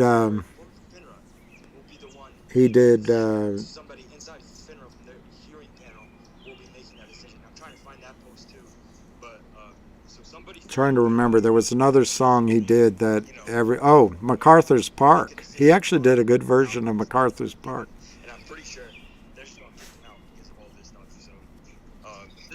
I don't know Garrick O'Boyle, Steve Friend, or Marcus Allen. Does that make me out of touch?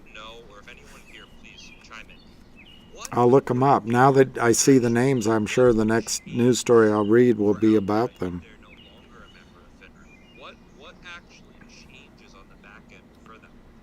I don't know another Waylon song to sing. I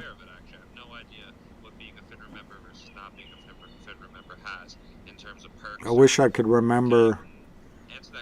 I wish I could remember a Willie Nelson song. I really don't know.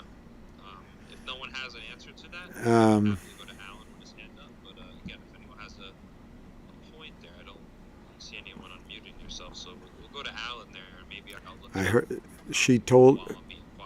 I heard she told you she loves you, but you should know sometimes she lies. Hello, Walls.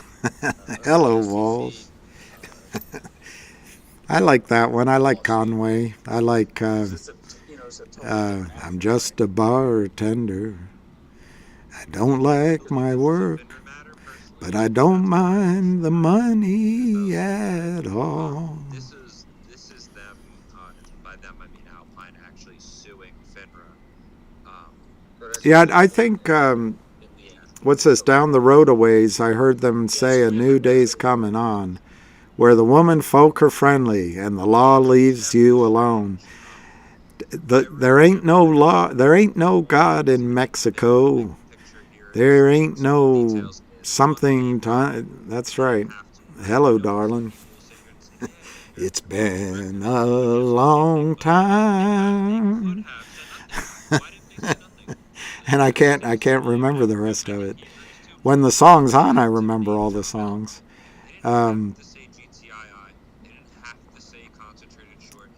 Mamas, don't let your babies grow up to be cowboys.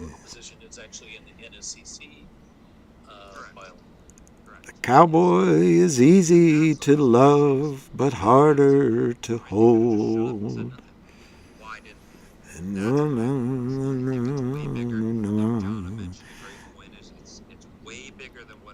Then diamonds are gold. And to run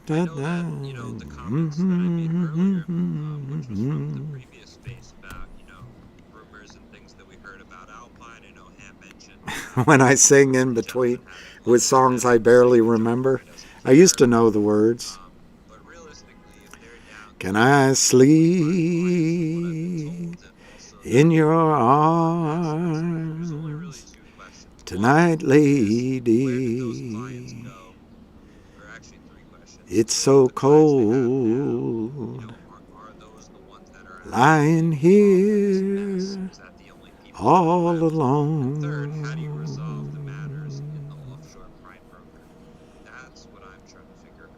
And I have no hold to hold on you, but I assure you I'll do you no harm. Don't know why, but the one I love left me here, so lonely and blue. I forgot where else it goes. Redheaded stranger. You know, Pecos Bill. My dad worked, he was State Department, and I called him up, or he called me, and I was working at Merrill Lynch, and I remember I was wearing, it was in the summer, I was wearing one of those Brooks Brother olive-colored cotton suits, and tie, and Dad was wearing one of his whatever they wear at the State Department. And I bought tickets to see Willie Nelson at the Cap Center. So it's this big stadium. And Dad was back then, always late. So we drove there. We showed up late, not too late, but a little bit late. And we both loved the music. So we stayed all the way through. But when we showed up, Willie was playing. He never took a break. He played all the and everyone around was enjoying it. But he played the entire Red-Headed Stranger album, start to finish. It was the time of the preacher in the year of '01, and the something,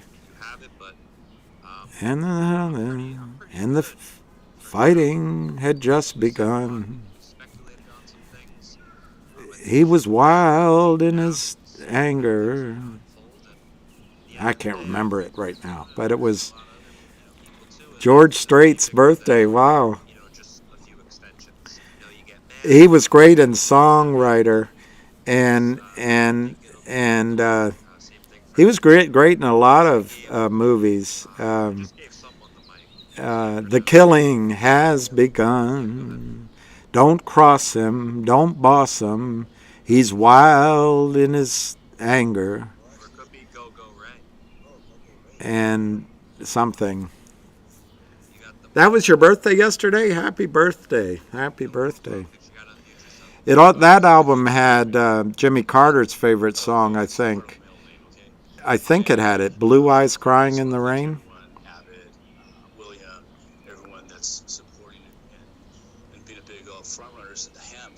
You have to celebrate your birthday. That's great. Sorrow, wild in his sorrow. See, you know the song. You know that. You know, and Wild Bill, the album that was amazing from him as well was Stardust. Stardust was an amazing album, and it almost didn't get done. What a great album. Absolutely fantastic. But I had all Stardust memories. My Stardust memories and love's refrain. And sometimes I wonder in the night. I wish I remembered more of the words. Sometimes I wonder. What's a good song on that album? Well, his song "Angel Flying Too Close to the Ground" is amazing. Yeah, I think you're right, Buck Thanar. I think that's right. They'll sacrifice it. Couldn't happen to a better guy. Can't buy class like that, John Hurry. But who wrote Crazy? I thought that Willie Nelson wrote Crazy. I'm crazy, crazy for believing.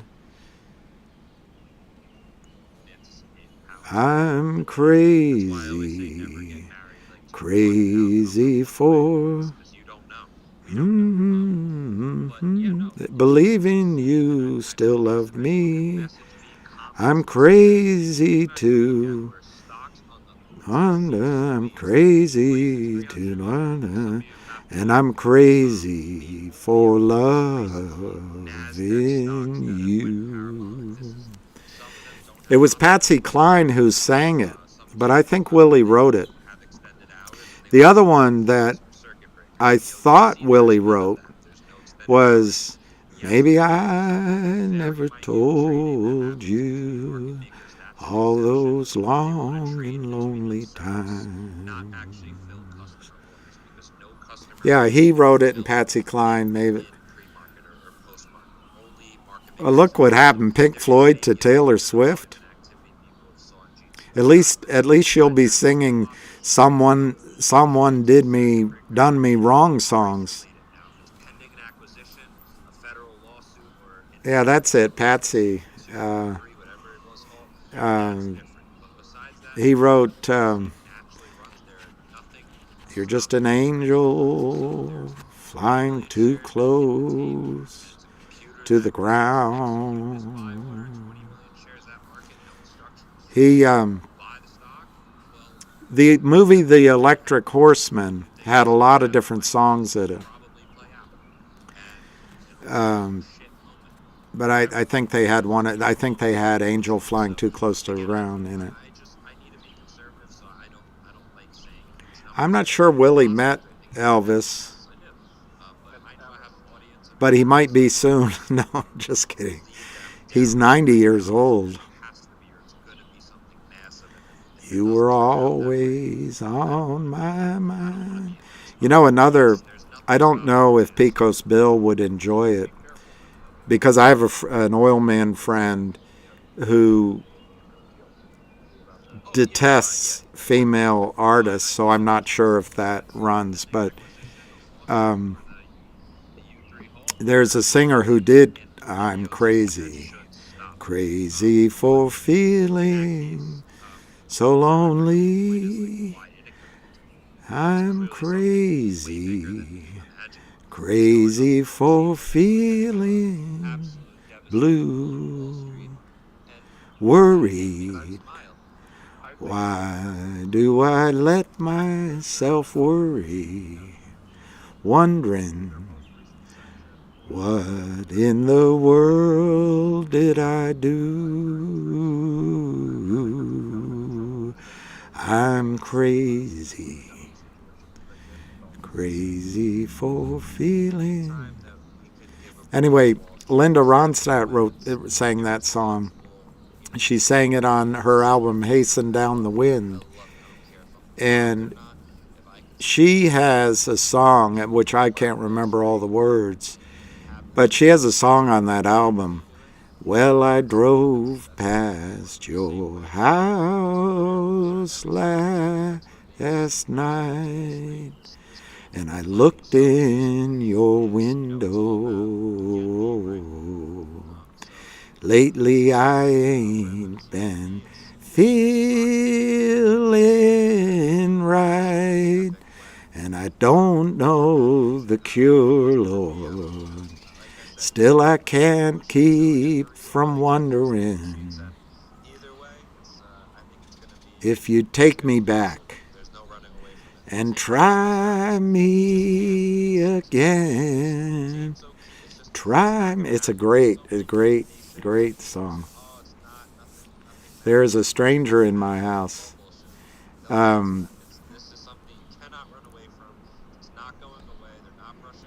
You know who did great country covers in my mind was Elvis.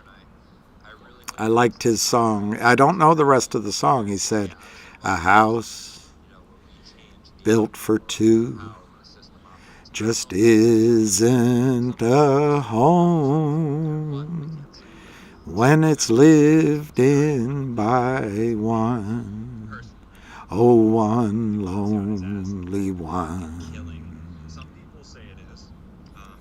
And then there's some music, and he said, "I asked her to leave me alone,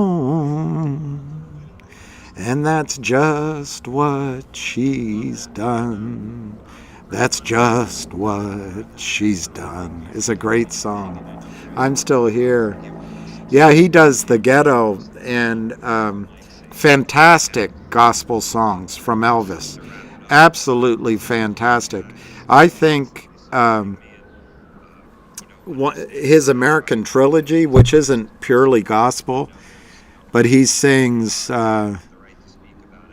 he says, "Hush now, hush, little baby, do not cry. Your daddy is bound to die. But all my troubles, Lord, soon will be over." And then comes this boom, boom, boom. He's just amazing. Coming down is. I don't know what happened, James Flowers, with Alpine. They're still talking about it here on this space call. But apparently Alpine got a little bit more time, but time is just long enough to put a noose around their neck. I'm not clear on what happened today, and I'll explain why. It sounds like it's the same case and the same issue, but what appeared to get extended or dismissed has something to do with the filings that Alpine made to FINRA. Well, that's, to me, it sounds like a different issue than the severe deficiency caused by a large naked short that they put out in black and white in October about GTII. That seems to be a different issue. But they're related. It's still the expulsion of Alpine. All right, you'll be glad to know that that ended.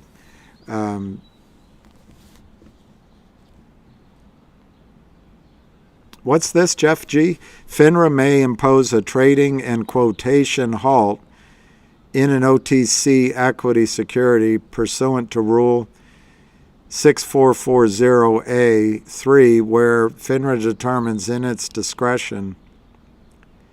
All right, Linda Talley, I told you Willie Nelson wrote crazy, but I think always on my mind he might not have written it. I don't know. I get confused on that one because I always thought Willie had written Always on My Mind.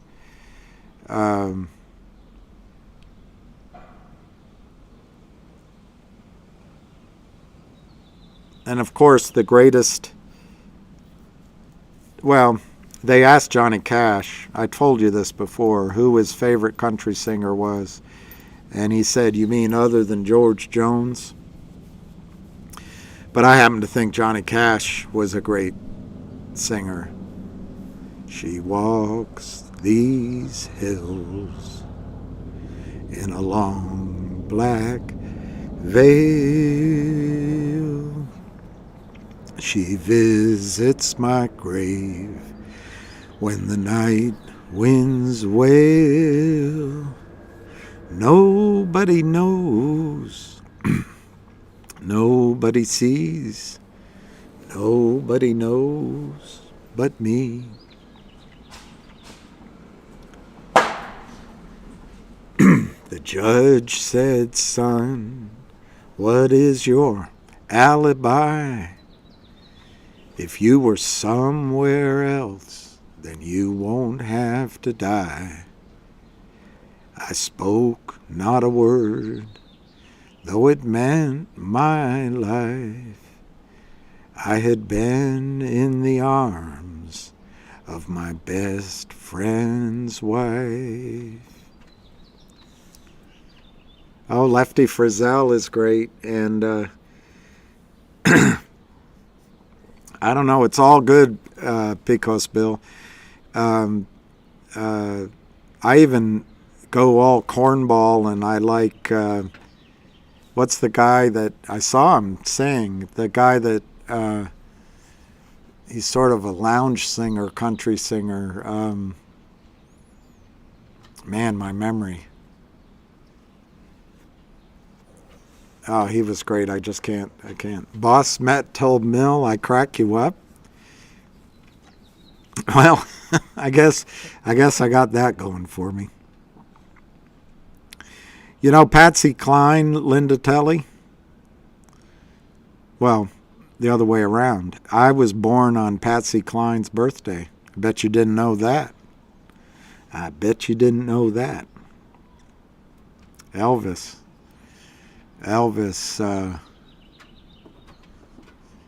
what's the song of Elvis's that I can sing?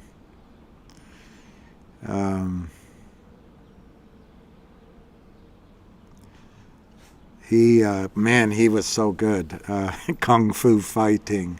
Everybody was Kung Fu fight. I used to make so much fun of Elvis, but now I just think he's great. And the Elvis I like is when he's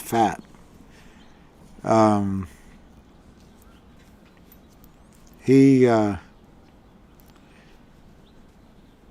not thinking of any songs that he sang. Hey, Steve, caught in a trap. Are you lonesome tonight? Tonight.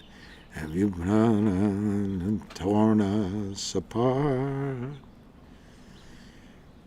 Does your memory fade to that long ago day when we touched and called each other sweetheart? Will the moon on your pillow seem nothing and gray? And you're na. I don't obviously remember the words. I do remember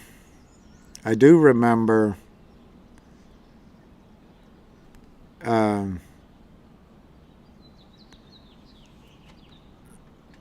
make believe you still love me one more time for the good times.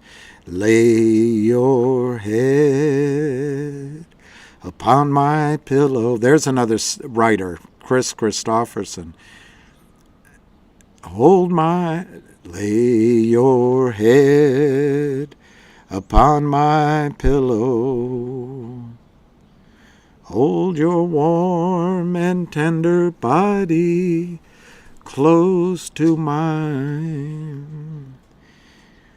Hear the raindrops as they fall against the window, and make believe you still love me one more time for the good times. Ray Price also sang that. For the good times. Don't look so sad. I know it's over.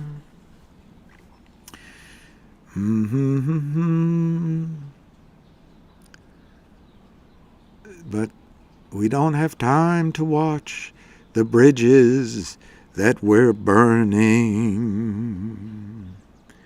Lay your head upon my pillow. So I don't see he sang Bridge Over Troubled Water, Elvis did. It is amazing. Absolutely amazing when he sings it.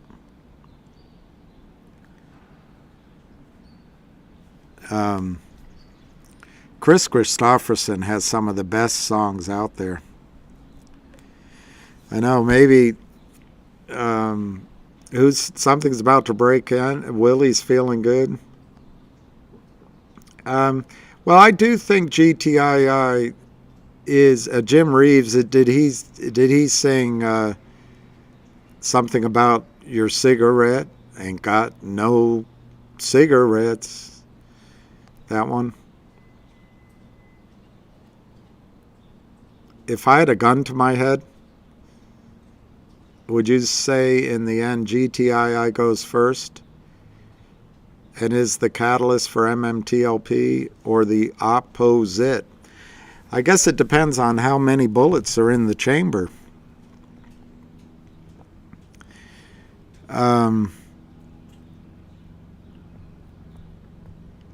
I would say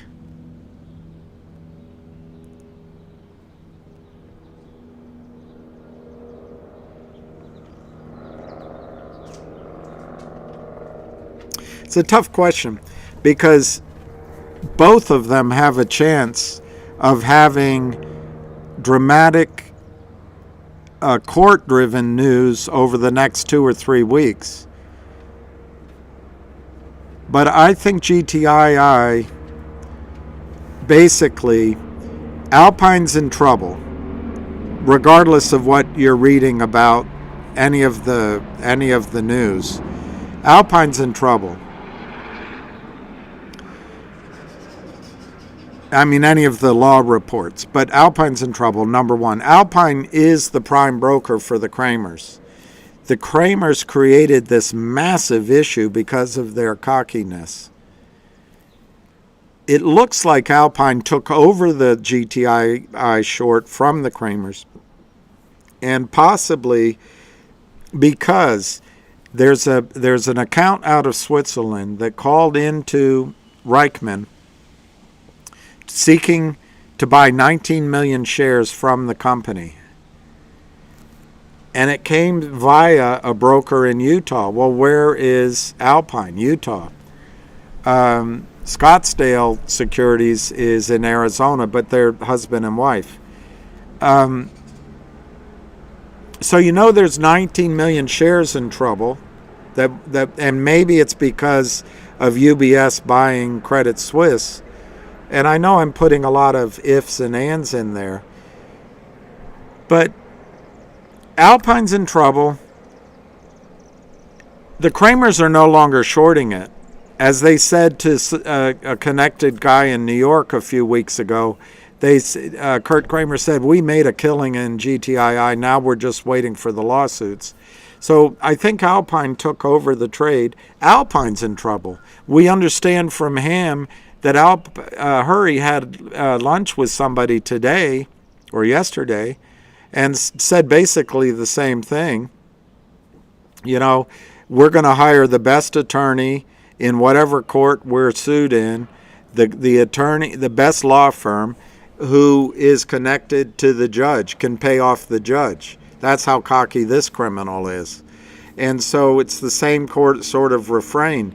So I think Alpine is also sitting back to fight the lawsuits, which we heard about today. So that leaves this one player in Switzerland who I think it can be inferred was a client of Alpine's and was helping out John Hurry. Well, now there's no incentive to help out John Hurry. Possibly, if it was a Swiss account, it was with Credit Suisse. We don't know. But UBS buys Credit Suisse. But it's clear they've called 3 times into GTII to buy back this 19 million. Well, not to buy back, to have GTII issue 19 million shares to them so they can close their books. Well, that's not happening. They got the answer was no at $3. They got the answer no at $2, and they've gotten the answer no at $1. So it's not happening. So what that leaves is these pesky criminals who possibly were hired by Alpine, but they've been hitting and running like pickpockets on GTII. And I showed you the other day, I won't bore you with it again, but they all work together. Criminal 1 can sell the stock down. Criminal 2 can buy it from him by going short. And then criminal 3 can buy it from criminal 2 by going short. And criminal 4 can buy it from criminal 3 by going short. That means, sorry, I raised my voice. That means criminal 1, 2, and 3 can take their profits off. That might leave criminal 4 naked in a way. I mean, he's sold the stock counterfeit naked, but maybe there's not a criminal 5 that he can offload it on. But they're all working in concert, so they work to scare you. They get these people on footing. They try to get the stock down below 1. They try to do everything they can do. They spoof. They do everything. And just maybe that criminal number 5 can, with the help of all the other criminals, can get it done at a minimal loss. So the 4 that have the profits and the 5th that has the loss, they have some agreement amongst themselves how they chop up those gains. And maybe it's just on a rotating basis. The other thing Ham talked about is how they can trade one LLC down, get it into another, and then take it to an offshore account.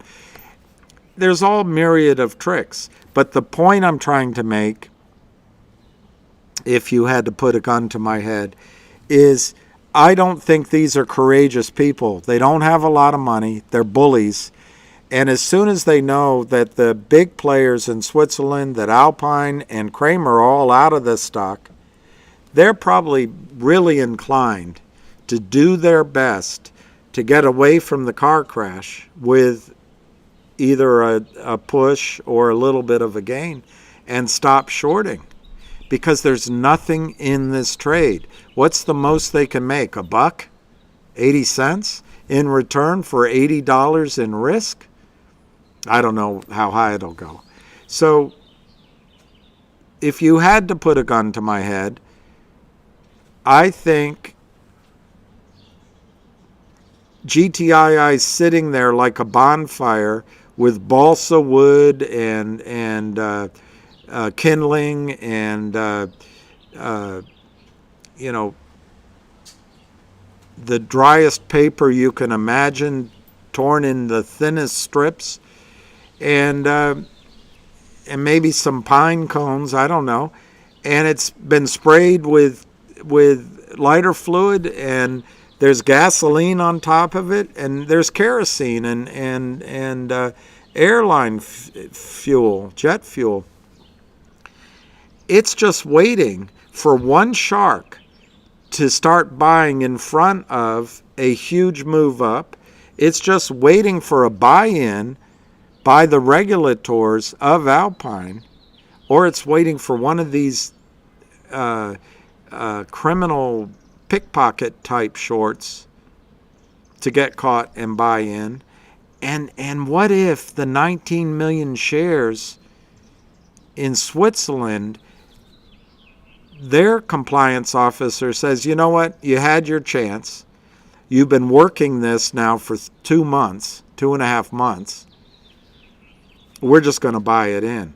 All you need is the stock to start to move without selling counterfeit shares, because by definition, as soon as the compliance officer in Switzerland says we're buying it in, that means that person isn't selling. There's nobody else that's going to jump in and help them. So you just need a match or a lighter thrown, and I would have to say that GTII has the combination of legal action, regulatory action, and Wall Street action, whether it's whales or sharks trading ahead of a buy-in, or it's Wall Street buying in a position. So I'd have to go with GTII in your scenario, and I say GTII will go first.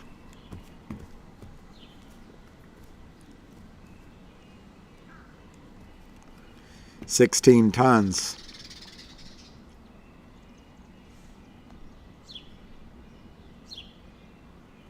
Neil Diamond. There's a song by Neil Diamond that you don't believe's by Neil Diamond. And you'll know it right away because it's the start of the song. But he sings, red, red wine, go to my head. I should start lower. Make me forget that I still need her so. Red, red wine. I'd had sworn that with time thoughts of you would leave my head. I was wrong, and I find just one thing makes me forget. Red, red wine. Anyway, he wrote that. There's another song he wrote that you won't believe. He wrote, I thought love was more or less a giving thing. It seems the more I gave, the less I got. Love is out to get me, boom, boom, boom, boom. At least that's the way it seems. Disappointment haunts all my dreams. And then I saw her face. Now I'm a believer. I couldn't leave her if I tried. But he wrote so many, Neil Diamond wrote so many good songs.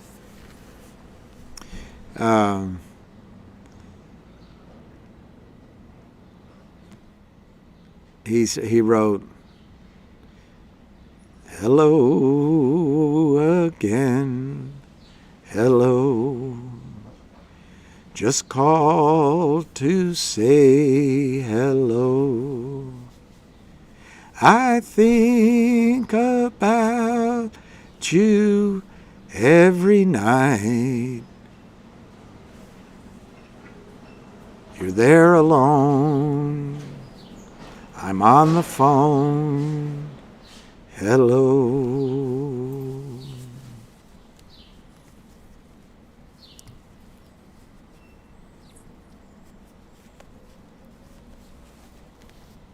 My dog is howling.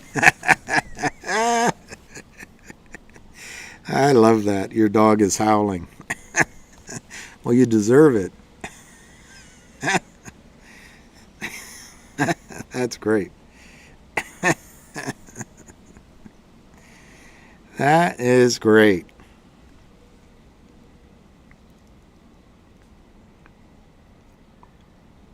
That is great. That is just fine. Loving her was easier than anything I'll ever do again.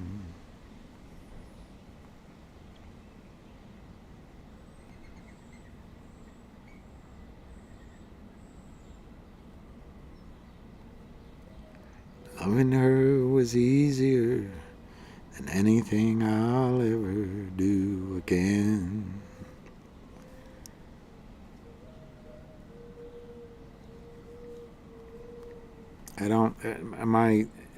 The amazing thing is I don't have a memory anymore.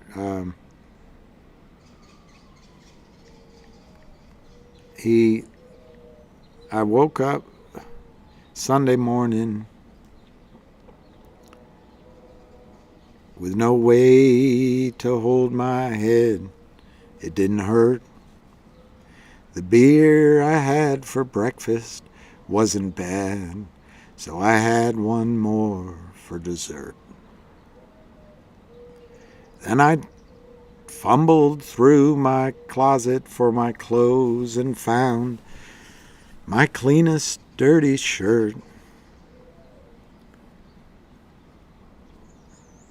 And I washed my face and combed my hair and stumbled down the stairs to meet the day.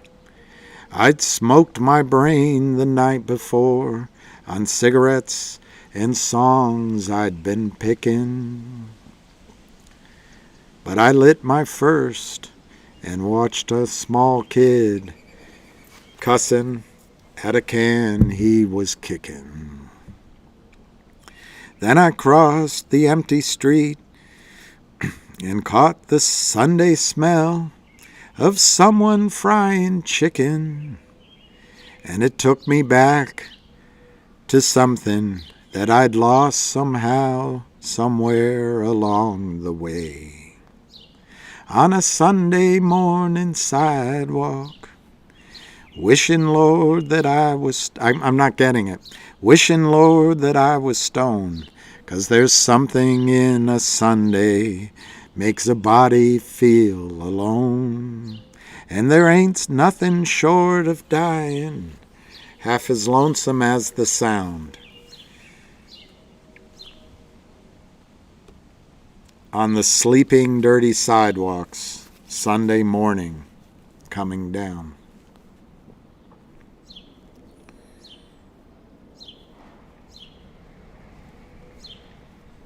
I couldn't get that tune in my voice. I couldn't do it.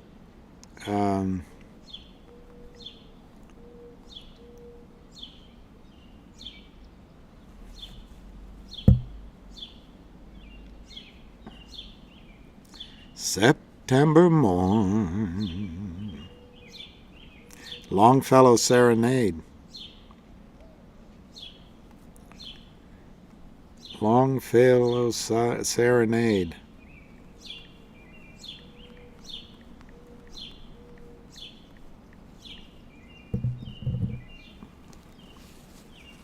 Steve, when's your birthday? Bye, Barbara L. I know we're wasting time now, but thank you for being here.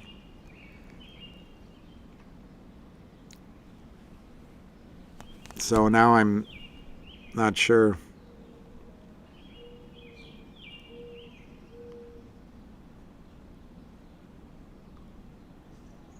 Steve Petchke, Elvis was Dad's favorite, and Johnny Cash. My dad's favorite was a lot of different music. All right, bye, Pecos Bill. My dog is howling. Dad loved a lot of different music, but I never heard him play Elvis. Never heard him play Elvis.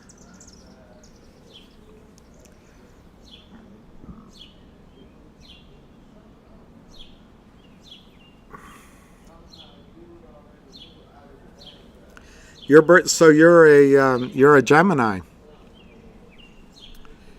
You're a Gemini. That's pretty neat. That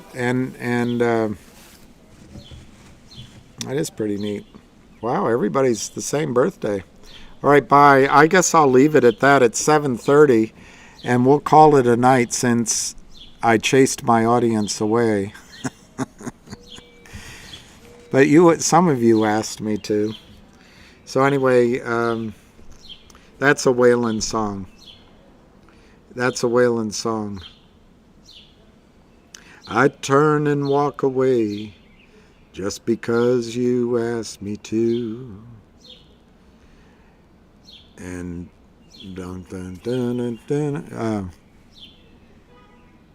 if everything was right between me and you, I'd turn and walk away from you just because you asked me to. All right.